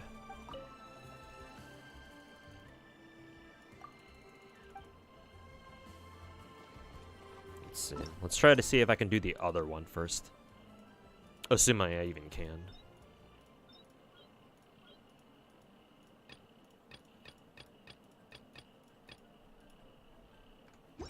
Or maybe you have to go in order? Perhaps that's actually the case. Yeah, I assume you have to go in order then. Alright, PvP mode it is. I can't stay for a new video opinion due to school in a couple hours. Alright, Bread. Sorry that you can stick around for the opinion stuff. But yeah. I want to get gaming first, and then move into the whole Genshin thingy. But yeah, no problem. But thanks for hanging out, and good luck at school later. Yeah, mint picking.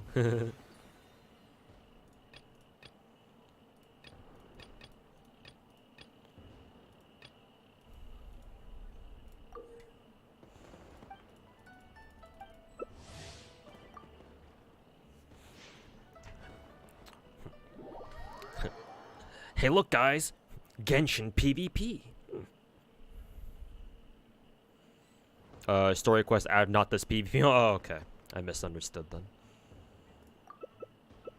I like how we're all picking Shenyan. Except for that one dude up top. Oh, well, I'm here, so might as well do this. No idea what I'm doing.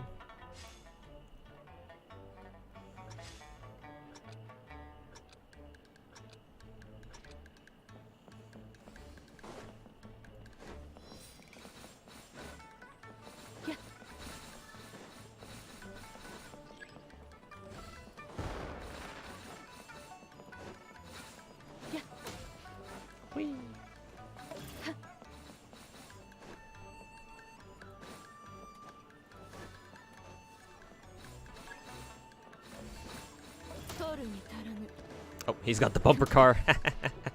Actually, the bumper car actually can kind of help you if it knocks you in the direction of other like these drum thingies, whatever these are supposed to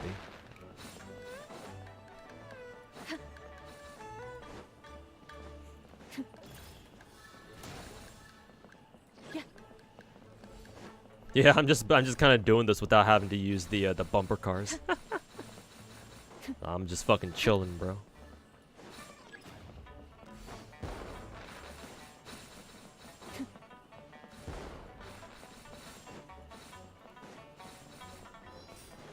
Ow.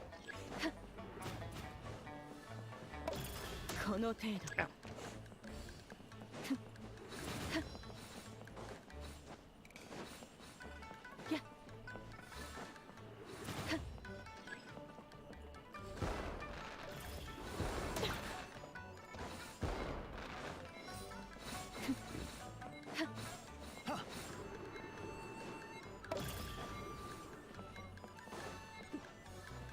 All the desync is hilarious too.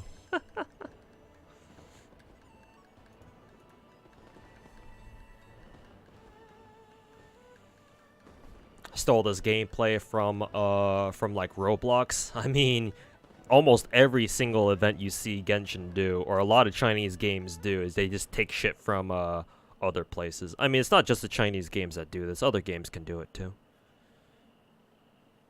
But yeah, the Chinese games are especially notorious for like just taking shit from like other games. And just, hey, this is your event gameplay now.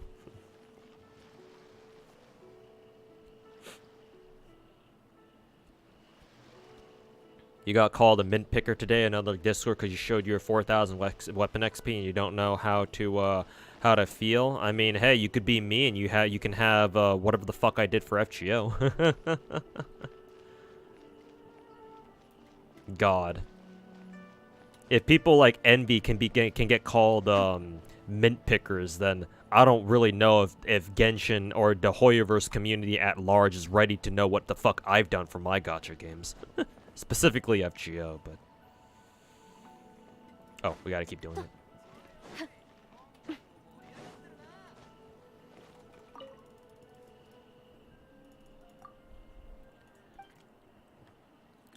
People think that getting called a mint picker is hot shit, huh?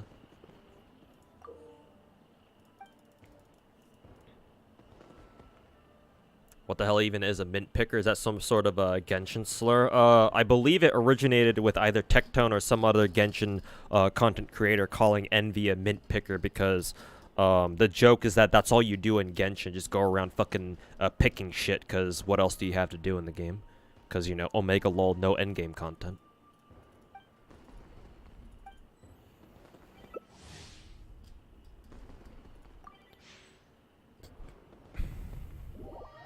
But, I mean, to me it sounds funny.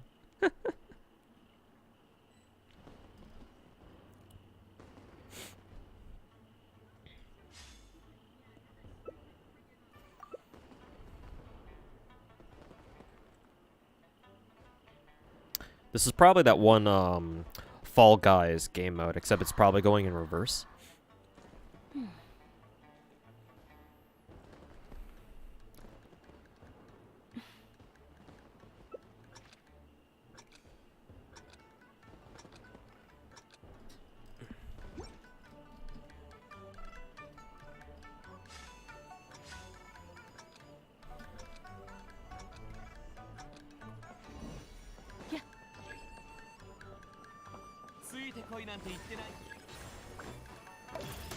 Ow.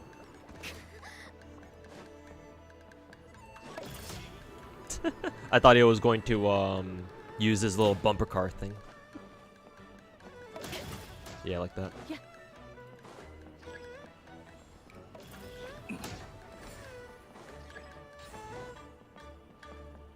Not sure what you're supposed to do here, actually. Just make sure you stay on the thingies.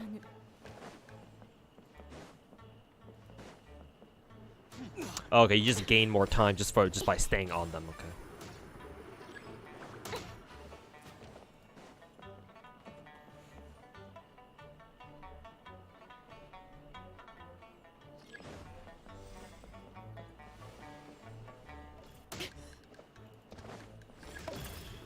Oh, wasted that one, I think.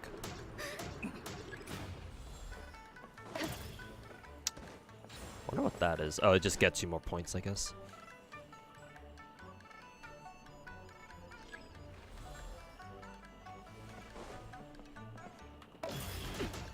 I like how you can send each other flying if you use your thingies at the same time.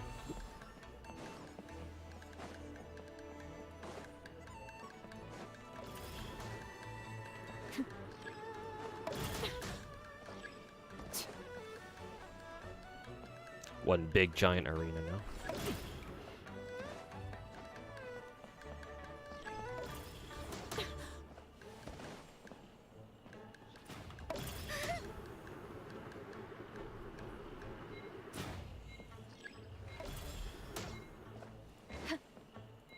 It'd be funny if you could actually send knock other players out of the ring like you can in like DOA. Yeah, in like DOA. It'd be pretty funny if you could do that.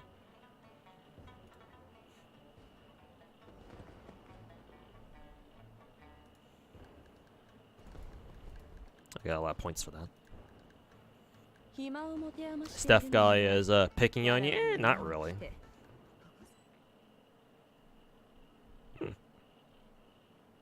And even if he were, like, I'm not gonna take it personally. It's literally just some stupid fucking Genshin PvP mode that I'm literally only doing because the event is forcing me to, so. No reason to get all worked up over it. I assume you have to play each game mode once, at least once. Because why wouldn't you? Or why would the game not make you do that? Oh no, you have to do it enough to hit 6,000 points, okay. Oh, I see.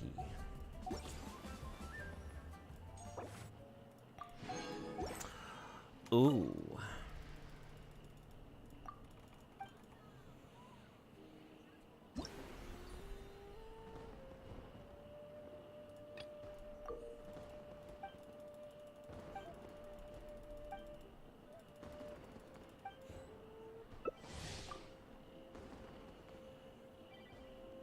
Would you do a video comparing materials and shit in gachas? For example, Genshin mints is the equivalent of mana prisms. I don't know.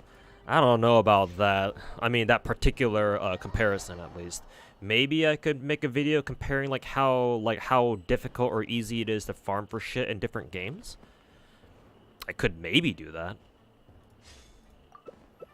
but that would probably take a while to do, I think. Actually, would it take that long? Actually, probably not. And writing the script and voicing it all would probably take a long time, though.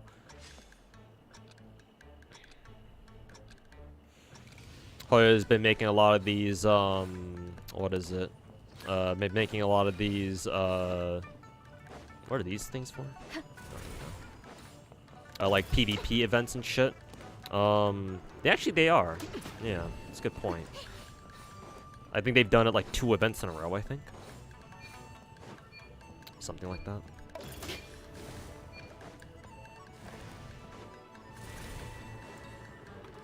Ow. Yeah.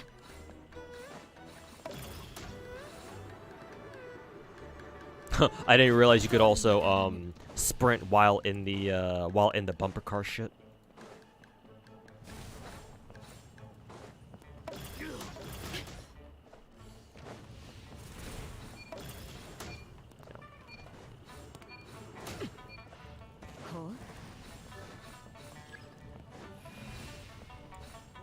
Yeah.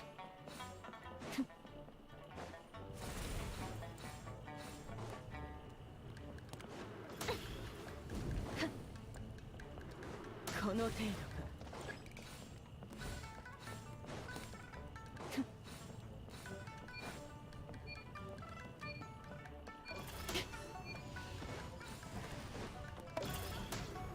I don't know where he went off to.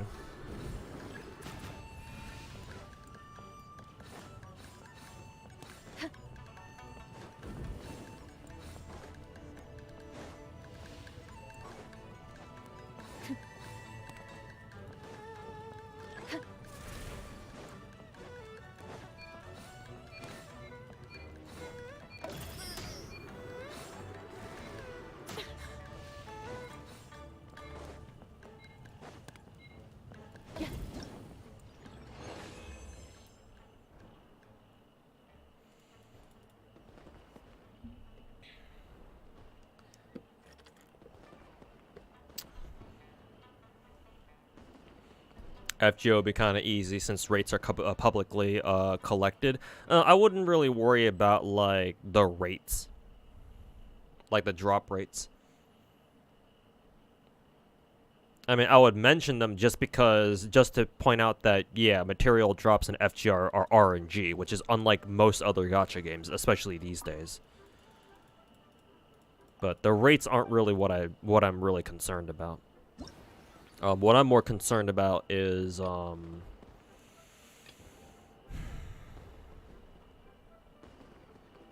like how much time it takes to farm for everything. Yeah, that's the biggest thing. And how easy or how hard it is to, you know, farm these materials. Or how long it takes for you to be able to get to the position where you can farm for materials and stuff. Excuse me.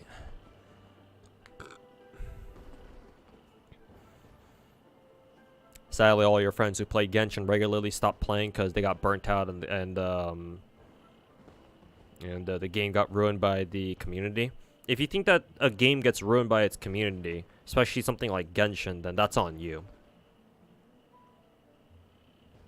Because players generally can't influence how a game, like, is run. Generally. Obviously, there are some exceptions. But the burnout part, I understand. Burnout and the realization that, like, this is what Genshin is gonna be for the foreseeable future. Like, it's not really gonna change much, so it's like, if you leave now, it's not like it's not exactly like you're gonna be missing out on much.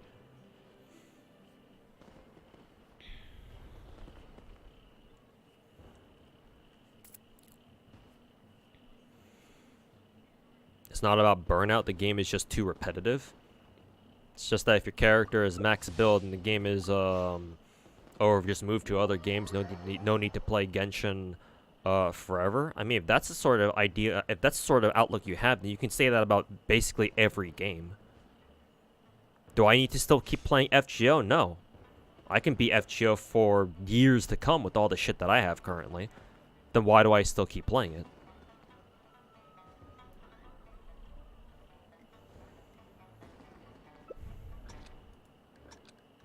Even that goes the same for like multiplayer, regular like normie multiplayer games too. Like for example, if you hit Global Elite in CS:GO, or in CS2 I think it's called now, or just Counter-Strike, whatever,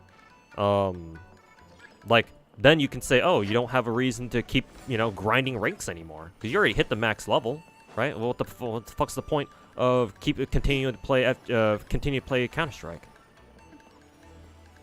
Like, you've already done everything that there is to do, right? Why do you keep playing CS:GO?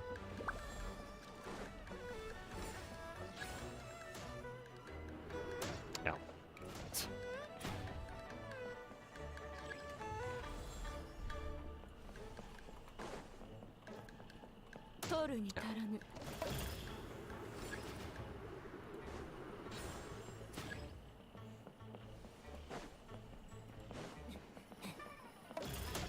Yeah, another gacha to my to the screen. No, it's still at 10.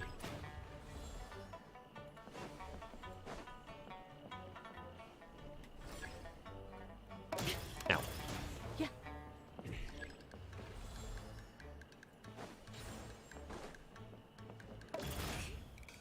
Wow, they actually got canceled out, or they canceled each other out. So.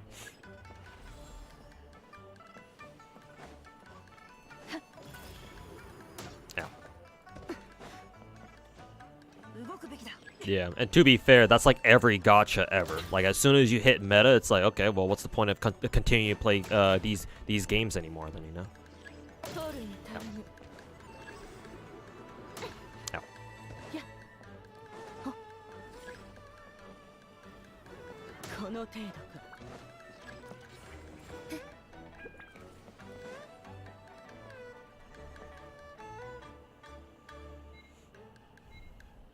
Good to know that Mona's ass is still top tier.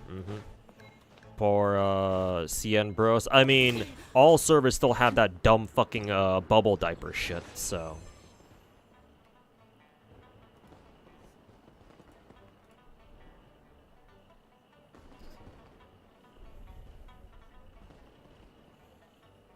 Ow, fuck. well then just add another game to play. Some people like continuing to play the games that they want. They have games that they want to stick with, bro. Not everybody is a fucking VTuber or a variety streamer where as soon as they're done with one game, they move on to whatever's the next, you know, content meta.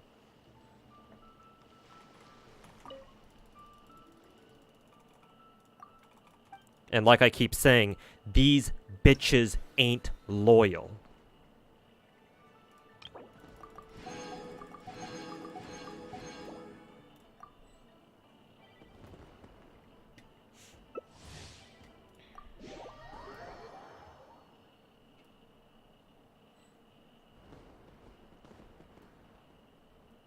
Like if you're the kind of person who constantly needs new games to play because you're just like that, you're just ADHD like that, I guess, then that's fair. That's fine. Fair enough to you.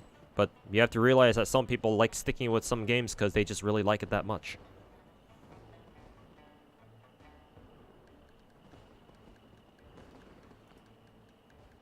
So like the whole like repetitive argument doesn't really add up.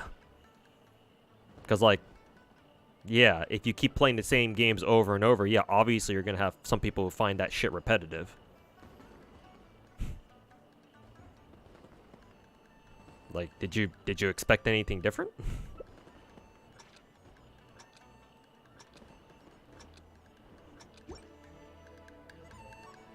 When you use her skill, that's what you meant? Skill.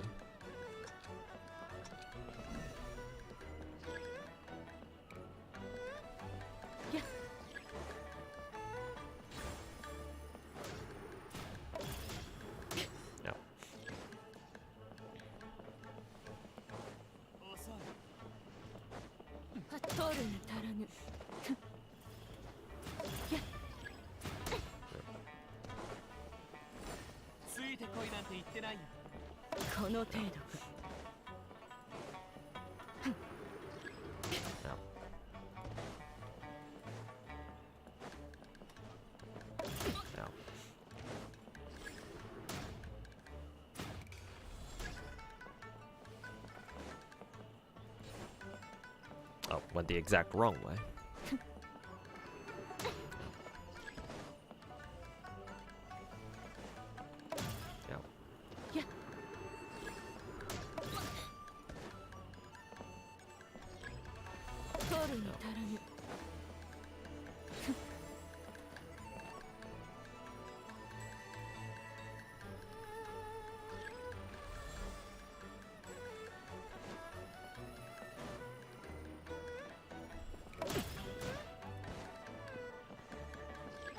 MMOs are basically dead. Gachas have taken over. I wouldn't say that. People still enjoy MMOs quite a bit.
We're going in a direction where grind and rewards are quick and noticeable.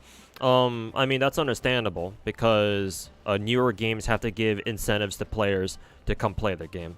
Legacy games like FGO have really harsh grinds because, you know, they were the first games to come along, like, of their kind to, like, really come along and set the standards, right? So they could really, like, dictate the pace of gacha games back then. And so now when you have, you know, when you have more recent gacha games coming out, they need to give newer players or potential new players a reason to come play their game, and one of the ways to do that is to give players a more streamlined experience in terms of like grinding and shit, or in other words, make grinding easier.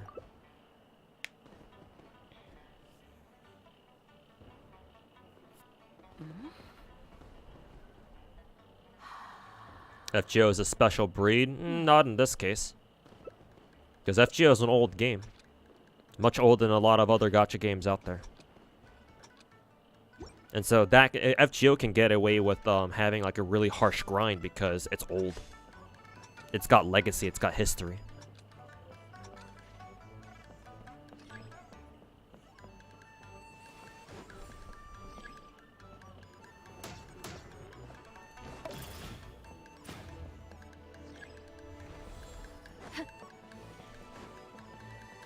Starting fresh on FGO isn't very fun. Yeah, exactly. Right, right.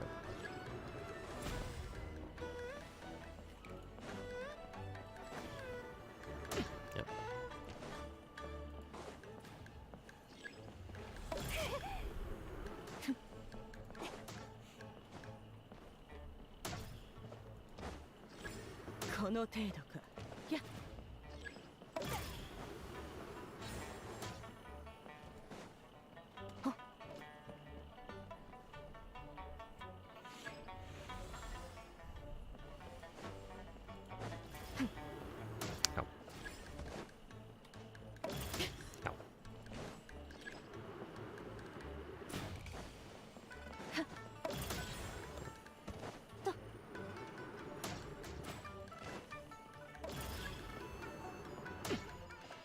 Wow, that was a lot of desync on that.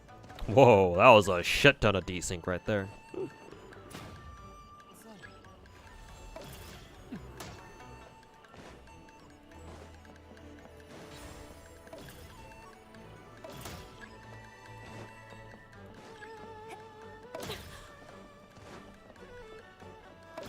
You getting a bit pushed around there a bit too, Mr. 2? Yeah, I don't really care. This is just a dumb PvP thing that I'm doing for the event. I don't care enough to play the game, quote, properly.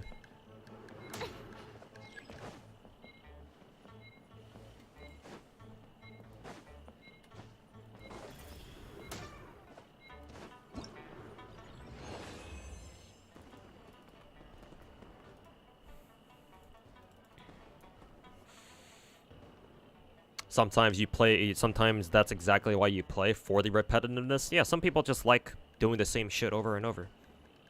I mean, I would count myself in that, for sure. Yeah. Some people out there just enjoy the certainty and the knowledge that comes with just doing the same shit over and over.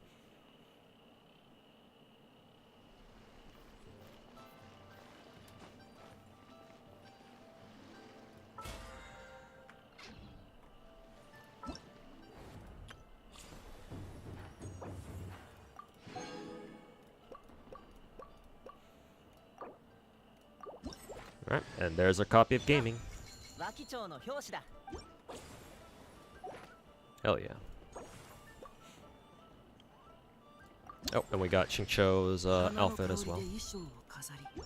Very good.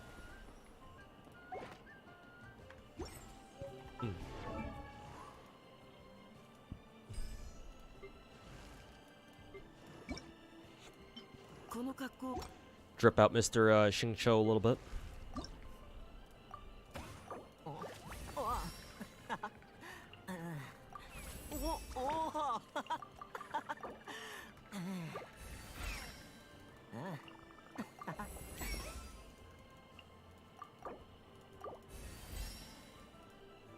So far, you have no problem with FGO grind. Damn, you're built different then. Because plenty of new FGO players would definitely have a problem with FGO's grind. Because like I cannot imagine, like for example, a Genshin player, your average Genshin player, moving over to FGO and then trying to start playing FGO. Like, holy hell! What kind of hell are you gonna fucking put them through, right? Your average Genshin player playing a gacha game like FGO? Like, Jesus Christ almighty. I fear for their sanity.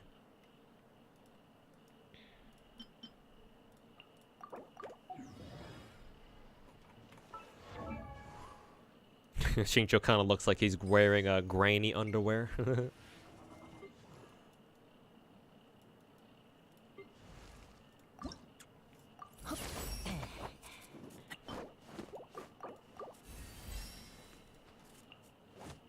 Let's see, okay. We still have those to make.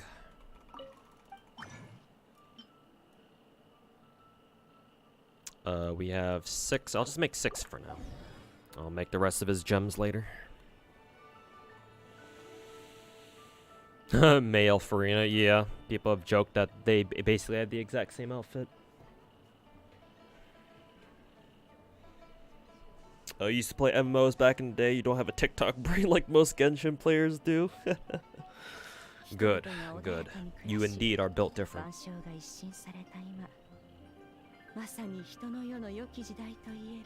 Then yeah, that would explain why you've been able to pick up FGO no problem, it seems like.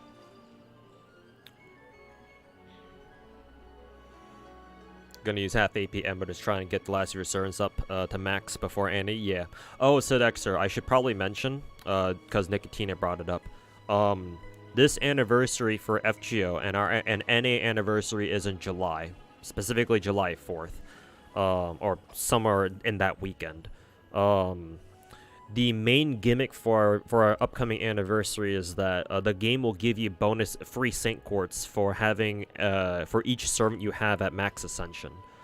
So if you want to, I believe we should have half AP Embers coming up soon. Basically half XP missions, pretty much. You can try getting as many of your servants to max level. You can also wait until a lottery and just go hard on lotteries to see how many XP cards you get, and then try to max ascend as many servants as you can. Because if you do that, then this upcoming anniversary will get you again bonus Saint Quartz for every servant you have at max ascension. I believe the maximum possible number you can get is like over 1,300 or something, which is a lot. You're probably not going to get that number, but, you know, you max ascend as many as you can, then you can try to get as many bonus Saint Quartz as you can, too.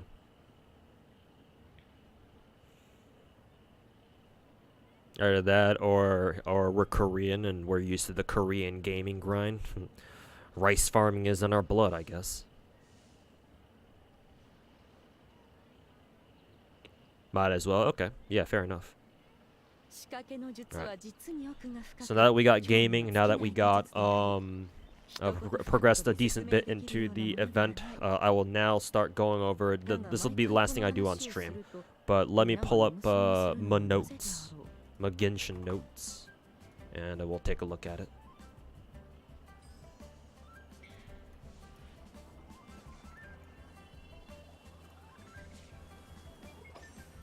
Okay. 1 second, child. Go to the bathroom real quick.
Okay, chat. Let's see. So, let us take a look at my notes here. Why is Nikkei taking up a sizable amount of the screen? Because that is the best layout for it that I can think of.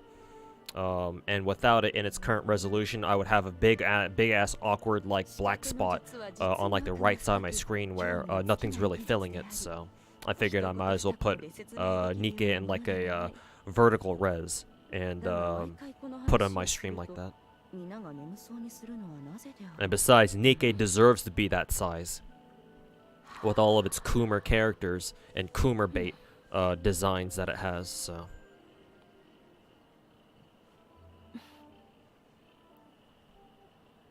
Yeah, Nikkei has plot. What MP am I aiming for on Arc? I mean, ideally MP6, so that way I can go for a level 120.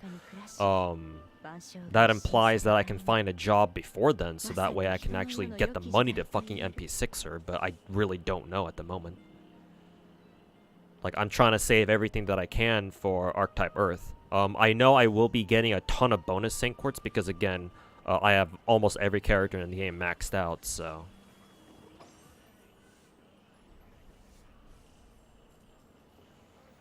So that'll certainly help a lot, but I'm just trying to save everything I can for Archetype Earth now.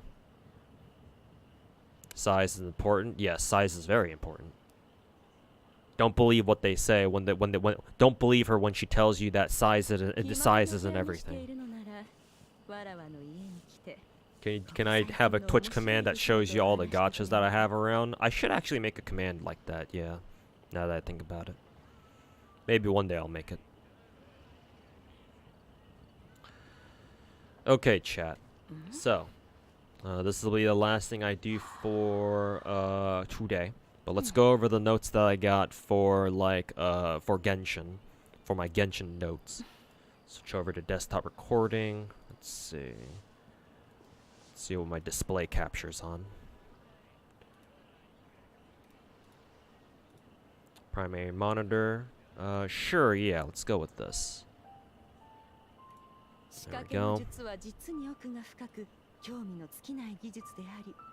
一言二言で説明できるようなものではない。だが毎回この話をすると皆が眠そうにするのはなぜであろう。 Okay. What type CE should you use on Oberon? Support Oberon or just on your own regular teams? On your own regular teams, just like a Mana Prism shop CE mostly. Mystic XP or Bond points or whatever.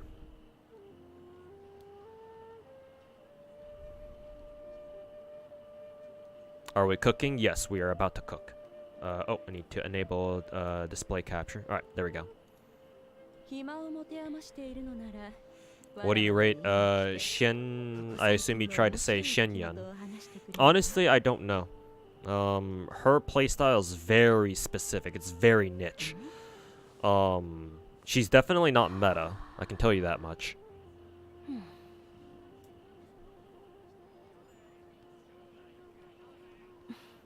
Like, she's great to have for exploration. She'll definitely make your exploration a lot smoother. But in terms of actual gameplay, I don't really know if she offers much, to be honest with you. I mean, it's kind of cool that she can heal and she can provide some sort of combat bonus, but like her main combat bonus is for plunge attacks, and that's really niche. Like, to be honest with you, if you're not a Zhao main, I'm not really too sure how much you would go out of your way to fucking use it in the first place. But I don't know. Maybe I could be wrong. Maybe you can use Shenyun for other things other than just, you know, plunge support.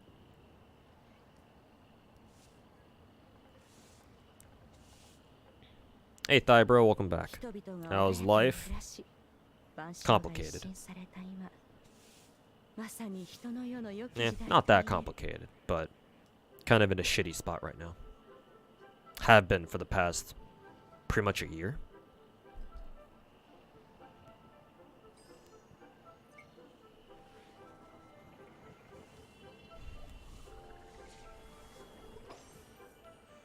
supposedly brings Diluc back from the meta grave. Even if she does, like you'd have to go out of your way to use Diluc, pretty much. Like, at this point, why run Diluc when you could just run fucking Farina, Yelan, you know, national teams? Hello? Like, national teams on one team and then, you know, Farina teams on the other at this point. 一言二言で説明できるようなものではない。だが毎回この話をすると皆が眠そうにするのはなぜであろう。That one pull you did ruined your life. What, the one that you got Shenyun with? I mean, it should with somebody with a mentality like yours, but that's not going to stop you now, is it? You're not going to stop playing Genshin just because you pulled Shenyun now, are you? Unless you have like an absolutely god tier Diluc that makes him worth bringing out of retirement, perhaps. Anyways, chat, let's get to it. So, like I mentioned earlier, I want to make a video that's titled How to Make Genshin a Better Game. And I already made a video like this from last year, but I want to update it now for this year because I have a somewhat bigger audience because somehow I think I am now considered a Hoyoverse content creator, even if I am a smaller one. So, here we go. Making the 2024 edition of How to Make Genshin a Better Game. Can you use Hutao with Cloud Retainer? According to Daryl Gonzalez over on YouTube chat, yes you can, so you're in luck. So, what my plans are for this video is I want to divide this video up into 4 categories. So first we have exploration, kind of a short category because most of it, like mostly MiHoYo knocks that out of the park with exploration stuff anyway. Because I mean, this is one of the things that Genshin does really well, so there's not too much I want to say here naturally. A few suggestions for improvements, but not going to be as much as say like gameplay or everything else. So yeah, have a few things I want to mention there. Second category is gameplay. Third category is farming and progression, account progression. And last one is like gacha related, like monetary stuff, microtransactions, shop stuff, and then other miscellaneous things that don't fit into the other 3 categories. So yeah, hopefully we can go over this and it won't take too much time. So yeah, I'm just going to go over all the points that I have now. If you guys have any ideas of your own that you guys think could be added or should be added that I don't already have here, just throw them out. Because I am planning on working on this video very soon here, and I just wanted to go over this on stream so that you guys can help me give ideas that maybe I haven't thought of. Because again, I'm only one person, I can only think of so many things. So for a video like this, about how you can make Genshin better, it's a lot better just to have a lot of people come together and talk about it or think about it. So feel free to shout out your ideas. Your own ideas if you think that it's not listed on here for whatever reason, because I'm willing to add however many you guys have. So now is your chance. Can you add a note if suggestion is already implemented in, like, for example, Star Rail? I'll probably take a note of that myself. Yeah, because I played Star Rail too, so if there's something that Star Rail has and Genshin doesn't, and we suggest it for Genshin, then yeah, I'll probably bring it up in the video itself. Alright, so for exploration, here's my suggestions here. First of all, increase portable waypoint cap and increase the duration from 1 week as it is currently to 2 or 3 weeks. A lot of these ideas are basically just carryovers from my video last year. For those of you guys who even watched it, most of you guys probably didn't watch that video yet, so maybe I don't even need to mention that part. But just to be completely transparent, but yeah. First thing I would suggest is increase portable waypoint cap, basically the custom teleporter thing. Considering this game is way bigger than it started out to be. Like at the beginning of the game, only having 1 custom teleporter was alright, it wasn't that bad, but like fucking 3 years later, and they haven't changed the mechanics of the portable waypoint thing at all. Like, it would be really nice if we had access to multiple portable waypoints at this point. So that way, it's a lot easier for people to go around the map and get to places where might be a little important for them. Like farming, like elite bosses if they need to farm for elite materials or whatever. So yeah, that'd be really nice. Let's see. Improve and introduce new movement mechanics for better / smoother exploration. The reason why I bring this up is because we're about to get WUWA, right? Wuthering Waves, closed beta number 2. And even in last year's closed beta, I know that Wuthering Waves had like better movement options for their characters. Like I remember watching their one of their like 10-minute gameplay trailers, and I remember seeing some characters like jump up really, really high, like much higher than they do in Genshin, and like run up walls, like the side of cliffs and shit. So like I'm talking about those kinds of mechanics, right? Because if you want to like run around the map, right?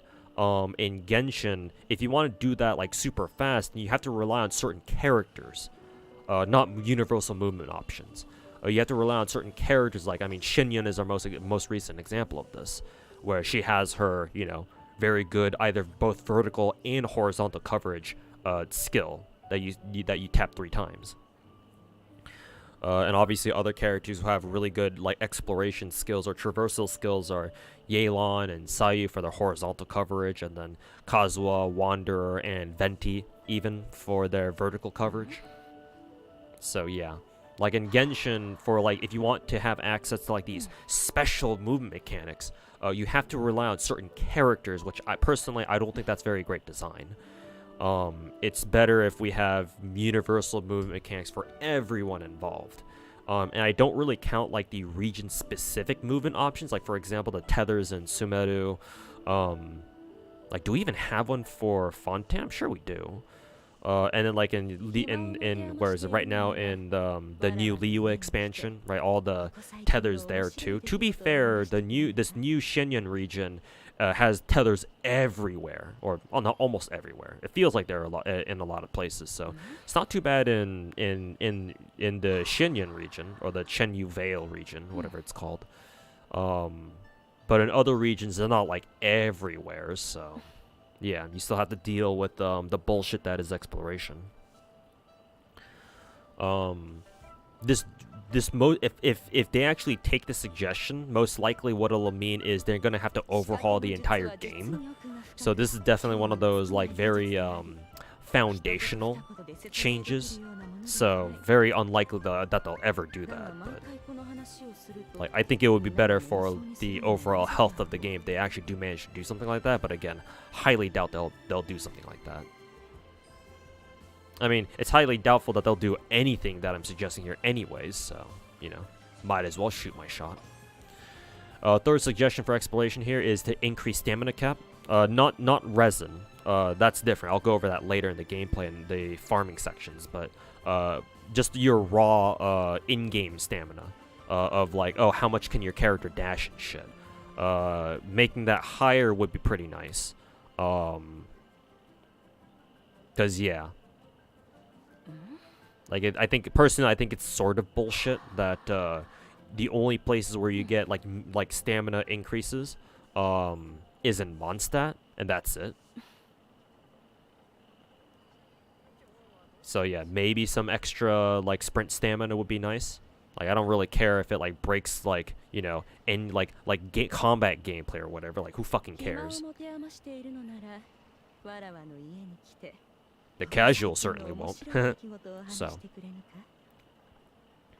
I've personally vouched for increased physical stamina. Get rid of the stupid bubble diaper. That's more of a censorship thing. At the very least, I think what MiHoYo should have done was they should have given overseas players outside of mainland China the option to turn off the bubble diaper thing. Because the reason why I want them to do this is because like they don't force overseas players to use. Remember when they had to censor 4 of the Mondstadt characters, Mona, Amber, Jean, and Rosaria. They censored them for the Chinese server, but then they just gave them out to the to us overseas players as like extra skins, right? We're not forced to use them. They just, if they show up in story though, that's when they use the new costumes, the censored costumes. But like you as a player at the very least can still use your own characters in whichever skin you want, either uncensored or censored. And so like if they can do something like that for character skins, then like why didn't they think of doing that for this fucking bubble diaper thing? It's very confusing. So yeah, get rid of that shit. Kind of annoying. Though to be fair, that could fall under like the miscellaneous category, but it's part of underwater exploration and Fontaine, so put it here instead. Next one is give the option to relight the hypostyle pyramid fire. What I mean by that is I'm talking about the mausoleum, the main mausoleum in the hypostyle desert in Sumeru. I've talked about this before, but if you finish the mausoleum quest line, you turn off the big ass flames that come out of the top of the pyramid, which sucks because that used to be that was a really cool landmark feature. So it's like if you finish that quest, then you're losing out on like one of the best landscapes in the game. And as somebody who really emphasizes the exploration part in Genshin, it's like, well, that shit sucks. Like, why would you want to do that then if you know that's what's gonna happen? So yeah, that's kind of a minor gripe here, but yeah, I want MiHoYo to give us the option to set the pyramid on fire again. Like, figure out a way to do that. And lastly, reset chests. This used to be a meme back in the day, back when Genshin was still in its like first year of its life, like year 1, where people were like, "Oh my god, I swear chests reset," but it turned out not to be true. I actually want MiHoYo to reset chests. I want them to give you like actual chest resets where like, oh, like every week or every month you have a certain number of chests that respawn in each region, and so you can run around and try to find them all again, right? So like I don't see why they couldn't do that. Give players something to do, and so have something to look forward to every year, every month or so, whatever the reset cap is. So why not do that, right? Maybe add like 10 regular chests, like 5 like precious chests, or I forget what the tiers of chests are in Genshin. It's like basic, then precious, then luxurious, then something else, I guess. I don't know. But yeah, something like that would be nice. Also, Stewie Eddie, thanks so much for the 8-month resub. Welcome back. Also, I just realized that alerts are turned off. Sorry about that. Let's see. Color source, chat box. Where's my alert box? There it is. Yeah, sorry about that. And also, I should probably have my notes over on the side here so that chat box can show up. But anyways, let me see what chat has to say about this. Adding skip button, I mean, you can already see it here, right? The very first thing in the next category. Isn't D-Luke like her best team? Probably, something like that, yeah. After watching all those other people, YouTube finally recommended your stream. Hey, welcome. Nice that you could join us. You'd play Genshin again if they added like mounts or faster ways to travel? Yeah, exactly. Better movement options and stuff like that.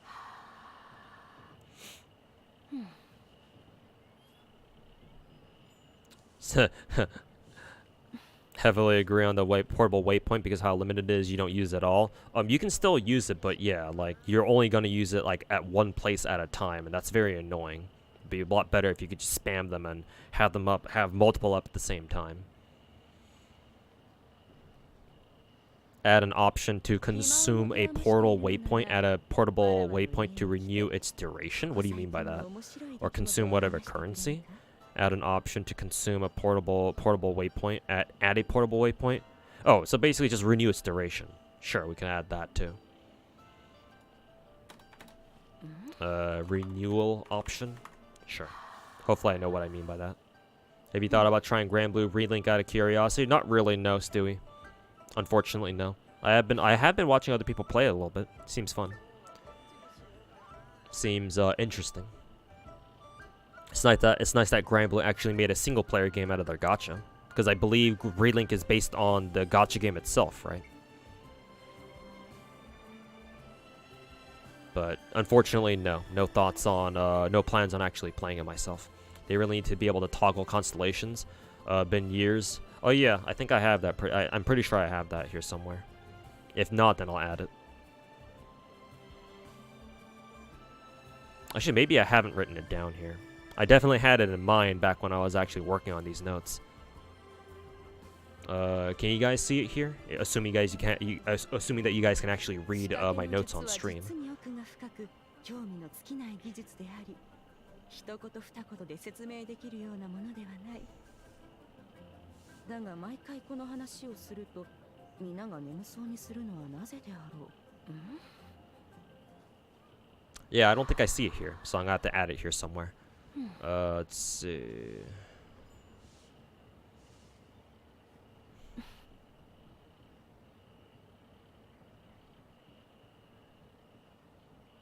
I'll add it here. Toggle constellations.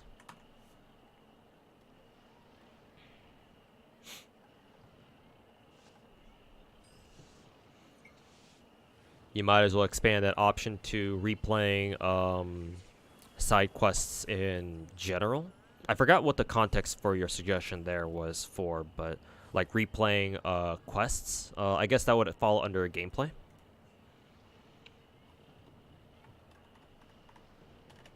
Replay story.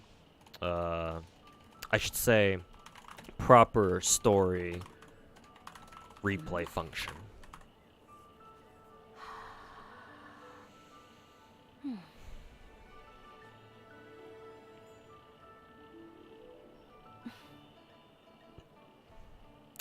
Co-op, I mean, technically Genshin already has co-op, but yeah, they could optimize co-op, yeah, so it's not so fucking desyncy. Let's see. Let's put it down here. Optimize co-op and remove desync.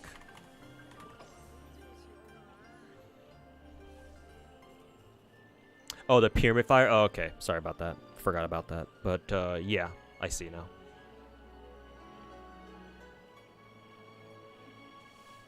But yeah, then that would fall under... I would say that falls under, what is it? Gameplay. Will I release a video for upcoming lotto events this year? Not really. I don't really have any plans to do that. At this point, we got a lot of other people working on like lottery videos, so keep an eye out for those. For example, I'm pretty sure the FGO wiki has a page already on teams that you could use for the upcoming Tesla Fest. And I'm pretty sure Kdroth's Twitch mods are also working on their own spreadsheet that you can use to come up with Tesla Fest teams.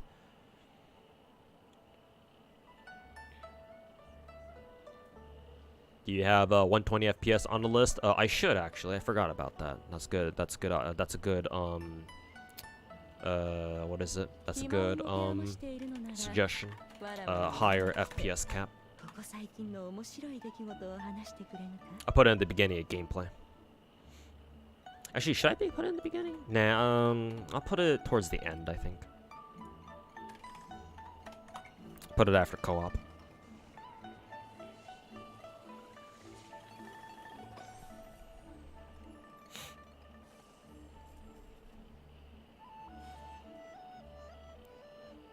But yeah, Vlad, there should be plenty of resources out there as long as you know where to look. And I just gave you a couple suggestions on where to look too, so best of luck. Add story timeline, world, archon, and archon quests like the recent Atlas fate in Star Rail. Sure. I might as well add that. That will be story stuff, so I suppose we can start with it. Add Atlas Fate function from Star Rail to Genshin. AKA story timeline. There we go.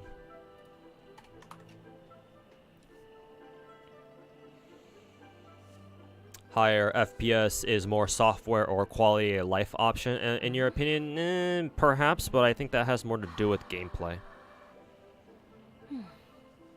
Because having more frames definitely affects your gameplay, does it not?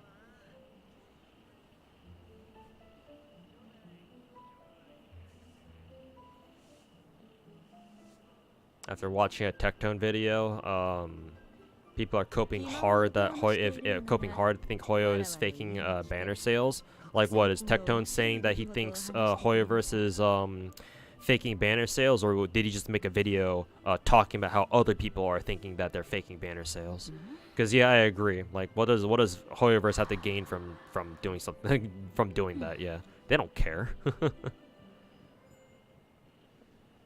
I mean, unless there's like substantial evidence to suggest that yeah, there's a good chance that Hoyoverse may be faking their banner sales, but like, I don't think that's the case. Just made a video reacting to it. Okay, yeah, figured. Yeah, exactly. I agree. Like, what? why would they think about faking their own banner sales? Yeah, it doesn't make much sense to me. FPS affects gameplay, but this is Genshin, not FPS. Can't imagine the effect to be as huge. Perhaps not, but remember, Genshin is all about its exploration and the experience of playing the game. So if you don't have a smooth enough experience, then yeah, that can affect you. To be fair, for most casuals, they don't really care too much about their frames per second, but like, if you really want to go like full immersion in Genshin, which you definitely can, yeah, having some higher FPS would certainly be nice.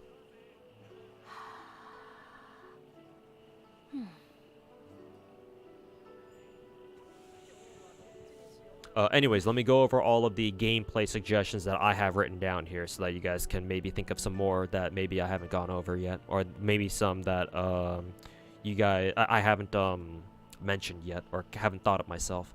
So we added this from chat, add the Atlas Fate function from Star Rail and put it into Genshin. Add skip button, obviously. Give Traveler more dialogue. Especially now that we have Trailblazer and Star Rail, where she actually has quite a few voiced lines. Or both, you know, Stell and Kylus. Both have quite a bit of dialogue. So it's like, yeah, it'd be nice if we could have Traveler talk more too. Remove character overlap restrictions and quests. Even Zajeff was bitching about it on Twitter the other day. But if you guys don't know what this means, basically in Genshin, if you have multiple story quests going on, if one story quest requires a character to be present, and another one also needs that same character, so basically if two or more quests need one particular character to be present because they're like involved in the quest somehow, then you cannot have, you can't do, if you do one of those quests, you can't do the other, basically. I think they may have changed it now so that you can choose to like kind of pause the other quest so you can do another one, I think. But I'm not sure if that applies to this particular concern that I have. I'm pretty sure, like I'm like maybe 70-80% sure that this is still a problem where, like, yeah, if you have one character who's already being used in another quest and you try doing another quest, you can't do it. And you have to finish that other quest first that has that character that is involved in this one quest that you want to do. Which is fucking stupid. And they should get rid of it. But we have Paimon to talk. I mean, hey, I don't mind. I don't know about you, though. You know? But yeah, I've always thought that this whole character, like, quest restriction mechanic was one of the dumbest things in the game. And yeah, the faster they get rid of that shit, the better. Let's see. After that, proper story replay function that was suggested from chat. Streamline unique and regional commissions. To be fair, I believe MiHoYo did update this exact thing, because I think part of either the 4.3 or 4.4 patch notes, they specifically said that yeah, we updated it for 4.4, so now it's more you're more likely to get like unique regional commissions now. But I think they could take it a step further even still. MiHoYo updated, but they can do more. And I'll explain the full details as to like how they could do that in the actual video itself. but they could definitely continue to streamline unique and regional commissions, your dailies basically. Star Rail also has that overlap restriction. I actually never knew that, but I actually keep up with the Star Rail story quests, so I guess I never noticed. But yeah, that's really fucking dumb. Let's see. Oh, for the actual gameplay part, I actually still want all characters in the game to have 2 skills, at least. And maybe, like, a second ultimate for some characters, wherever it makes sense. I don't think they'll ever do this, but it'd be cool if they did. But yeah, second skill for all characters, that'd be nice. Unique elemental reactions for certain characters like Nilo to make weaker elements elemental reactions. Reactions more interesting and viable. The reason why I pull up Nilo here is because Nilo is one of the only characters in the game, perhaps maybe even the only one, who actually takes an element and then makes it her own, right? Because without Nilo, right, there's not really much of a reason to run just regular Bloom teams, because like if you can run Bloom, why not Hyper Bloom, right? But with Nilo, she turns Bloom into Super Bloom teams, where you don't have to run Electro, and, you know. And she turns Bloom teams into Omega Bloom teams, pretty much. Again, Super Bloom teams with Nilo. So, it'd be nice if we got more characters who could, like, make interesting, their own custom, unique elemental reactions, sort of like what Nilo does with Bloom. Turns Bloom into Super Bloom, pretty much. Like, that's how they could buff Geo, for example, right? Because Geo, we all know that Geo, the current Geo reaction mechanic is, like, not very strong at all. So, like, if they don't want to change Geo on a fundamental level, then they can always just release a character where, oh yeah, the crystallized mechanic actually does something unique for them. Technically, you already have that character in Navia, but Navia only takes advantage of it for herself, right? Just crystallized shards only give her more damage, but it doesn't, like, further the reaction itself, right? It doesn't make the reaction itself any stronger compared to all the others, because she only uses it as a resource, not as a mechanic, or a proper mechanic. So, yeah, that'd be nice. I also want Genshin to add more weapon types and subtypes, because right now we still only have the same 5 weapon types that we did in the very beginning of the game. It'd be cool if we could start getting more characters who actually use different weapons, like actual gunslinger characters, right? Personally, I think it's sort of a crime that Chevy isn't our first, like, actual gun user in the game, considering she uses a fucking gun for her skill, and technically her ultimate too, because she shoots that rifle grenade pretty much.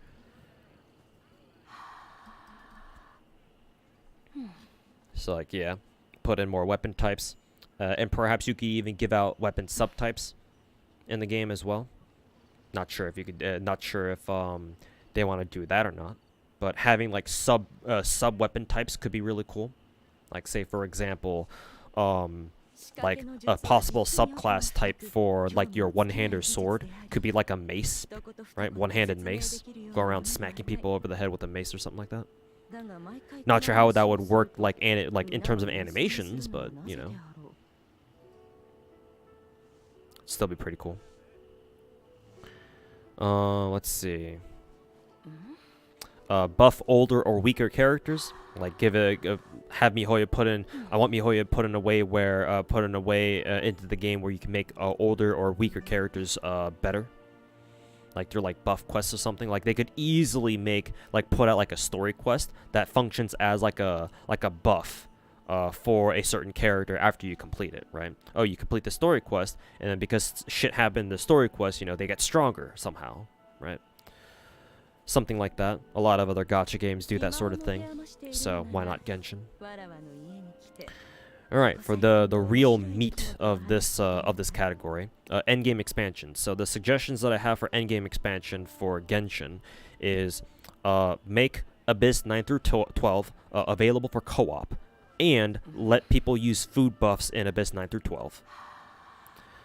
But you add in another 4 floors for Abyss, so now you have Abyss 13 to 16 instead of just 9 through 12. And here, Abyss 13 to 16 will function like old Abyss 9 through 12. where you can only do it solo, no food buffs, and shit like that, blah blah blah. And another suggestion for Abyss 13 to 16 is that you start fighting weekly bosses as like your final boss or something. Because I think it's kind of a shame that like we have all these cool ass weekly bosses in the game, but like none of them show up in Abyss. Like we only get elite bosses in Abyss, and that's it. So I think it's kind of wasted for weekly bosses to like be a thing and not show up in like the one place that we have endgame in Genshin. So yeah, solo Abyss 13 to 16, you get to fight weekly bosses there too, as like the final boss or something. Like, I don't know, imagine fighting the Raiden Shogun boss on floor 16, for example, right? So that'd be pretty cool. I also want them to add a sort of like Abyss Tower. What I mean by this is, for those of you guys who play Nikke, Goddess of Victory, you guys will be familiar with the Tribe Tower game mode, where it's basically like, I don't know, a game mode with like fucking 400 floors on it or some shit, however many it has, and your goal is to try to get all the way to the top, just basically clear all the floors. You're not expected to clear all of it right away, because, you know, the higher you go, the stronger enemies get, right? But yeah, the goal is that, you know, you keep whittling away at it over time, and eventually after, you know, months or perhaps even years, you finally reach the top, right? And you finally beat it. So that'd be pretty cool. Something like that, I don't know. And then each floor gives you rewards pretty much. So that'd be pretty nice. Took that idea, once again, I'm taking that idea from Nikke, Goddess of Victory. Raid bosses, multiplayer raid bosses will be cool, but again, you know, MiHoYo needs to work on optimizing co-op first. But, you know, so I think somebody in Twitch chat said that they initially had raid bosses planned for Genshin, but, you know, scrapped that idea, unfortunately. So yeah, it would be cool to have actual raid bosses in Genshin. Exploration dungeons and maps. I think somebody in Twitch chat, I think it was Twitch chat, mentioned saying that they wanted to see something like this in Genshin, and I agree. There should, because Genshin's so known for its exploration, I think that it's best if they add like a separate game mode where it's like a challenge exploration dungeon. Again, Nikke has something like that where it's called Lost Sector, where it's a combination of combat and like puzzle solving and shit like that. And so yeah, it'd be great if MiHoYo could add like a permanent like end game exploration mode in there, where like it's very challenging puzzles, right, that you have to figure out, and a mix of that and actual challenging combat. At least from a casual perspective, like hardcore players will probably just, you know, blast all the combat out of existence anyway. But yeah, like more challenging puzzles along with, you know, harder than average combat. And if casuals bitch about it, they can go fuck themselves. Get better. Kek. Simulated universe from Star Rail, just for Genshin though. Basically just take simulated universe from Star Rail, or at least the idea, just some sort of roguelike game mode pretty much in general, and put it into Genshin. I think that'd be very cool. An endurance game mode, so basically like Abyss, but then it's unending, so never-ending Abyss or some shit like that, where the idea is you either like try to kill as many enemies as possible, or you try to survive for as long as possible, something like that, and the enemies just get harder and harder and harder and harder. And then the game gives you rewards accordingly. Maybe it can also be on like a cycle as well, maybe 2-week cycles and stuff like that. I don't know how you guys agree, how much you guys would agree with this, but I personally wouldn't mind seeing leaderboards in Genshin, with minimal rewards. That's the emphasis I want to put there. Like no like primo gem rewards. Like all the leaderboards are there for are just pure bragging rights. That's it. Like no actual tangible rewards, right? No primo gems for getting like, you know, top, I don't know, 1% in the player base or whatever. Like no, like fuck that shit. That's bullshit, obviously.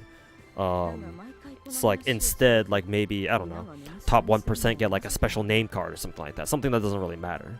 Though obviously you're gonna have people who are gonna bitch about that anyway. But yeah, as long as those leaderboards and like the rankings don't actually give out like, you know, primo gem rewards or shit like that, then yeah, honestly I don't see a reason why we shouldn't have leaderboards for some of our endgame stuff. and etc. So if you guys have any extra suggestions for like endgame stuff, do let me know. I'll get back to you guys after I'm done going over all the other gameplay stuff, gameplay suggestions. Next up is allow players to temporarily use new characters in both Overworld and Abyss 9 through 12 and via like tickets or something. So basically what I mean by that is, let's say for example, at the beginning of a new patch, right, when new characters come out, or just whenever a new rate up banner shows up, right, MiHoYo gives you like rental tickets or something like that, or if you're not very comfortable with that term, like temporary like recruitment tickets or something like that, where like you just do away with the whole trial thing, or maybe you can keep the trial thing out. Maybe they can keep the trial thing actually. And then basically you have that recruitment ticket. You can spend it on like one of the new characters or whatever, or one of the rate up characters, maybe a 5-star, maybe a 4-star, whoever you like, whoever's on rate up, and then you get to use that character for like, I don't know, a week or something. And when you do that, they come with their signature weapon. They come with a fixed artifact set that you can't change, but they come with everything necessary, right? Level 8 talents or whatever, so on and so forth. And for like a whole week, you can just play with them however much you like, right? You can even clear, like for example, Abyss 9 through 12 with them if you really want to. Just not Abyss 13 to 16 though. But yeah, I think that's a much better idea as opposed to like the current trial system we have right now. Gives people a much better idea of like, hey, do I really want to roll this character, or whatever, right? Because you can only get so much out of doing their trial. So I think personally that would be a much better way to like give people a good idea of like if they really want to go for this character or not. And MiHoYo doesn't need to worry about losing out on money because, you know, it's a temporary recruitment, so they're only going to stay around for a week and then they're gone. So yeah, I think that's a good idea. Rerun old events, I mean, that's pretty self-explanatory. Or if they don't want to rerun older events, at the very least, make the old event welfare weapons, like, obtainable somehow. Like, my suggestion would be, I don't know, set up, like, some sort of, like, shop, I guess. Right, some sort of shop in each region where you can go to them and then you can obtain old welfare weapons that you couldn't get, that you missed out on. Right, for example, like Festering Desire was technically a Mondstadt event. We got it via a Mondstadt event. So, like for example, if they put Festering Desire back into the game, what you could do is you could go back to Mondstadt, go to like one of the shopkeepers, or like to somebody basically. I don't know who you'd go to, but you go to somebody. And then yeah, they sell you Festering Desire, and you can buy it, and then it's what is it? It's refinement materials. So yeah, if they're not going to rerun old events, at least give newer players a way to get old welfares back, because again, New Age Farina mains would love to have Festering Desire for obvious reasons, or just any other welfare that they might have missed out on, you know. You know, Cinnabar Spindle, for example, for all the Albedo mains out there. Let's see. Add an in-depth training mode with co-op. I think this is best put into as part of like a teapot, expansion. Put in some sort of training mode that has co-op, and that way it gives even hardcore players a reason to check out their teapot more than like, you know, 3 seconds at a time. Maybe, like, imagine how cool it would be if people actually went around their teapot and built like an actual training mode ring there, so that you can, you know, hit up somebody's teapot and just hang out and just, you know, screw around in training mode or something, right? And that way, hardcore players can, you know, can use that training mode to figure out, you know, oh, your characters can do this, this, and that, basically. They can use it to, like, for basically, you know, perfecting their theory crafting and work on their theory crafting even more. So I think that'd be a pretty cool idea, because like the only other training mode we have is that one Masamune dude in Inazuma, right? The dude who you can ask to fight every now and then, or actually you can fight him as many times as you want, actually. But yeah, like that's our only semblance of like a training mode. But yeah, like there being an actual training, like an actual in-depth training mode in Genshin would be fucking amazing. Especially for the theory crafters, obviously, and a lot of hardcore players, I imagine too. Add a free-to-play item that allows characters to limit break themselves to 100 to level 100. I take this idea from FGO, obviously, because FGO is the only gacha game, actually, I think out of all the games that I play, where they offer you an item, right, that you can only get as a free-to-play, or that you can only get by playing the game, so you can't buy them. But like in FGO, they give you grails, right? If you give a grail to a servant, you can limit break their max level past that all the way up to 100, and then to 120 if you really want to go that far. So, like, I've always thought that Genshin was the perfect kind of game to do that. Genshin and Star Rail, actually, both of them, to be honest. But definitely more so Genshin, because, like, you can level characters at level 90 already. So it's like, well, you know, the jump to 100 isn't that far, so might as well, right? We have enemies who can reach level 100. Like, why shouldn't we be able to get our own characters to level 90 as well, right? Make it fair. So.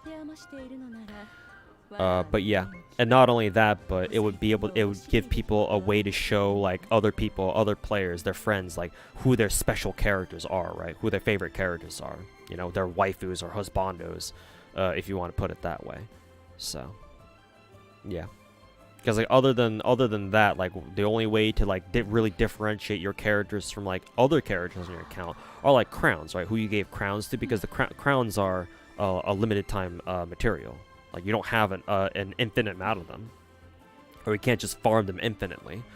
So yeah, having some way other than crowns to like show people who your really special characters are would be nice. I mean, these are gacha games after all, so it's like, you know, the whole point of gacha games is to really pimp out your characters after all. So like, why doesn't Genshin have something like that?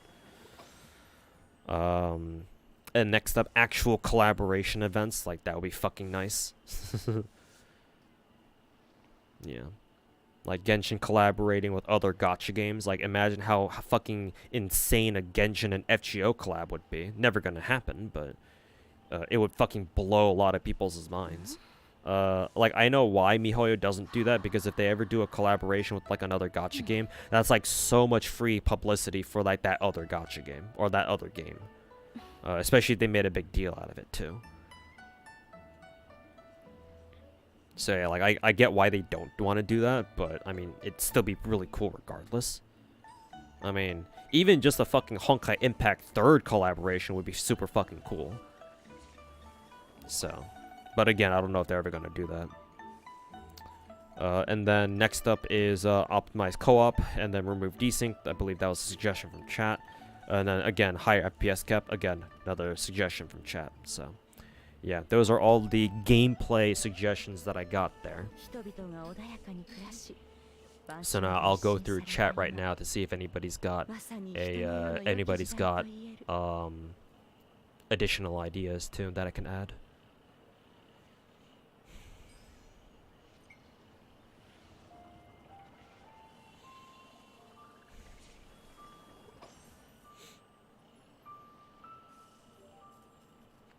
Could expand the second skill thing to like skill tree / branch / options. True. I think that's a little bit too much to ask out of MiHoYo, but then again, asking for a second skill is probably the same thing, so might as well.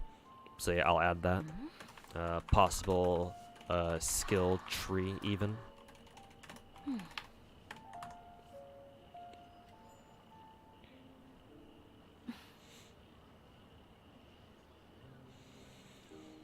Where's your gun weapon for Chevreuse and Navia? Yeah, exactly.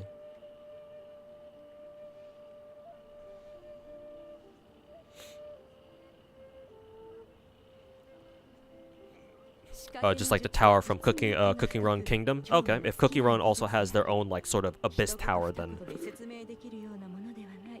yeah, even better. That means that multiple gacha games have their own like sort of like end game tower that players can continue that they can keep chasing. So yeah, that makes sense.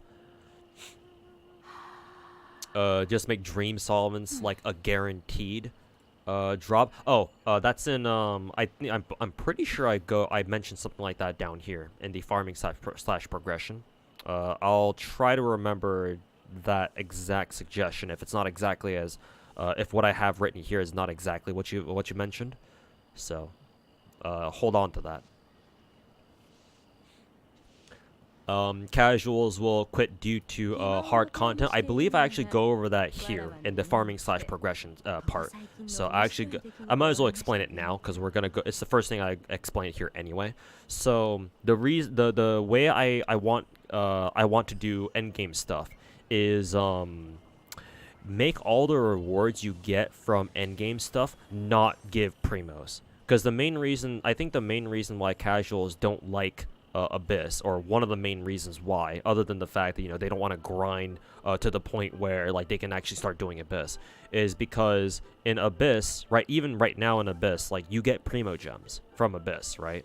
And so casuals don't like it if you add more endgame stuff, because that would mean that that means that it's even more primo gems that they're gonna miss out on. So that's why I think that's a big part of why I think they don't like endgame content, because they're not as autistic as us hardcore players, and who just want to sit here and just fucking grind Genshin 24/7. Like they don't have the time to do that, or they just don't want to. Whatever the reason is, yeah. It's an understandable reaction. So my thing, and we'll also come back to it with how I suggest they should change farming and stuff too. So it's a two-part answer here that I got. But the first part here is to make it so that endgame stuff does not give like primo gem rewards mainly. It should be either cosmetic stuff, or like things that people can look at and say, okay, yeah, like these things should be things that like you should only get if you've committed that much time to actually getting. Like people consider a good enough reward to warrant it being a part of like endgame rewards. Like for example, the item that I mentioned down here, like some sort of like free to play item that lets you like limit break your character, right? So that they can go all the way to 100, right? Like the Grail equivalent from FGO, just in Genshin. Like maybe you could have that as like a permanent endgame item, right? Like, oh, you beat Abyss 13, you beat Abyss 16 for the first time, right? As soon as you do, then here you go. Here's a special item that you can use to limit break a character and get their ass to level 100, right? Something like that. But yeah, like when it comes to like endgame resets, right? Just like how Abyss is right now in Genshin. Yeah, no, don't make them offer primo gems. Matter of fact, I would actually suggest you take the Abyss primo gems and just add it as part of like your daily commission primo gem income. So that way you increase the amount of primo gems that everybody gets, and people don't have to worry about having to fucking clear Abyss once every 2 weeks in order to get it. So yeah, I'm going to specifically mention that when I start talking about endgame stuff, where like, yeah, even though I'm suggesting all this endgame shit, like I understand that casuals are not always going to be interested in endgame stuff. Matter of fact, most of them will not be. So I want to design endgame expansion rewards with casuals in mind, so that they don't feel as pressured to like do endgame shit for the sake of like rewards and stuff. Like it should be up to them whether or not, do I really want to spend time to do endgame stuff this time, because maybe the rewards are worth it, maybe they're not. But yeah, for sure I think a step in the right direction is just get rid of primo gem rewards and then just put them somewhere else, so that everybody can get access to it. Imagine the amount of stress normies will have if Hoyoverse implements this. Yeah, exactly, which is why I have all those suggestions to make it so that it's anti casual stress, if that makes any sense. Yeah, because there is a way to put an endgame expansion and not piss off the normies, and I think I know how to do that, or at least a good step in the right direction for that. So, excuse me. Like a pure fiction mode for Genshin would be a dream DPS check. That kind of sounds like an endurance game mode for Genshin, to be honest. But I'll add that as a suggestion here anyway. Pure fiction from Star Rail and Genshin. But yeah, I'll add that anyway. Speed run a leaderboard for Abyss, yeah. Like I wouldn't mind that. Maybe if you make it so that you complete the character's trial, you can get a temporary ticket for them. Yeah, that's true. They can do that. Yeah, I agree with that. So that way they don't have to get rid of the trial system that they have right now altogether. Yeah, that's a good idea. Let me see here. Where's the character trial suggestion that I had?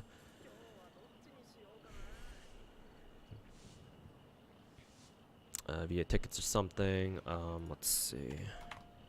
Have character trials give you temporary recruitment ticket to use rate up characters for like a week or something.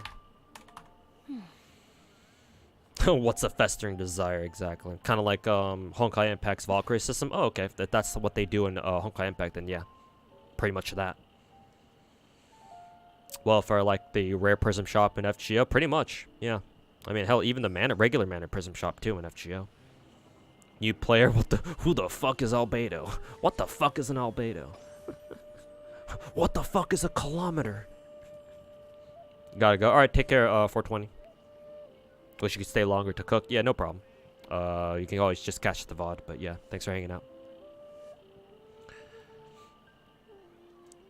A weekly past event item redeemable, or weekly past event item that's redeemable is something Genshin needs for weapons. Yeah, which is why I suggested the, Genshin to have some sort of way for people to obtain older weapons that they missed out on.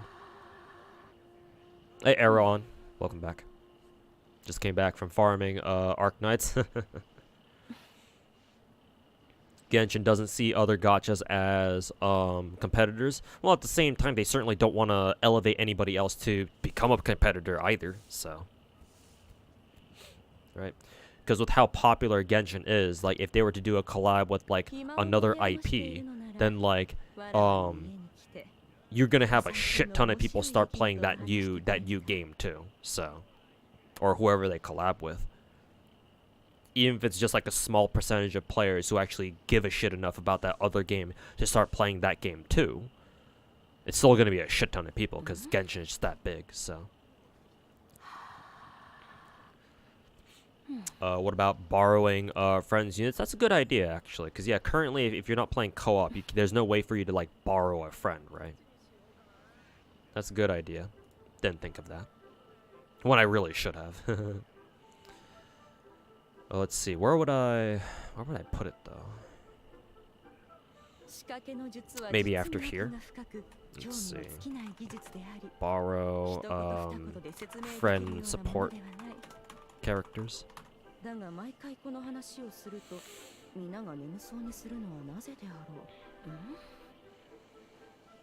Fragile resins work? What do you mean? If you're asking for like a fragile resin like rework, I explained that down here in the farming / progression part, so I'll cover that later, or in a little bit. Not sure if I've heard, but in like a Jurassic Park mobile game, they have one. They had an enemy that every time you defeated it would revive more health and damage and got better AI as the battle progressed.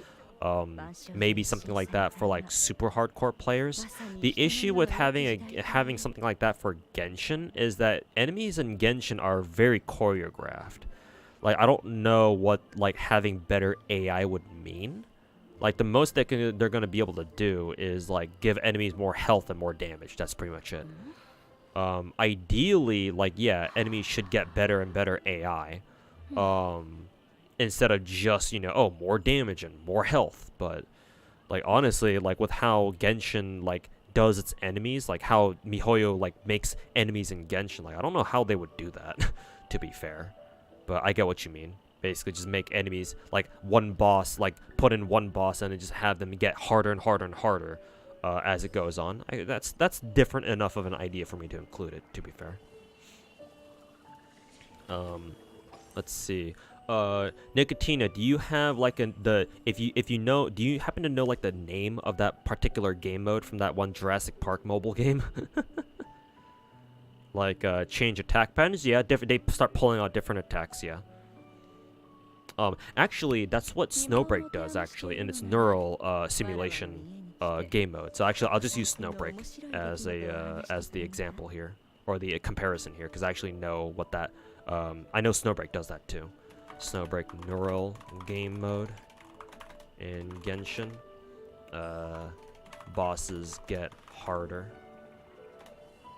over time.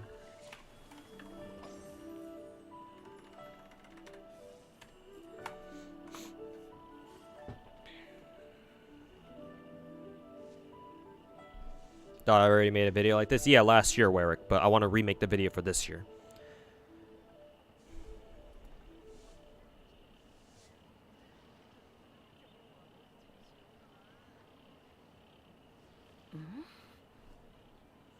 Farming, so if you have any farming related suggestions, hold on to them, because again, I have, I'm going to go into farming and progression suggestions, right after this. And all the farming suggestions that I've seen, like, I already covered them so far from what I remember, from the stuff that I've already written down, so. Wait until I go over all of my, farming and progression, suggestions, and then, you know, see if there's any that I missed out on. Permanent dark mode loading screen. Oh yeah, actually, I thought that was just a meme because your name was also dark mode, but then I realized, wait a minute, that's actually not a meme. Let's see here. Let's see, maybe at the beginning, yeah. Dark mode option for loading screens. Yeah, that'd be nice. Easier on the eyes.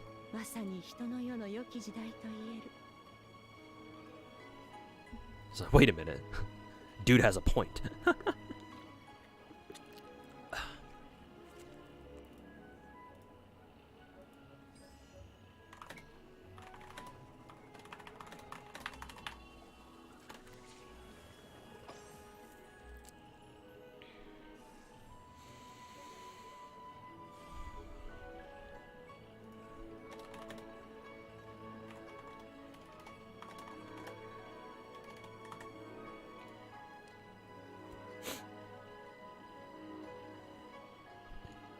Hey, congrats, no, Chris.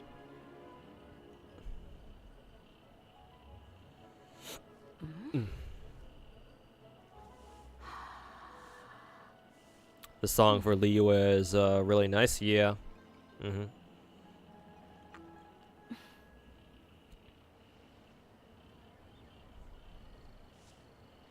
You get flashbanged every night, so you just kind of look away.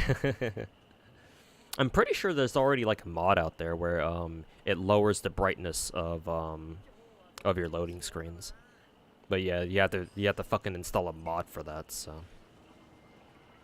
But yeah, if you could switch loading screens to dark mode, then yeah, that'd be really nice.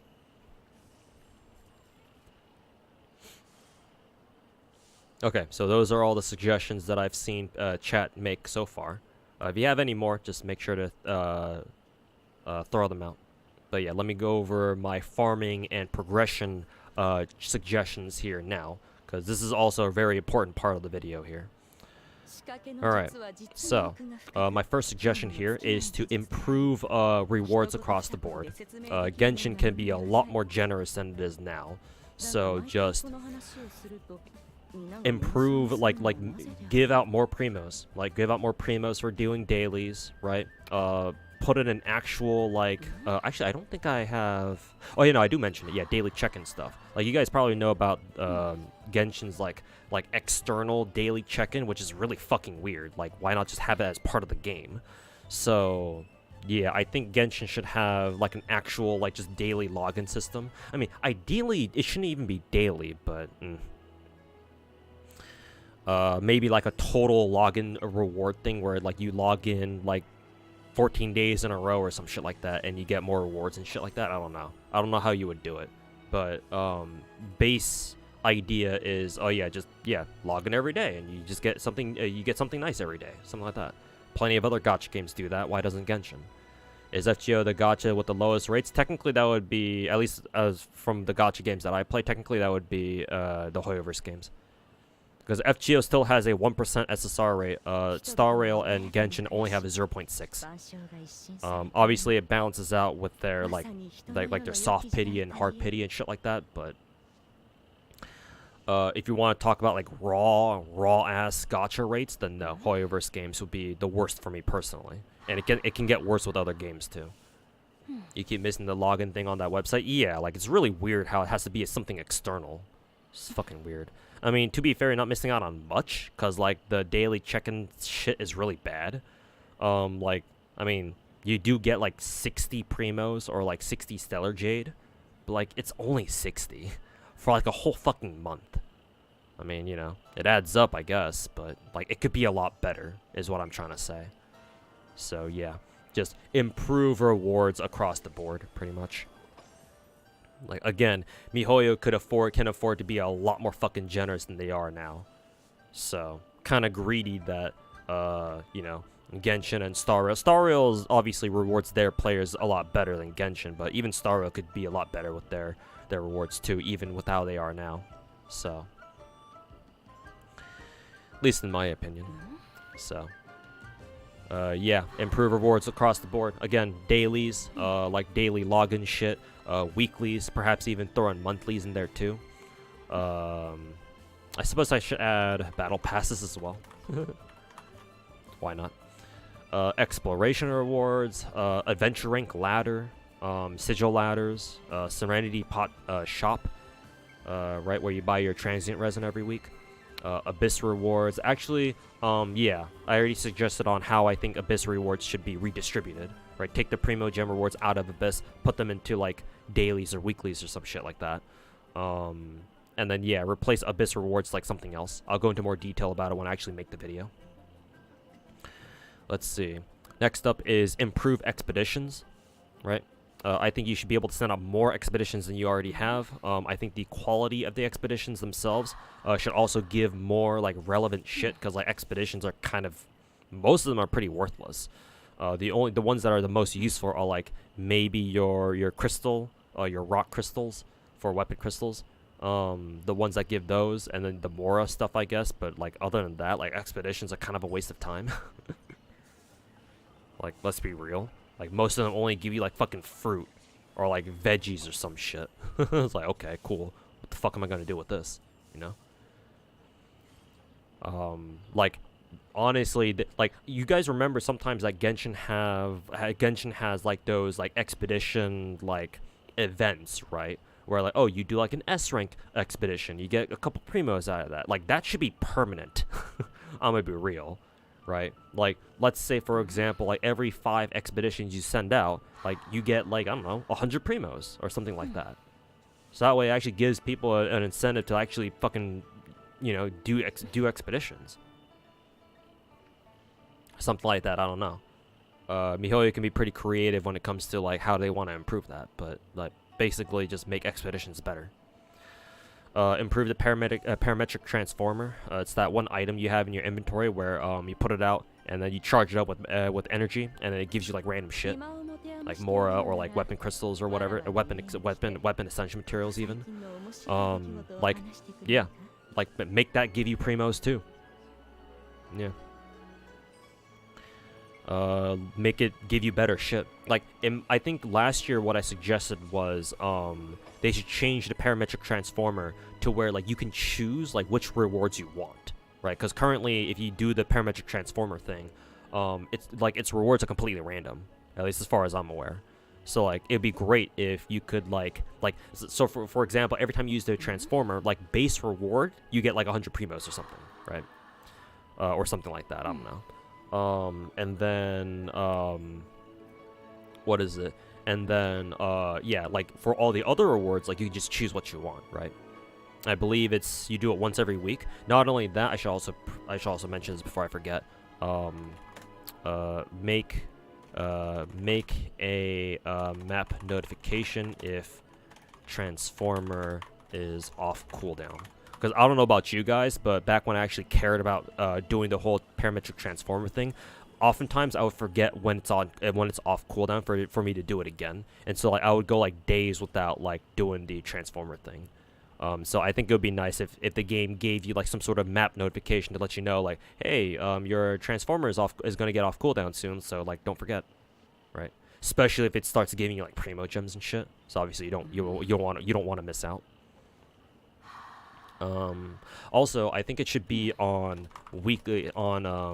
static weekly cooldown, Because currently, if you don't use your parametric transformer, and you forget to use it for a couple of days, it still has a week-long cooldown. So like, if that means that if you miss a couple of days, if you go a couple of days without using it, that means that you miss out on a couple of days worth of time for you to be able to use it again. I think it should have like a static weekly reset, just like, you know, weekly bosses and shit like that. So that way you don't need to worry about like missing out unless you unless you just forget to do it 1 week, in which case that would be on you. So get fucked. Next up, reduce the amount of friendship points it takes to max out a character, because I think right now it takes a little bit too long to max out, you know, somebody's friendship meter. Not only that, but actually give better rewards for maxing out a character's friendship. Like currently, the only thing you get for maxing out a friendship meter with a character is like their name card, and that's it, right? Would be nice if they gave you extra primo gems, like 500 primo gems for getting a character to max friendship or something like that. Yeah, that'd be nice. It would definitely incentivize a lot of people to like run around, start using all sorts of different characters too. So, let's see. Next is resin overhaul. This one's the big one. All right. So last year I said that MiHoYo should get rid of resin altogether. However, since then I have changed my mind. So I think resin should still stay as like a stamina resource. However, all of the domains and elite bosses and weekly bosses, all that shit that takes resin, right? That costs resin to get rewards from, should not cost resin anymore. For like their base rewards. So that means that I'm saying basically you should be able to infinitely farm for any material you want and not have it cost resin.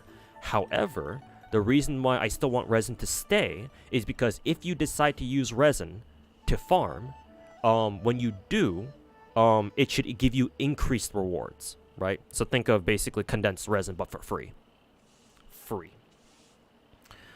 So that way, right? If you want to stay on top of your farming, then you'll consistently use your resin, and you'll benefit from that. But even if you're just a normie or a casual, you don't need to worry about like wasting your stamina anymore, because you can still farm shit infinitely anyway. So that really shouldn't be an issue. You can just play for however much you want, and then, you know, you can go fuck off and do something else. Come back, you have a full bar of stamina again. You could use it on whatever you want to accelerate your farming. Whereas with the hardcore players, it should be fine too, because you know, you can just farm infinitely for however long you want. So this should satisfy everybody, I think. Yeah. So keep resin, but make it so that everything is free technically. But then you just use Trailblaze Power. Yeah, this is Star Rail clearly. But you use resin to farm faster, to get more shit basically. So like for example, I think that in Genshin, every domain run for artifacts, every artifact run should give you base 2 relics or 2 artifacts by default, just like how it is in Star Rail. And if you decide to use, for example, resin, right, use resin to increase to amplify to enhance your artifact run, it should start giving you 4 base from then on, and maybe like an extra chance to give you like a 5th one or something like that. I don't know. Oh, and of course, increase the resin cap too from 160 to 240. Do I have that one here too? I'll add it anyway. Increase resin cap to 240 like Star Rail. Something like that. Maybe I have that here somewhere.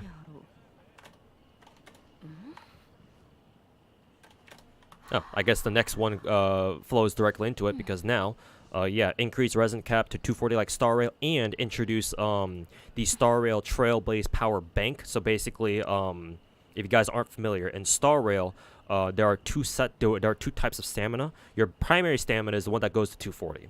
Once you hit 240, if you still haven't played the game, or if you still don't use your stamina, the game starts converting, still keeps storing stamina for you, just at a very reduced rate. So it goes from 1 point every 6 minutes down to like 1 point every like 18 minutes or something. So that way, like, you can still like not play the game for a while, and the game will still bank up stamina for you, just at a very reduced rate, right? I believe if the math is right, I believe you can play that reserve Trailblaze power bank makes so you can go without playing Gensh for like a whole week or something like that, if I recall correctly. So yeah, like put in that basically into Genshin, because that's a great idea. Yeah, put that shit in Genshin, increase the resin cap to 240 just like it is in Star Rail, and lastly, reduce the refresh time from 1 point every 8 minutes like it is currently in Genshin down to 1 point every 6 minutes like it is in Star Rail. So yeah, homogenize that shit. Yeah, exactly, Oda. I don't know how to say it now. I'll just call you Otaku. Yeah, a week's worth, like I thought. So yeah, those are like the main resin overhauls that I want to see in Genshin. Yeah. Hopefully you guys like that, because yeah, I think that satisfies everybody. It should satisfy a lot of people at least. Not everybody, obviously. I'm sure some people will find a reason to disagree, but like at the very least on paper, I think that should satisfy both hardcore players and casuals. Like nobody should really have a big problem with that. I think it's a nice compromise. Let's see. Allow old weekly materials. Oh, I skipped one. Make talent and weapon mat domains offer all mats all the time, like in Star Rail. It's like in Star Rail, like you don't need to worry about like domains rotating materials or some shit. Like, oh, it's Tuesday, can't farm this right now. Gotta wait 2 days for it to come back, because that's always really fucking annoying. Yeah, like weapon ascension and talent book domains. Like just get rid of the whole rotation thing. Just make everything available all the time. Like there's no reason for there to be like for them to rotate. That shit is stupid. Get rid of it. Just make everything available all the time. Like, why do you have to make things so complicated, you know? Let's see. Yeah, after that is allow old weekly materials to be converted into new weekly mats. This is mainly for legacy players like me.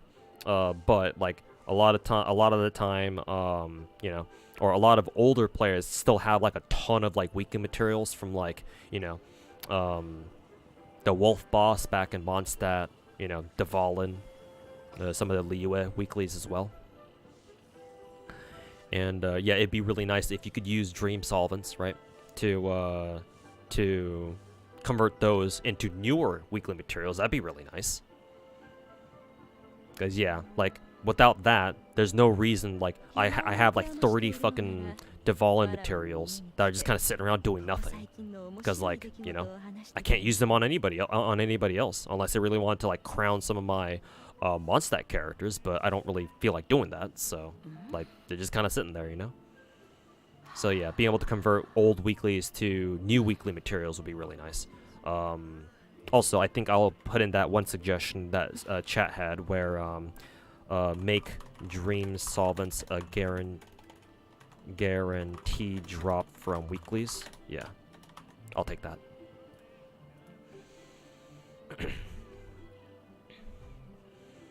And the next one is improve weekly boss drop. So I guess that actually goes into this actually, yeah. So I guess I can just make that a nice tangent. Yeah. So improve weekly boss drops. I should say and. And let players receive rewards from one weekly boss multiple times, like in Star Rail. Because in Star Rail we also have weekly bosses, and you can also collect rewards from them 3 times. However, unlike in Genshin, where you can only do one weekly boss once a week, right? In Star Rail, you can do them if you want to use all your 3 weekly boss like reward redemptions on one boss. You can, and a lot of people do that in the first place. You're not forced to like do multiple weekly bosses like you are in Genshin. And so that way, leveling up character talents, right, is a lot easier, or it's a lot faster, because you can just bank up a lot of the weekly material that you need to level up like a character in the future or something. So I think Genshin should have that as well. Not to mention, you know, improve weekly drops to begin with, right? Make dream solvents a guaranteed drop, like I mentioned earlier, right before. Provide more ways for all players to obtain fragile and transient resin.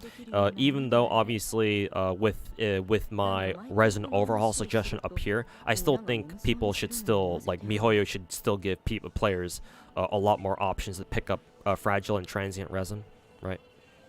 Again, because people can use the fragile and transient resin to make their farming go even faster. So I think that's not. I think this is still a good idea, even if obviously the need for it is much less.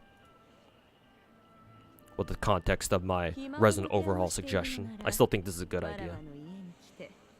And then artifacts, everyone's favorite. Keep expanding artifact inventory space. I think they did that recently, somewhat recently, but I still want them to keep adding more and more artifact space.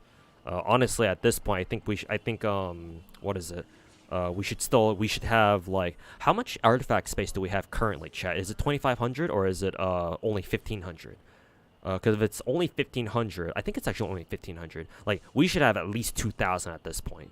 2,000 artifacts or artifact space, and even higher. So yeah. So keep expanding artifact inventory space. You guys might not agree with me on this one. I'm open to amending this if I need to, but personally, I don't think it's that bad of an idea to expand artifacts up to plus 24, because currently artifacts in Genshin only go up to plus 20. I think it's not a bad idea to get them to plus 24 for a 6th substat roll. Because when we have, if they go through with the resin overhaul mechanics that I've mentioned earlier, that means that if you can infinitely grind artifacts, then your hardcore players are obviously going to want to, they're going to look for the next step in, like, how to make their characters even stronger. And so, personally, I would suggest increasing the artifact enhancement cap to plus 24, so that way you can have 6 rolls instead of 5. But that's just me personally. I know that that might not sit well with a lot of people. So this is probably going to be the most controversial suggestion right here. So just keep that in mind in case you disagree. I'm open to suggestions on, like, how to change this so that it's not so fucking RNG or something. But in the meantime, I also think they should add the self-modeling resin from Star Rail, of course. And not only that, but I also think they should add some sort of new substat reroll item. So let me expand on what I mean by this. I think there are 2 ways for them to do this. The first way is to I should have actually written this down, because now I have to fucking remember what I thought about this. The first way is to make it so that this item takes 1 substat on an artifact that you already have, that's already at, like, plus 20 or whatever. Hell, it might not even need to be all fully enhanced even.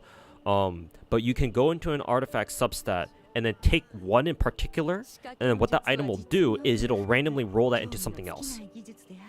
So for example, let's say you have, like, a random ass, penta flat attack substat roll, right?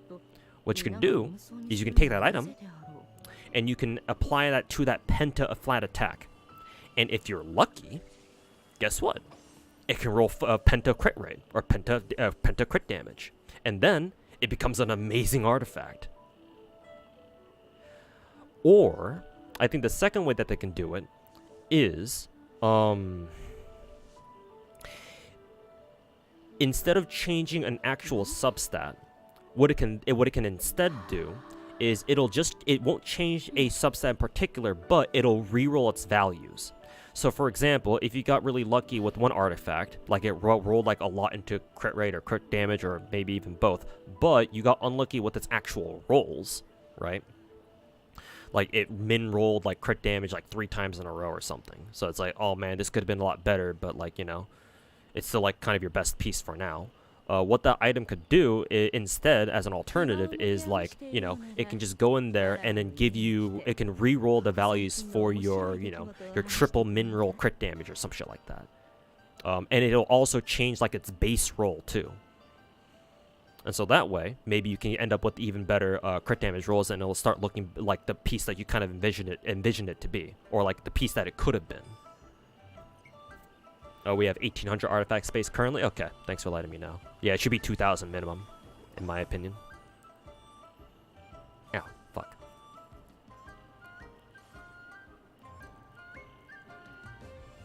It's too random. What, the plus 24? But here's the thing. People can farm infinitely now with my resin overhaul suggestion. Remember, farming artifacts is now free. So, personally, I don't think it's that bad. Increasing artifact enhancement to plus 24.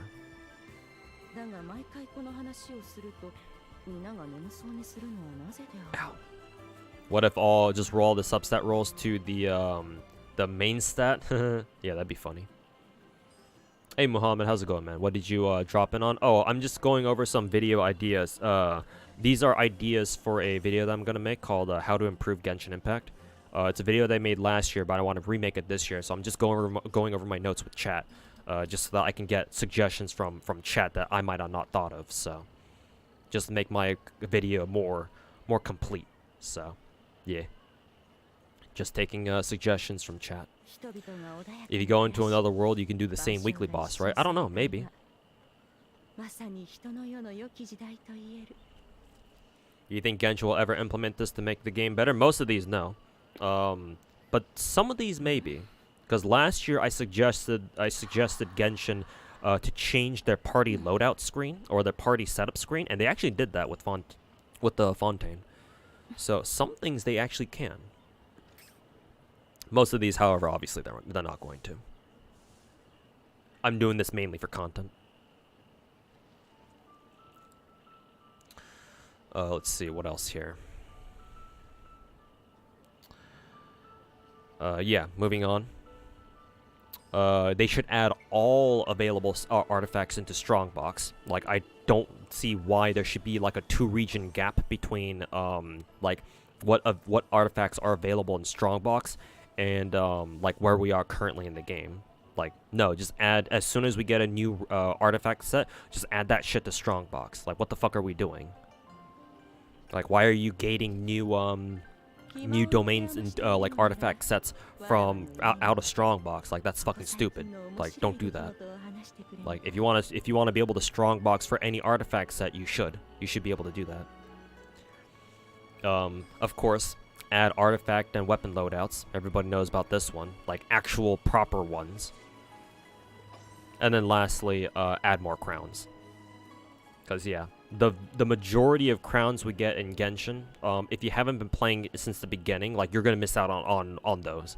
The majority of crowns in this game in Genshin have been part of limited time events. So that means that if you're a new player and you haven't been playing for basically all this time, like some of us have, then yeah, there's like 20 or like almost 30 perhaps crowns that you just can't get anymore because you just weren't playing. And so yeah, that fucking blows.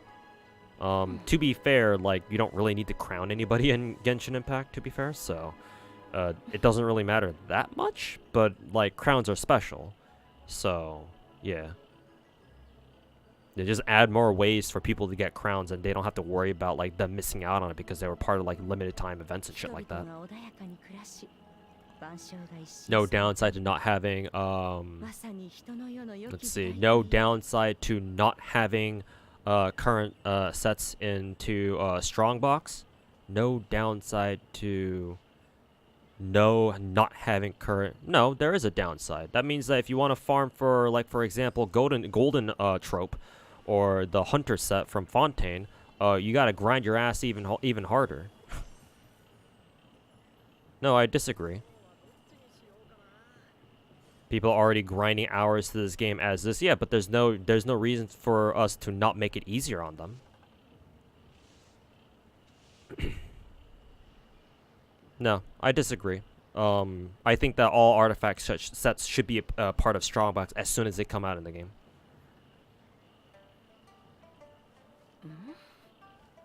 And the reason why I think that's a good idea is because, again, we're not changing the RNG on artifact farming.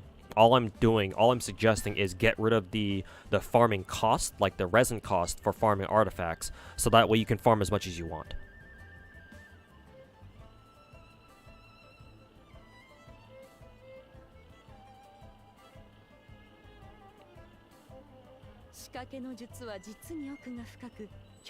Yeah, misspoken. Oh, did you mean to say there's no downside to having current sets in Strongbox? If that's what you say, if you're trying to agree with me, then yeah.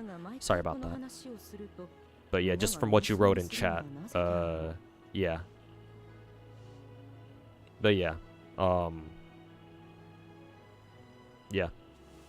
I think there should be current artifacts in Strongbox. Let's see. Yeah. So those are my. You were trying to agree. Okay. Thanks. Yeah. Sorry about that. Let's see. So yeah, those are my ideas. My main ideas for farming progression. Let me go back and try to see if Let's see. See if people have suggested anything in the meantime.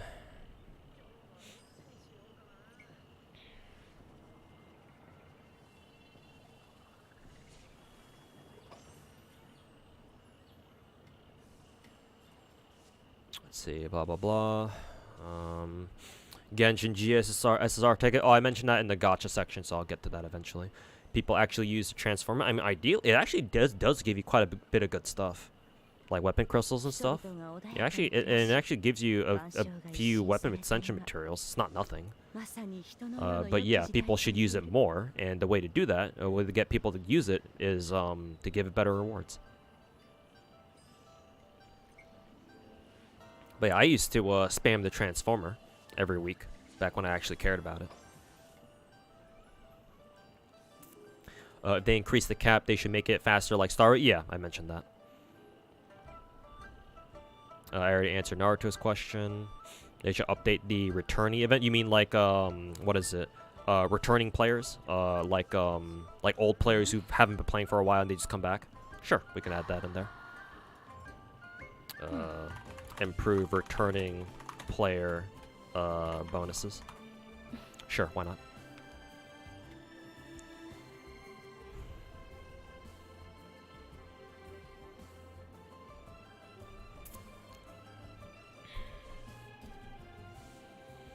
Disagree since too much RNG.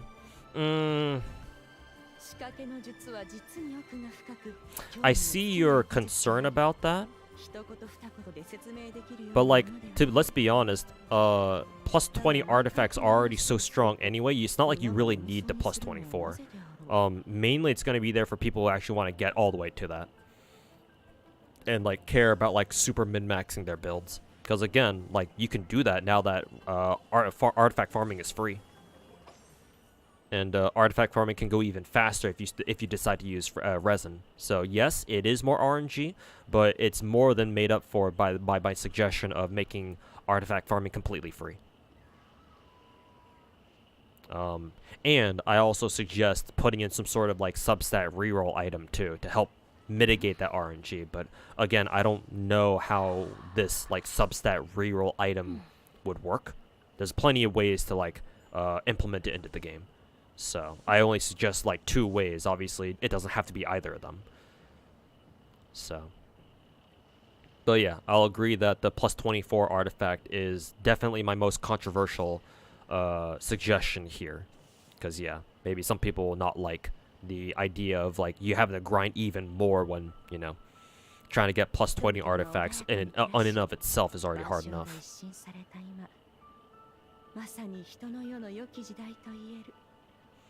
World spawn reset? As in like it resets all of the spawns in the world? Like if you kill all the hilichurls on the map or something like that? Like some crazy ass Genshin players did back in the day? Sure, actually, yeah, let's do that. Let's see. Instead of like respawn tickets, we just say respawning enemies, respawning normal enemies. I'll put that up somewhere else actually.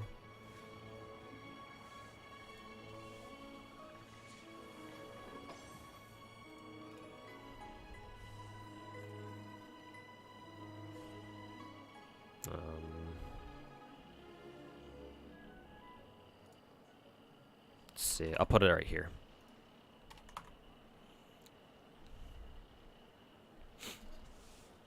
Yeah, like yeah, exactly. Regular drops or like regional specialties, yeah. They just kind of respawn after like, I don't know, 10 minutes or something.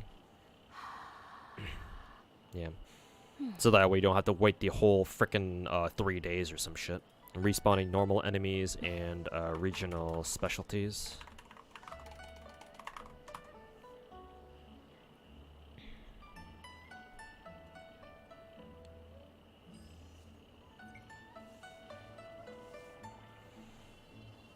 But yeah, that's what I've got for now. Too damn long, yeah. 3 days is kind of much.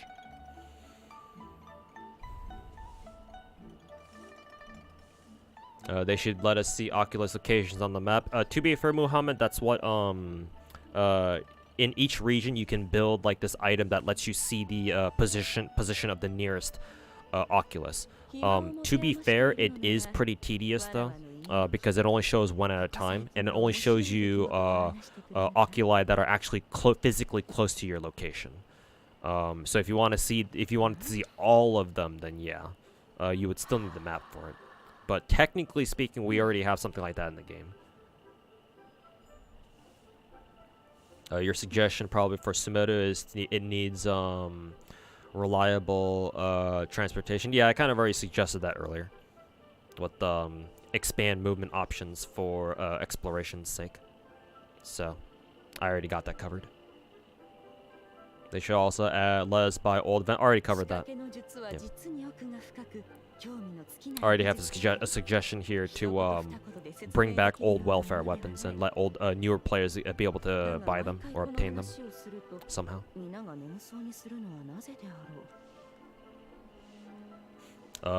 Expand marker count. Sure, actually. I'll put it after portable waypoint. Increase marker cap, map marker cap.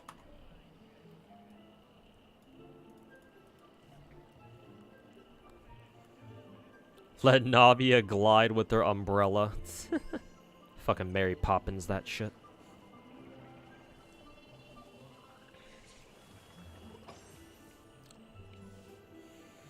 Alright, last section, chat. Gacha games are ruining your life. They already ruined my life. Right there with you, bro. Alright, so final section. It's about gacha, shop, microtransactions, and other miscellaneous suggestions I got. Overhaul the prices, as in do one of these things at the very least. All of them would be nice, but reduce pack prices because $100 is fucking insane. Reduce gacha cost. So for example, a single roll in Genshin costs like what, 160 primos. I don't think it should be that high. I think it should be only like 120, like in Blue Archive. So yeah, 120 single roll, so 1200 multi instead of 1600. Offer higher value packs. So what I mean by this is currently the $100 pack in Genshin can buy you almost exactly 5 packs, just a little bit over, or 5 multis, sorry. And so I think it should be at least 6 multis. So that's what I mean by higher value, etc. Not too picky about what this means, but any one of these will be nice. And ideally even more. They're never gonna do this, but you know. They're not gonna do most of the things I'm suggesting here anyways, so fuck them. Yeah, it's only 5, yeah. You get barely 5 multis, because 1600 times 5 equals 8,000. And the $100 pack gets you 80-50.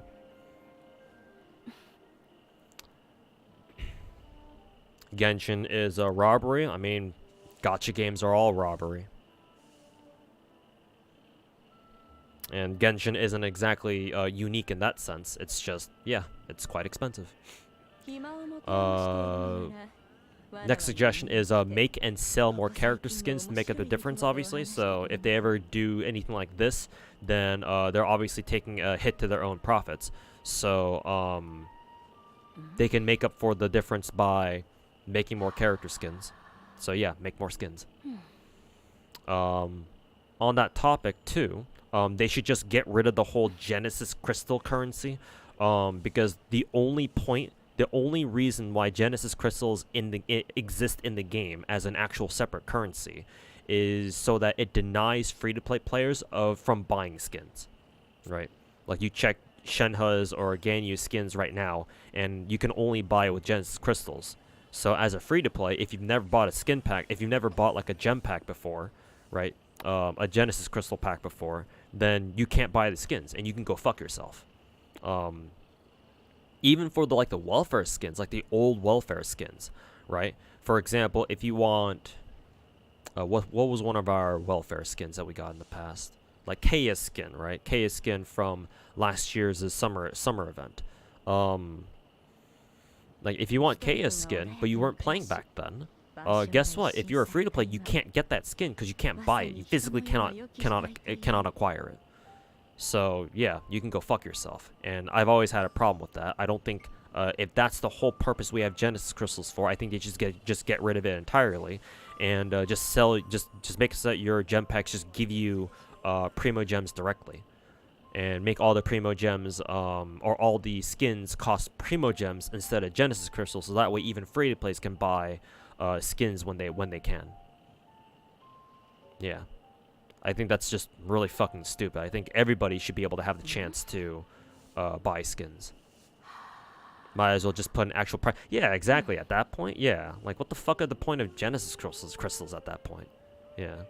Oh, I know why. It's because MiHoYo doesn't want you to know how much each skin really costs. Because if you put it in, if you set the price tag as Genesis crystals, then all people are gonna be like, all people are gonna look at all they're gonna know is, oh, they cost Genesis crystals, but I don't know the exact price. Oh, I'll just buy a pack, $100 pack, and buy that skin with it.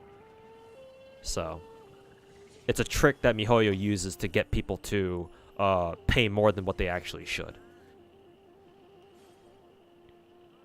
Because again, the $100 pack is the most efficient pack, so you might as well buy the $100 pack, Because if you don't do that, you're wasting money. Ooh. So, yeah, just yet another fucking marketing trick. But yeah, honestly, like I'd even be happy if they just put a direct price tag on their skins and let you just buy the skins directly like that. But of course, they're never gonna do that.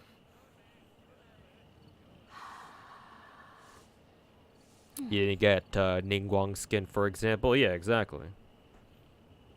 And unless you cough up money, you're never gonna get it either. Because, MiHoYo wants you to know to go fuck yourself. So yeah, that's kind of my problem with Genesis crystals. Next one is add more free or shop 4-star characters. Right? They could definitely give us more access to free 4-star characters. Right? We should have more events where we get a free 4-star character of some kind. And not only that, but they should also add 4-star characters to both Star Glitter and regular Star Dust shop too. Just make 4-star characters just way more accessible than they are now. Yeah. As a expansion to that, I think they should also add permanent 5-star and limited 4-star weapons to Star Glitter shop, right? Add like Zephos Moonlight to Star Glitter, for example. So that way you don't have to wait for a fucking rerun. And they should add permanent 4-star weapons to Star Dust shop. So for example, like, all the Favge weapons, right? All the Favonius weapons. All of the Sakbo or the sacrificial set weapons. They should just add those as Stardust.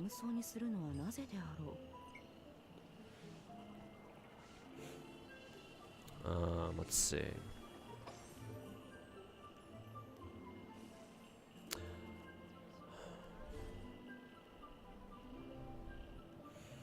Let's see. Next one is I already went over this. Yeah.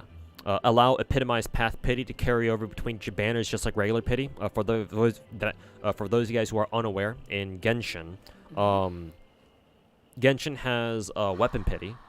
However, it's in the form of this system called like epitomized path or whatever. Basically, what that means is if you don't roll a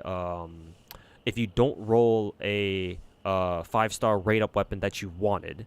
Because first of all, you're supposed to select the one that you want. If you roll gacha and you get a 5-star weapon that isn't what you selected, right, the one that you don't want, the game gives you 1 point. You have to fill up to 2, and then once you have 2, then your next 5-star weapon after that is guaranteed to be the one that you wanted, or the one that you selected in the beginning. And yeah, between weapon banners, you cannot keep those epitomized path points. The only pity that you keep is the pity that you built up to your next 5-star, if that makes sense. But yeah, you can't actually keep the epitomized path points. So if you, for example, wanted Shinyan's weapon right now, and you rolled a 5-star, so you have, but you didn't get Shinyan's weapon, you have 1 point, right? But if you let the banner expire, you don't keep that point. All you keep is, again, the pity that you built up to your next 5-star on that weapon banner. That's it. So yeah, I think that they should keep, make it so that you can keep the epitomized path points. So that way, just like characters, you can guarantee yourself a rate up weapon as well. Like, I don't see why they shouldn't do that. Like, if you're already doing it for characters, why not for their weapons too? They could just remove the epitomized path and instead separate weapons and star rail. Yeah, that too. I might as well add that. Or even better, separate weapon banners, or even better, put in star rails, light cone, gacha. Yeah, that's an even better idea. Just get rid of the whole fucking epitomized path altogether. Just go for that. Something tells me they won't do that, but again, they're not gonna do most things in this video anyways, so might as well. Next up, we have implement a pity system for 4-star rate up characters and weapons even. So for example, put 1 copy of all 4-star characters and weapons on rate up into Star Glitter, for example. Because yeah, the example that I had here was I rolled for Shenyan. I lost the first pity, had to go all the way to another soft pity, and in like 13 or 14 multis, I still don't have any gaming. I mean, I do now, but that's only because I was able to get him from the Lantern Rite event. So, yeah. Fuck that shit. Next up is everybody's favorite. I think that for anniversary only, all players should get a free permanent 5-star character of their choice. And I think this is actually a suggestion that Naruto gave me from last year, so I'm borrowing his idea for this. Is that I think once every year during anniversary, everybody should be able to pick their own rate up for 1 limited character. So any limited character that's come up in the game up until that point, you should be able to customize a gacha where you can roll for them, and it only applies to you for like, I don't know, maybe a week or so.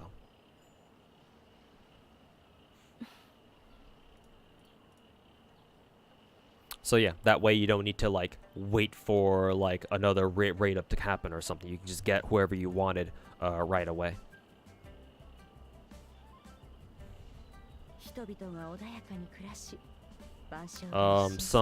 Again, we're on to the miscellaneous stuff now. Expand NPC stock animations and body models. I mean, yeah, that just kind of goes without saying.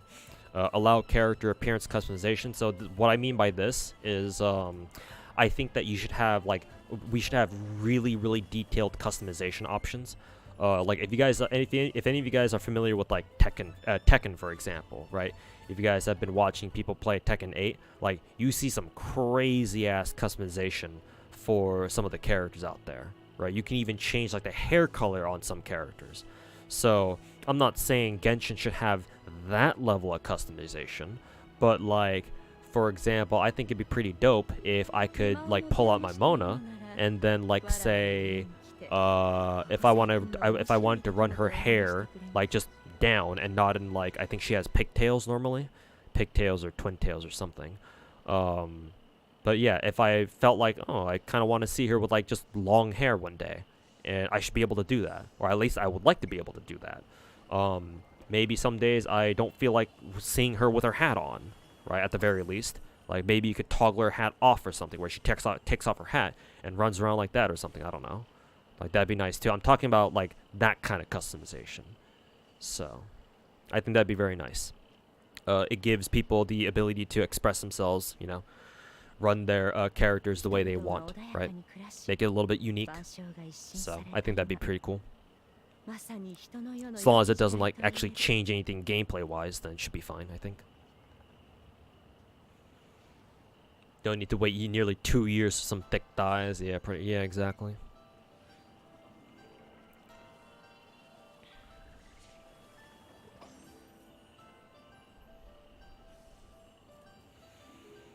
Let's see, and then the last one is implement individual language toggle for characters.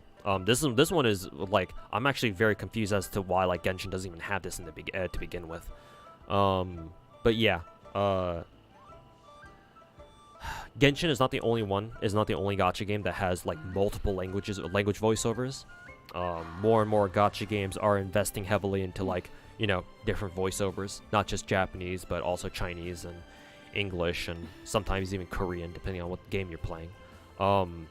The example that I used last year was for Arknights, because Arknights also has a lot of different language toggles, and it is the first gacha game that I've seen to include both Italian and Russian dubs. Not for every character, just for certain ones who actually canonically speak those languages. But like, that's more than what we can say for like most other gacha games out there. Like, right? Like, imagine if Genshin had Tartaglia start speaking Russian, for example. Or the Fontaine character starting to speak French or whatever. And then Mondstadt character speaking German. So implement regional languages like in Arknights, and individual language toggle for characters. The individual language toggle, what I mean by that is, I want there to be an option where you can have different characters speak different languages if you want them to, right? Like for example, I wouldn't mind running Mona in her English dub, because I actually like her English dub. I think it's pretty cool. But then if I want to keep my other languages or my other characters in Japanese voiceover, I should be able to do that. Because Arknights does that. In Arknights, you can actually individually choose which language each character speaks in. So, like, if you wanted to, you could have, like, as many characters as possible in Arknights, like, speak their, you know, appropriate languages, if you really wanted to do that, just for the more, you know, just for a more immersive experience. Like, you know, I could have, the Liyue characters in Genshin all speak Chinese. All the Inazuma characters speak Japanese. Like, that'd be cool. And not have to worry about like fucking swapping back and forth between voiceovers every single time. But for some reason Genshin doesn't have that. I feel like they easily could. So yeah, that's the last concern that I have here. More games need character voice language VO selectors. Yeah, exactly.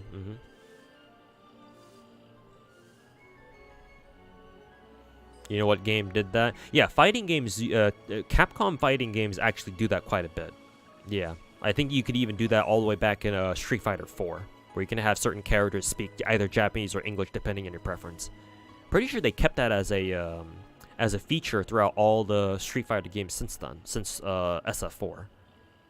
Because I'm pretty sure it was a thing in Street Fighter 5. It has to be a thing in Street Fighter 6. But yeah. Yeah, it'd be pretty cool. And Tekken does that by default. Everybody speaks their own native tongues. So.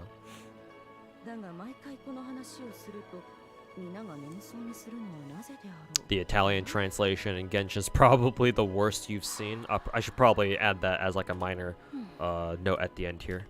Also improve regional translations. Like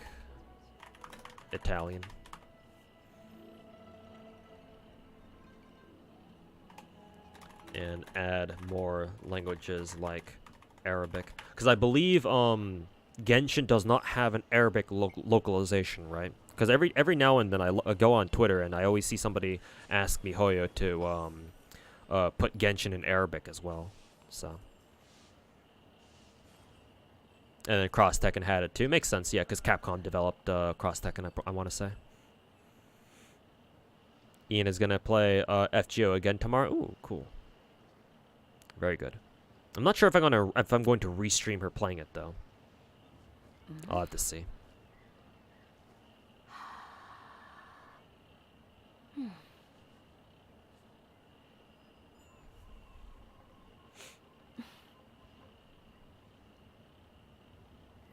If anything, epitomized path should be on 4 stars. Yeah, that's a good suggestion actually. Actually, then I'll just get rid of the epitomized path pity. I'll just say this. Put in Star Rail's Light Cone Gacha and implement epitomized path for 4-star characters instead. Something like that.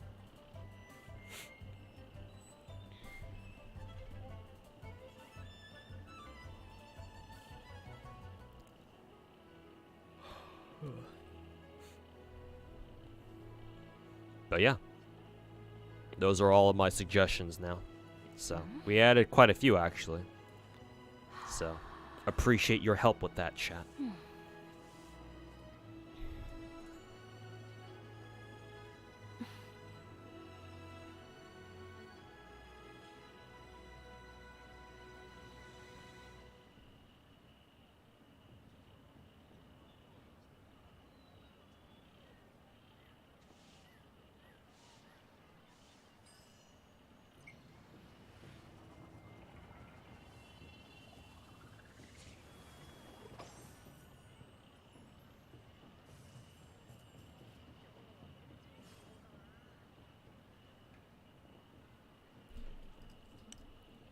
Appreciate it. Unlike MiHoYo.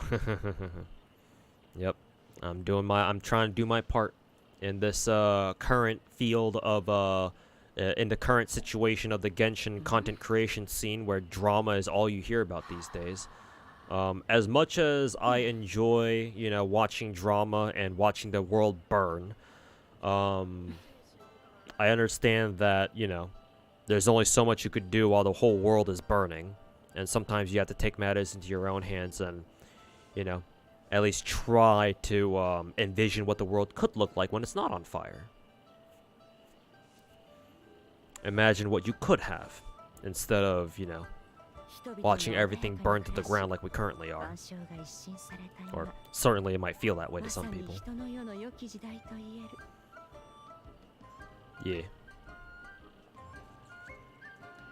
But yeah. I will start working on this now that I've got chat's suggestions here. Again, appreciate everybody who submitted your suggestions, even if they weren't ones that, you know, I didn't really 100% agree with. Most of them I agreed with, and most of them I added here, though, so...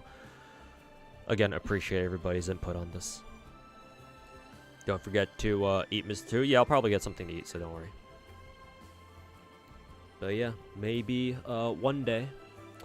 Maybe one day, MiHoYo will put in some of these things, but we shall see. So yeah, I'll get started on that starting probably tomorrow. I'll probably take the whole day tomorrow to work on the script for it, and then try to finish the script, and then start working on voicing it and all that, and getting relevant clips for each part and whatnot. It'll take me quite a bit, though. It'll take me a long time, though. Because this video is definitely going to be a longer form video for sure. At least like an hour or so. Because last year's video was like over an hour long, too. I can't imagine this video being any shorter than that, so. Petition to boot the producer for Genshin Impact. I think chat told me that's not gonna happen because apparently the current Genshin director is like was one of the co-founders of MiHoYo, so yeah, that ain't happening. Like hell no. Super Cup Podcast 2 video, yep, pretty much. You know me and my long form videos. But anyways, chat, I've been hanging around for a little bit longer than I wanted to. I mean, that's every stream pretty much. But yeah, I gotta scram. Go grab something to eat and hang out for the rest of the night. So yeah, co-founder, shareholder, all that shit. So yeah, once again, I appreciate everybody helping me out with this video. And yeah, enjoy the rest of your night, boys. Let me see if there's anybody that I want to raid. It's kind of late, so I'm not sure who I can raid right now, to be honest. Let's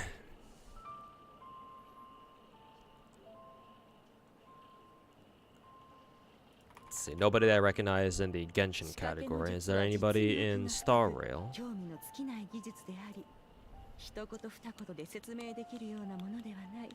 There is Sweetly. Actually, let me check if Genazad is streaming. Oh yeah, he is. Perfect. Let's see, what's he streaming right now? Epic 7? Okay, that's fine. I'll send you guys over to Genazad's stream.